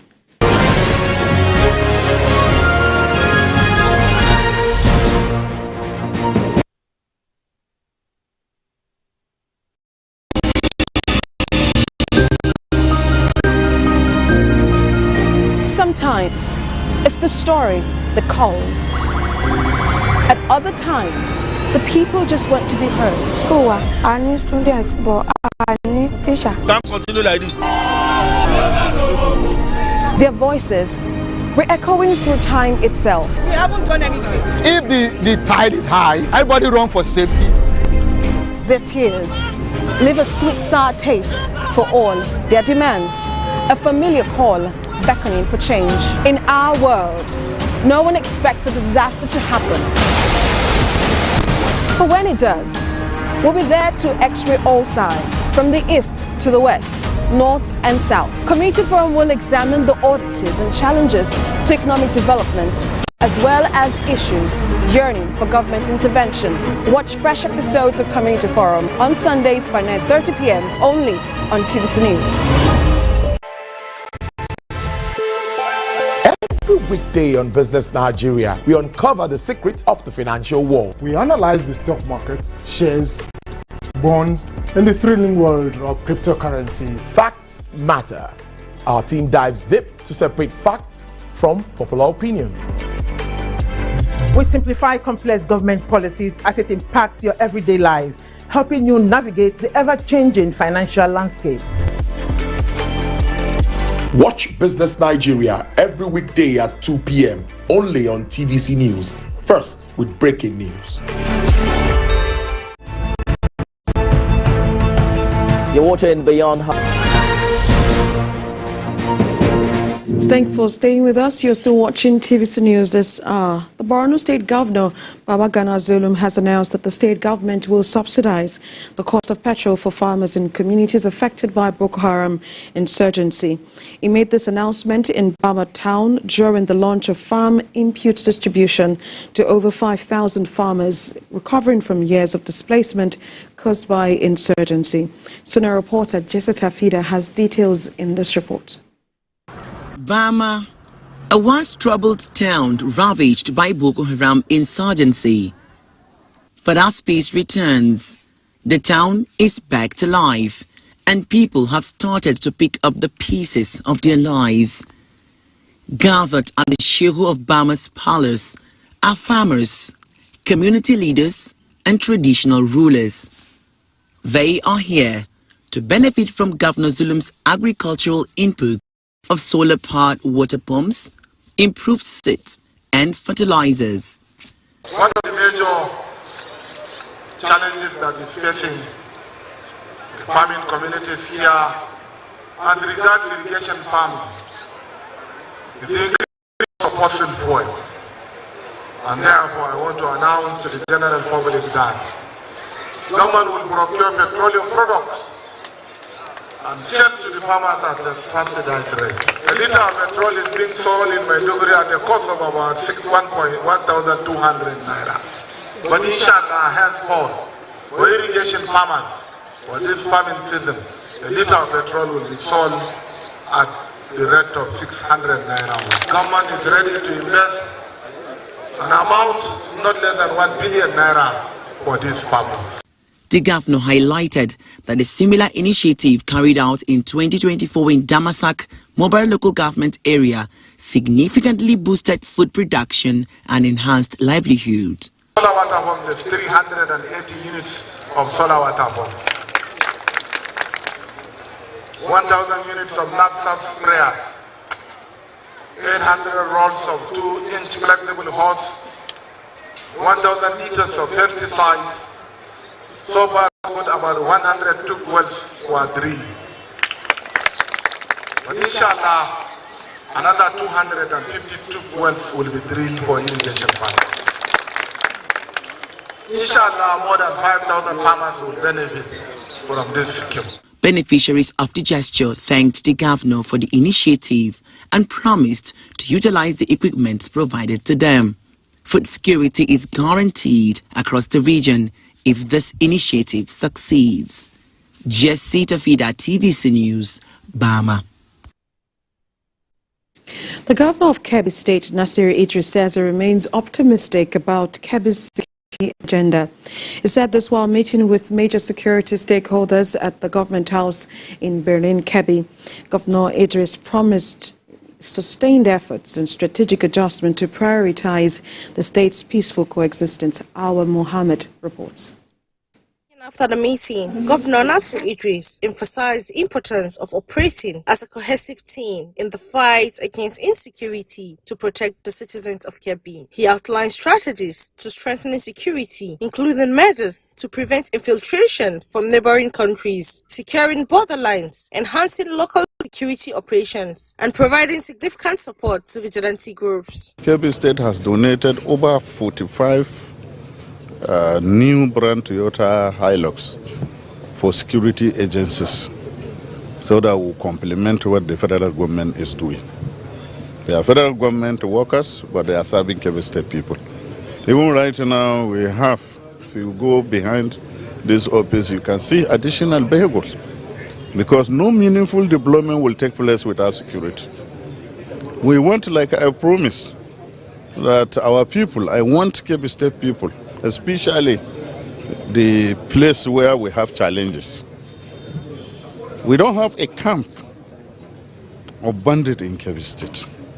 But because we share border with some states like Niger State, Zamfara State, and Sokoto State, that is why we have infiltration of bandits in about 2-3 local governments we have in Kebbi State. So we have acquired additional bail, and even the vigilante have promised to procure additional 1,000 motorcycles for the vigilante. Kebbi State Commissioner of Police, Bill Lasani, who spoke on behalf of all security agencies in Kebbi State, thanked Governor Nasser for his unwavering support and presented him with an award of excellence on behalf of all the stakeholders.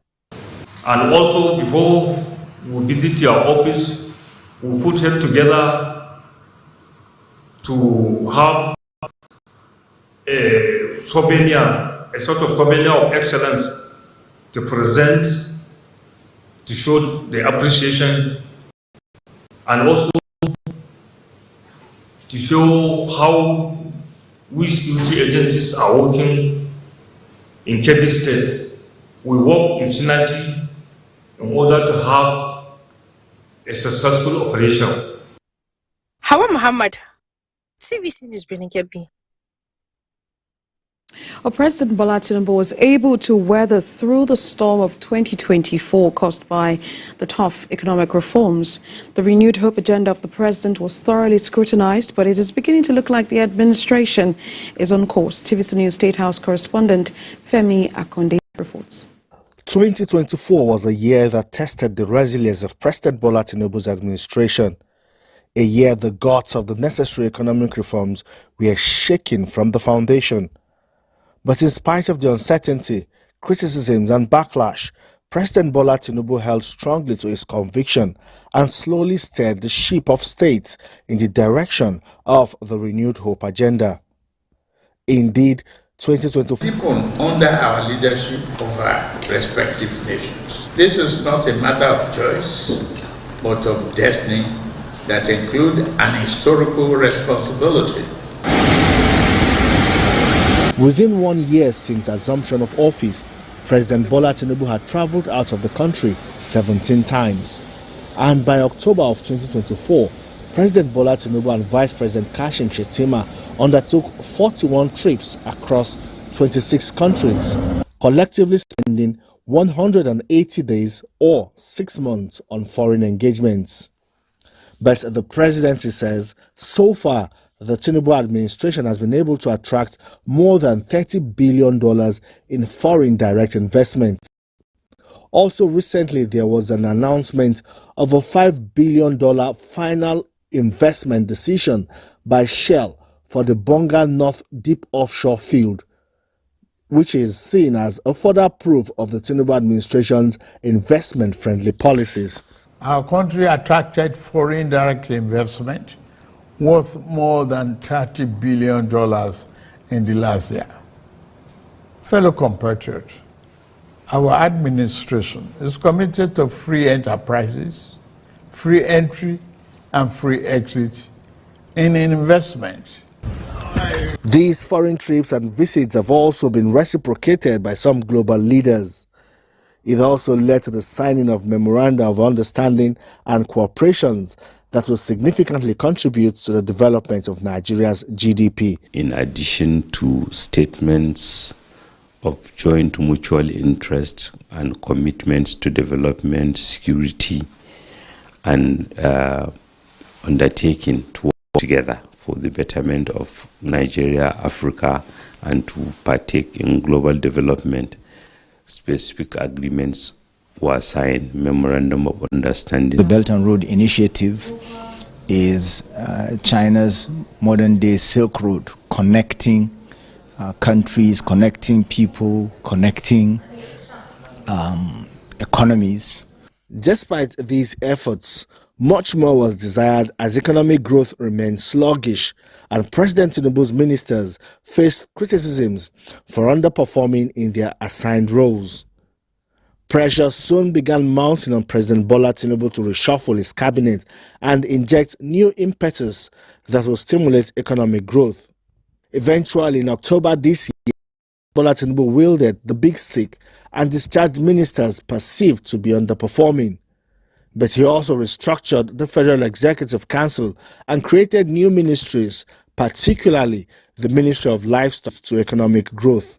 Since 17 months, I thank many of the ministers that are present here today for hard work that they've embarked upon tirelessly to put Nigeria on this recovery path. Despite the challenges of 2024, there are signs backed by government data showing better days in the near future.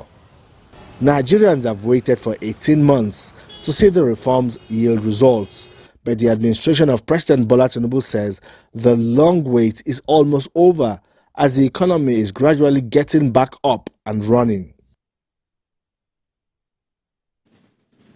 Outside Nigeria, Hamas has posted a video showing a 19-year-old Israeli captive as indirect talks between the group and Israel on a ceasefire and hostage release deal resume in Qatar.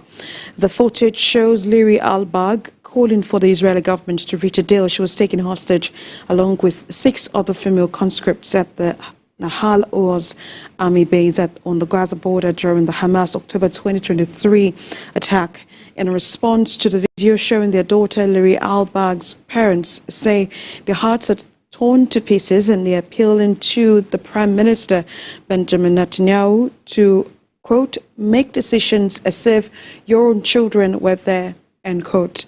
The announcement of renewed talks come as Israel intensified attacks on Gaza.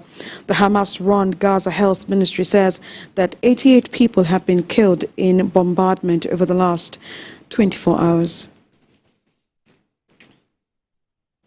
That's TVC News this hour. For more stories and updates, you could go to our website. It's tvcnews.tv. You could also go to all of our social media platforms, Facebook, Instagram, and on X at TVC News NG. On YouTube, we're live at TVC News. Watching. Bye for now.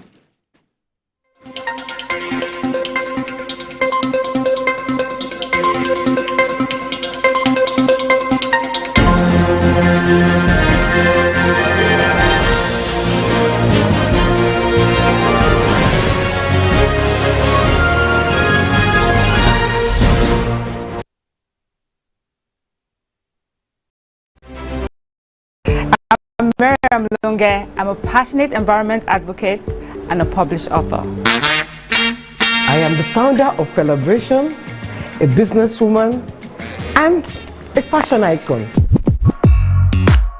I am a wealth coach and a real estate developer. I am Amako Arakwe. I'm a corporate commercial lawyer and an entrepreneur. Barkamu da warhaka. I am Ramatu Shehu Oyibo, an entrepreneur and a business coach. I am the voice of an average Muslim woman, an hijabite, and a lawyer.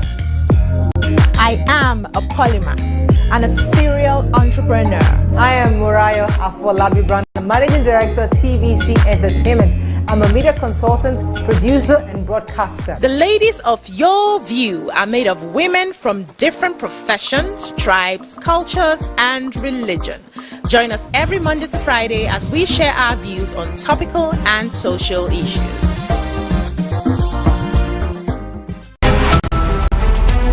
Every major news story is with many perspectives and layered with different levels of impact. Honey, what time did this happen?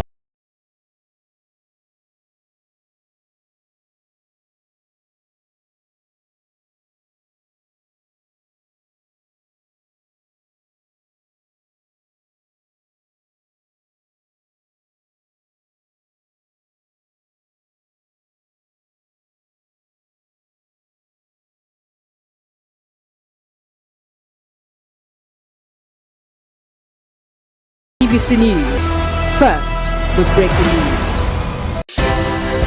At TVC News, wherever the big news story is happening, we're geared up to break it.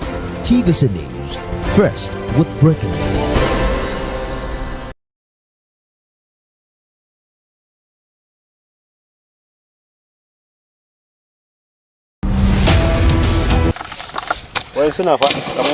In Nigeria, many rural dwellers build their lives around water.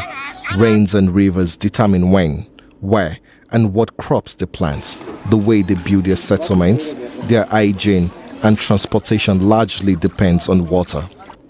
To get a clear first-hand experience of river-based transportation to people living in Nigeria's northeast region, often considered as just a desert to outsiders, I journeyed to the banks of the Gongola River.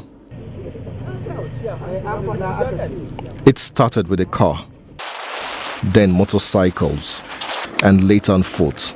The voyage was difficult and treacherous, which only emphasizes the choice of rivers as the preferred means of transportation for these experienced rural dwellers. Gongola River originates from the eastern slopes of Jos Plateau in north-central Nigeria through Bauchi, Gombe, and Yobe states with several beautiful waterfalls, then briefly passes through Borno before re-entering Gombe to Adamawa, where it empties into River Benue. At Fike community, business is slow as it is not a market day. Yet, canoe operators were at the bank of the river Gongola hoping to do some business. For centuries, communities along this river have relied on it for transportation. This place may seem deserted, but it's a significant transportation hub. I'm standing in Bayo local government area of Borno State, and across the river there is Ro in Gulani local government area of Yobe State, and to my right is Dadinkowa in Gombe State. It's a triangle, but this kind of transportation hubs are significant because many of the food items that we consume in Nigeria are produced in farms in deep interior areas without proper road network. They need rivers and this transportation means to get their produce from the farms to the markets.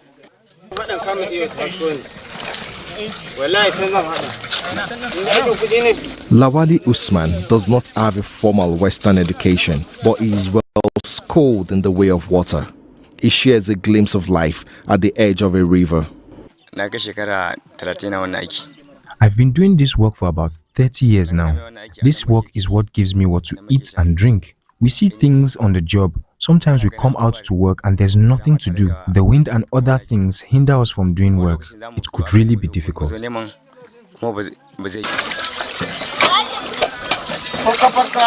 Despite often overloading their boats with bags of grains, motorcycles and passengers, these boat operators and their passengers are living on a knife's edge.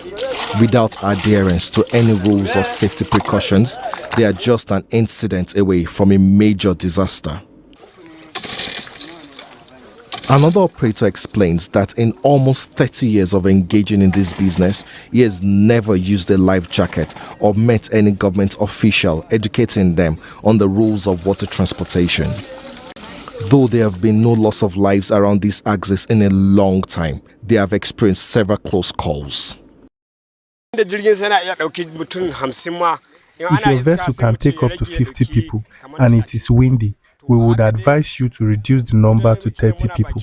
We here at the river bank, this is where we get what to manage our homes. I have been working at this river bank for about 15 years and I am over 40 years old now. We are looking for intervention from the government because of how the work by the water is. Safety here is no good, so we are urging the government to intervene and give us life jackets. I went in search of the famous boat builder referred to as Serikin Ruwa, meaning king of water. He does not have a boat under construction at the moment, blaming it on the high cost of timber, yet he explains the business of boat building and the dangers of cutting corners. The small one is 150.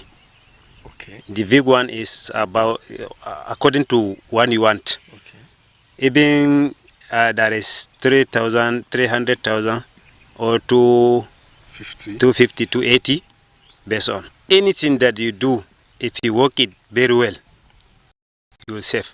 The National Inland Waterways Authority is responsible for approximately 10,000 kilometers of navigable waterways. It is also responsible for regulations and enforcing standards. The agency is meant to work with river basin authorities to promote commerce and ensure safety. Passengers and operators say they are not aware of their existence nor felt the agency's impact. Hundreds of lives are lost in boat mishaps each year. Only a few are documented. We try to enlighten the water users and including the boat operators to always obey the rules of activities on the water. One of such is usage of life jacket, sand bucket, paddles, life buoys, and many more. Traveling not at night. No life jacket, no travel again. If you don't have the safety jacket, you are not expected to travel. And also we have our marshals, which have been recently inaugurated. So always monitor the activities of the boat operators at the loading bays.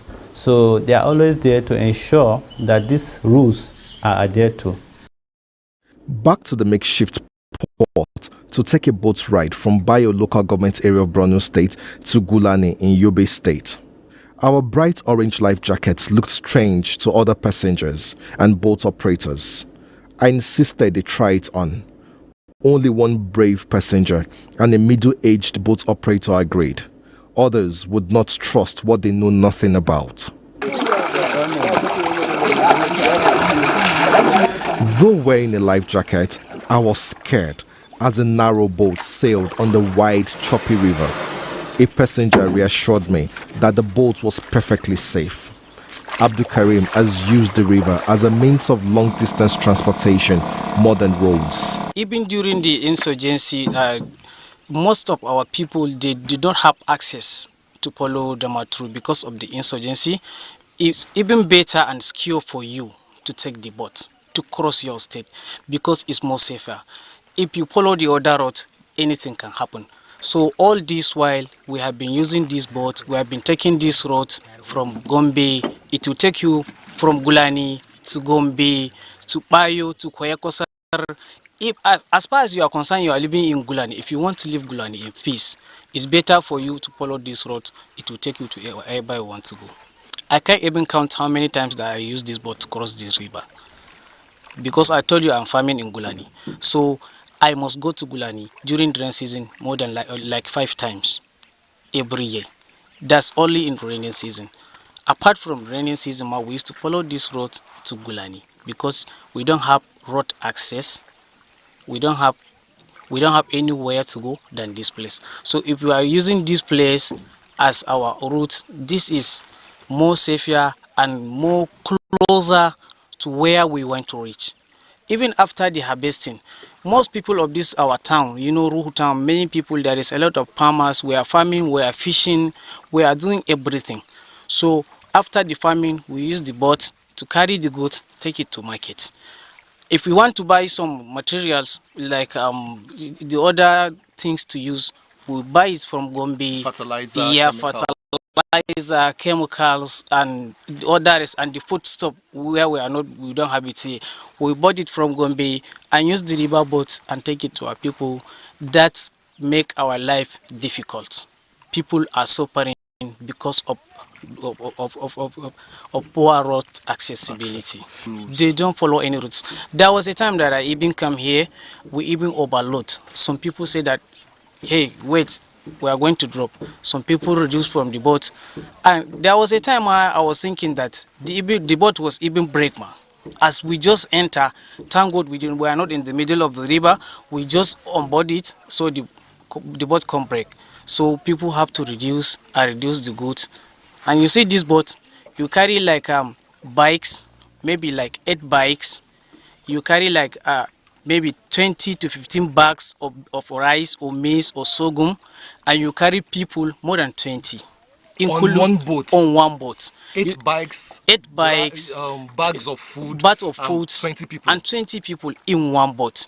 And this is the thing that I have always thinking about it, that maybe if I have somewhere to follow, I would have followed than this place. So these life jackets, have you ever worn life jackets before? No, I never. I did not even see any person with life jacket in this place, Madani. So it's only you people. So in over 10 years, you have never seen anybody? Over 10 years, I have never seen anybody with life jacket here. Water transportation has been in existence for centuries, but it's far more significant in a place like Nigeria, where many of the food items that we consume are from these communities that do not have appropriate road network, but rely on these means of transportation to move their produce from their interior communities to the major markets and towns. These operators and their passenger do not know the rules of water transportation, and they do not have access to protective gear such as this life jacket. It's important that the government at all levels get involved in educating these people about the rules of water transportation, and also providing essential life-saving jackets such as this to preserve both our food security and the lives of the people. From the border of Gombe, Yobe and Borno State, Lanre Adeyemi, TVC News.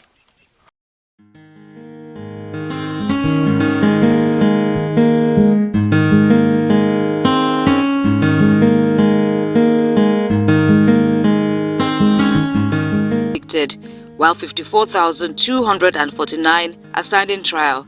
This majority include inmates who are on trial before the magistrate or high court, and those who haven't even had a day in court. This yawning disparity, amounting to almost 70%, has been the narrative at the overcrowded facilities. They kept bringing me out again for the first time to torture me. They want to kill me. Until May 2024, when they were finally freed.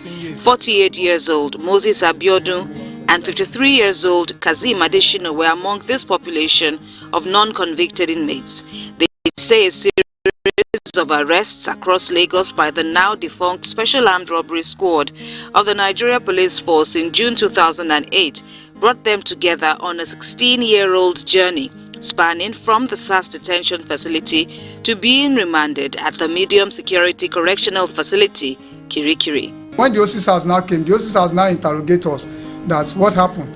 I said, I don't know anything. This is how they come to arrest me in my house. They were asking me about Femi. Who is Femi? So the officers now gave them order that they must not kill us, so that these people you arrested, is either they release us or they took us to court. They took us to this court, court 18 at Ikeja on the 23rd of March 2009.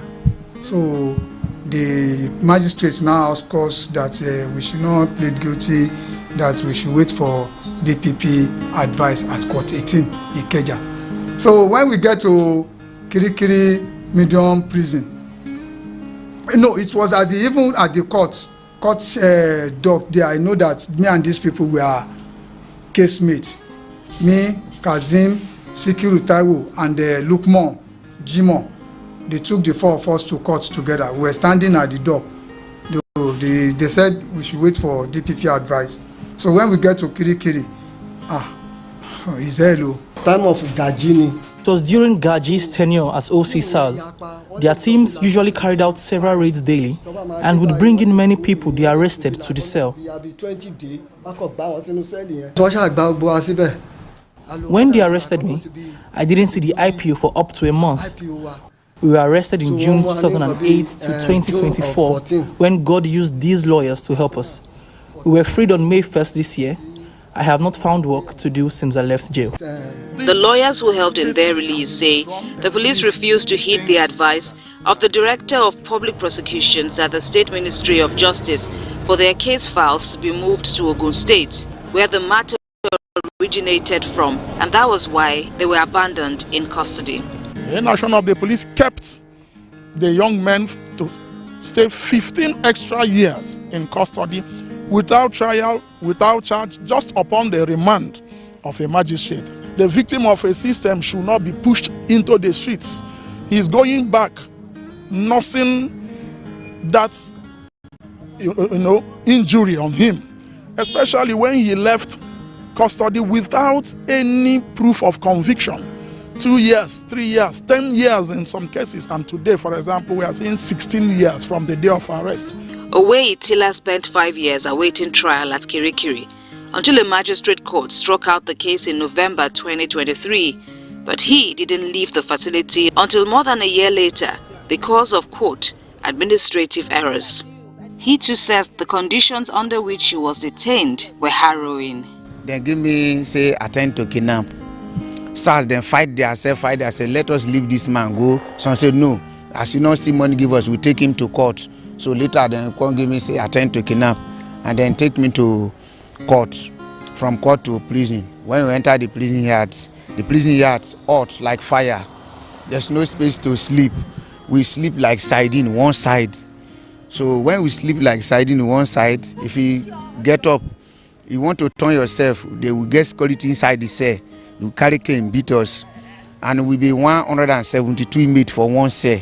They will give us omo to bath. Give me one bucket of water. Will be 3 men take and bath, enter, and in the evening time, they will bring 1 cup of gari to each person. That gari is very worse, no good at all. That is why now my eye now see very well. And when we did the prison yard, there's no food. I try to kill lizard, I roast it, eat. I kill rat then kill throw away far side, I roast it with the fire, I chop them. So now, since that time, I have a hand for my ear like this. So I can open it, people can see it, I'm not shame. During the interview, Owei's former mates pass by. As soon as they spot him, a moving exchange follows. And so we manage before then God sent one lawyer come release us for last year. Last year. So my people, Allah will bless you people. These advocates say there is need to urgently address this menace in the criminal justice system. The congestion of our centers is a practical thing. You don't decongest what you don't know, the details of what you don't know. There are people, they are human beings. If we say, like Ikoyi that has a capacity for 800 people, you are having 3,500. They are all human beings. Can we get them? Can we take the audits one by one? What's your name? What's his warrant? When did he come in? What is his case? Which court? By the time you do for 3,500 people, you can now say, yes, we are working. The system ought to have a way to compensate these ones. Like we said earlier, these ones that have lost 16 years of their life, they are neither here nor there in the society today. Now they have come out. Moses has nothing he's doing today. He has no source to feed himself. He's back with his aged father.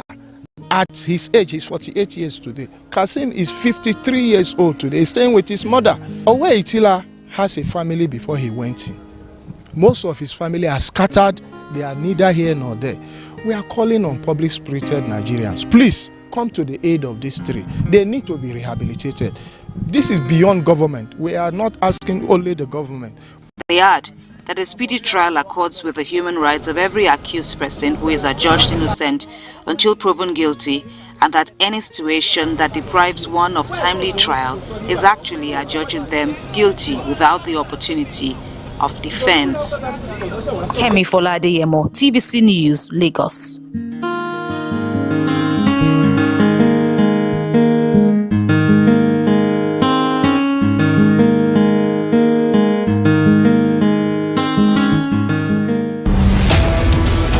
Can be a risky endeavor, but there's a solution that is often overlooked: the zebra crossing. Zebra crossing is a type of pedestrian crossing marked by black and white stripes on the road, indicating a designated point for pedestrians to cross the road. It is called a zebra crossing because of its resemblance to the black and white stripes of a zebra. Drivers are required to yield to pedestrians at these crossings, allowing them to safely cross the road. But many drivers ignore the rules, putting lives at risk. Do people know what this mark stands for. No, I don't know anything about it. I don't really understand about that. The little I know about zebra crossing is a sign that governments keep for pedestrians, like people that are using leg to cross, and because of that, as vehicle approaching that area is supposed to, and that is should be, you mild your brake so that your motor will go gradually, so that if you can stop, if people or anything that is under this in there, you can stop for the person to cross, and after crossing you can move. Yes, it's to open the way for crossing, and when you are crossing, an oncoming vehicle should have the discipline to stop, because people who are crossing there, they are free to cross. Zebra crossing, as the name implies, is a designated area on the road marked with white stripe for pedestrians to cross the road. And at this point, it is where the vehicles or drivers give way to pedestrians to cross.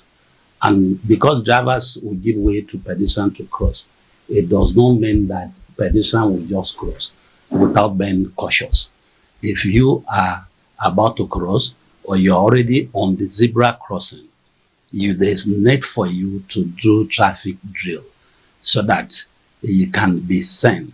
And you should also be cautious to know the dangers. And for drivers, when you are approaching this place, there's need for you to reduce your speed. The zebra crossing was first introduced in the United Kingdom in 1951 as a response to the growing number of pedestrian fatalities on British roads. The idea was conceived by a British engineer, Lasse Ho Belisha, who was inspired by the stripes on a zebra. The first zebra crossing was implemented at the intersection of Secret-Slot Street, Belgrave Road and Buckingham Palace Road in London. Zebra crossing has been around for decades, providing a safe passage for pedestrians, but it seems we have forgotten its importance. This zebra crossing that is here, many a times the drivers don't respect this line. They will see people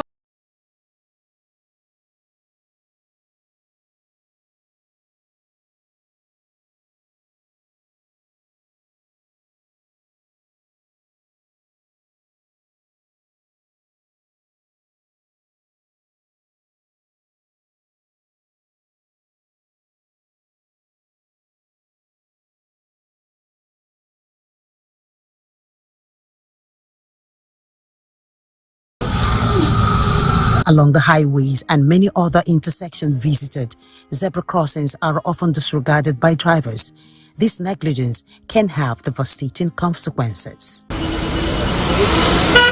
Like in FRSA and our own traffic law, we have what we call a marking violation. And this marking violation, it attracts 5,000 naira as a fine. And in National Road Traffic Regulation, section 156, subsection 1B, if you go there, it is stated that drivers should give a stop and allow a pedestrian to cross. And all this, you have fines attached to it. Apart from fine, if you either pay the fine or you go to jail for at least 9 months. World Health Organization estimates over 1.3 million people die every year as a result of traffic accidents worldwide. And more than half of all road traffic deaths are among vulnerable road users, including pedestrians, cyclists, and motorcyclists. The Road Safety Corps said a total of 5,081 people were killed in various road traffic crashes across the country in 2023.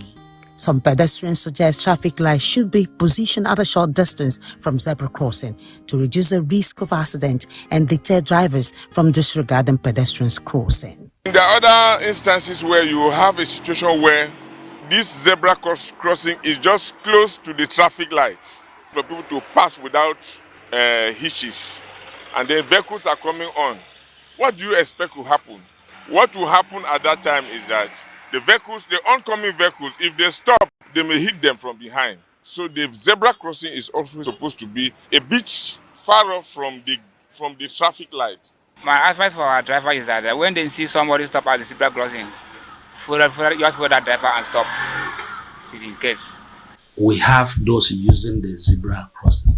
And when you are at zebra crossing, when you are about to cross or you're already on the zebra crossing, you should also be cautious. It is not as if you have the right of way and you cross without being cautious. That is for the pedestrian. So there's need for them to watch out before they step on or they cross the zebra crossing.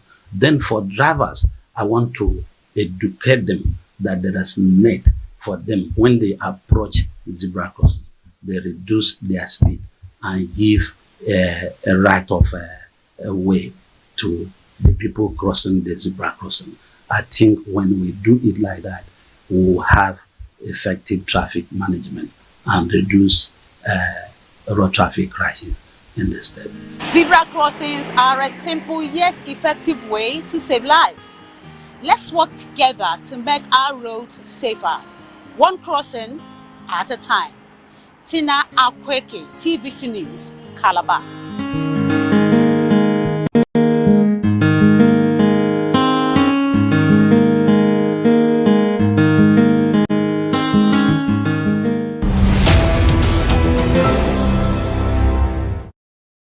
TVC News Weekend Lineup.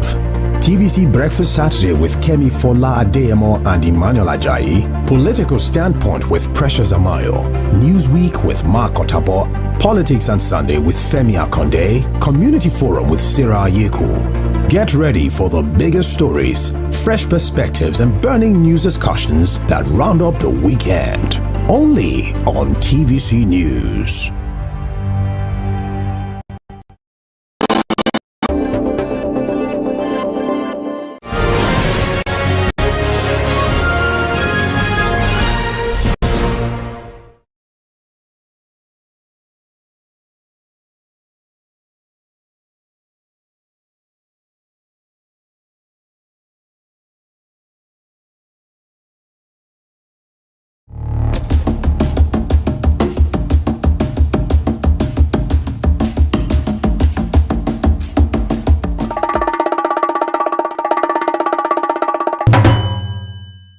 Classical style of art is ageless and timeless and will never go out of fashion. And on this episode, we bring to you timeless arts. I am Tolokwe Lamidi. Welcome to the show.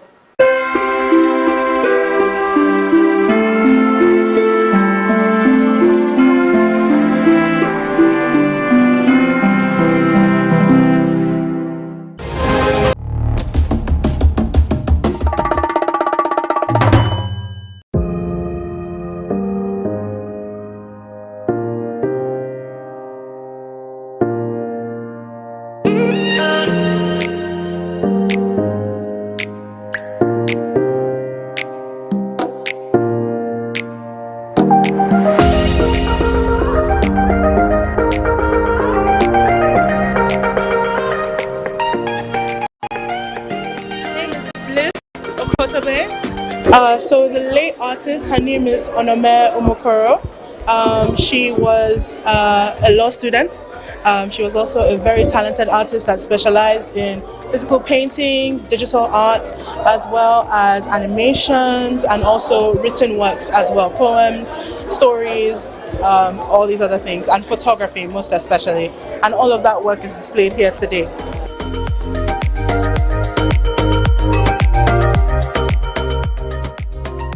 My name is Shamila Lautunla. I met her last year actually in December when I first started law school. It was actually my first time in Nigeria in 3 years. And it took me a week or so to find her, but she made herself very prominent. She came up to me and she's like, "So, what do you think about this place?" And we immediately started laughing, which is something that I did with Onome often because her presence was she was so easy to get along with. and that's not something that's very easy that comes to me. I'm very specific with my friends, but being with Onome was so simple. I think we got along immediately. We just clicked. She was very sweet and she was very caring from the get-go, and I found that, you know, unimaginable. She was always with me, you know, she would always check on me, and I would do the same for her. And coming into Onome's life allowed me to be a bit more creative with myself. I started writing more because she would read my stories and she would tell me how she felt, give me actual criticism, which I really appreciated, and I started painting because of her again. I never thought I was any good, but she genuinely, you know, found the good sides of my arts, and I don't know, I loved her a lot. We stayed together in Abuja for a couple of weeks before I finally went back to Lagos, and it was a very fun time. I didn't expect Onome to break out of her shell like that. That's really my dancing partner. If anybody else, it would definitely be her. We're always on the same vibe. My name is Oluwaseun. The exhibition today is talking about grief and uncertainty. So she focused on like a lot of mediums. If you see her art, you see like the dark themes. There's like red, there's a lot of eyes, but her signature look is the long neck persons. So Onome was somebody that was striving to be everything and everything.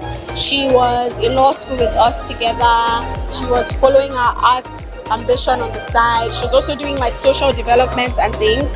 So she's a bit of everything, and she didn't let anything like stop her. No matter how things were, she was just always pushing forward and making sure like she was going to get there. So that's one thing about her. She's a go-getter and a go-setter.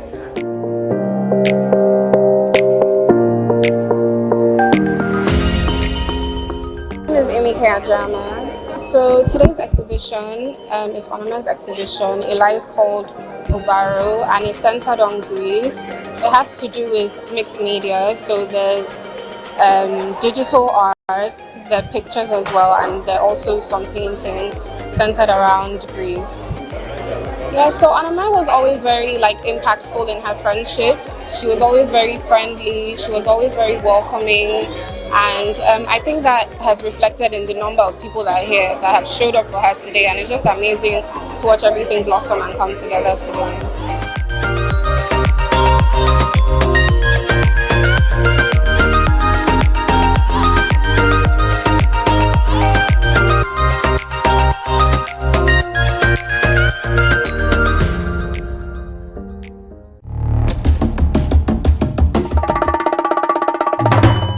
Reflection 4, an exhibition of drawings, paintings, fabrics, and prints by Shani Jawando reflects a journey of self-recovery, gazing into a mirror and translating the depths of one's soul into art. Now, from vivid portraits of Nigeria's landscape to thought-provoking abstracts addressing societal themes, Jawando's works continues to transcend time, uniting generations through its timeless appeal. Let's take a look.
I came here today, firstly, to honor a colleague of mine who is the artist that is exhibiting his work.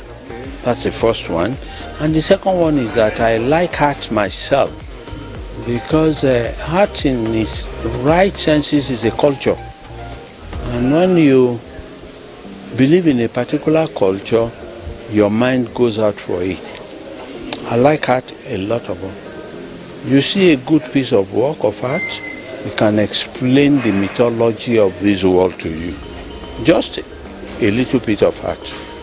So one of the reasons I'm here today is to get better educated, because every time you see an artwork, you are educating yourself. I once saw an artwork in America years back, and the piece of art won the first prize. And it was on a canvas, just white paint. No dots, no any other color. Just white color on it. And it won the first prize. It was when the worker that did that thing explained that everybody say, this is the person to win the first time. Just white color on a canvas. Art is another form of education. And till I die, I will keep on educating myself.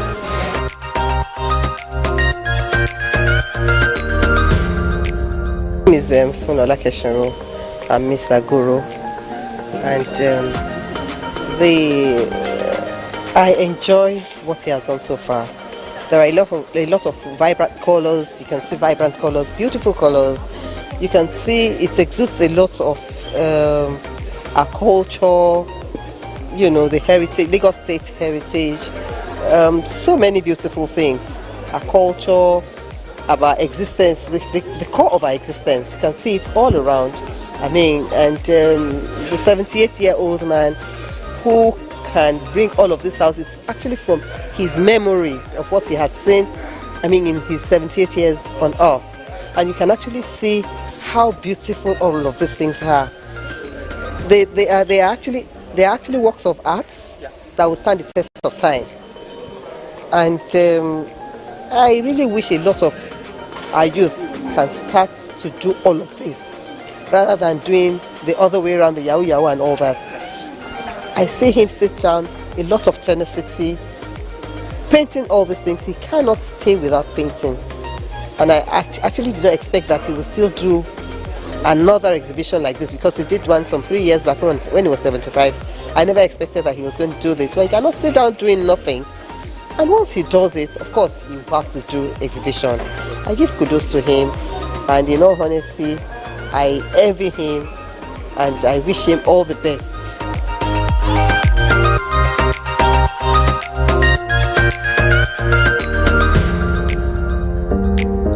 It was a kaleidoscope of colors, glitz, and the convergence of art lovers and collectors as renowned visual artist Olaseni Jawandu MFR, fondly called Seni Jawandu, recently brought together friends, relatives and old schoolmates for the unveiling of his solo exhibition tagged Reflection 4. In this remarkable journey of reflections presented in visual expressions, Seni in his artistic trajectory displayed 74 pieces of artworks. The exhibition celebrated Jawando's mastery across diverse media, from Adire textiles and cowrie art to mixed media oil paintings and intricate drawings of both past and present works. It's extremely very impressive. It shows attention to detail. It shows patience. It teaches us to be patient. Artists are patient. There are some artworks here that has taken 30 years for him to complete. You know, that takes a lot of patience, a lot of dedication.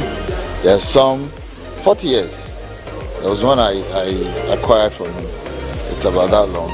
And there are some here you see 1980, 1970s that have recently been completed.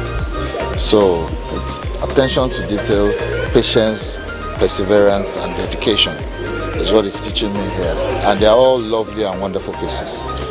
It tells a lot of stories, and it's beautiful. It's almost as if it's digitally printed, but it's not. It's oil on canvas, but the detail is amazing. So this has caught my attention, and a few others, 2 or 3 of them. There's the woman over there on the bike. That one too is very, very detailed and very good. It tells a lot of stories. The woman going from the farm to the house with the children on her back. Yeah, so there's quite a few that has caught my attention.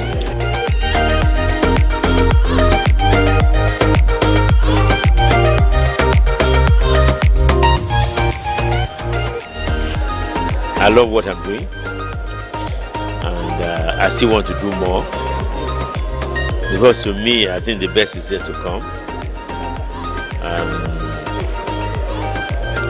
Art has become a big therapy for me. I want to be doing art every day, and if I don't do that, I don't feel pleased. I thank God for that.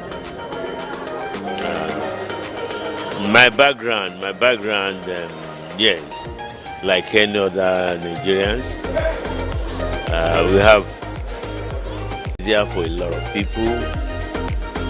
Our kids that are just growing up, easier for a lot of people. Our kids that are just growing up, they are making the best use of electronics. In those days, I mean,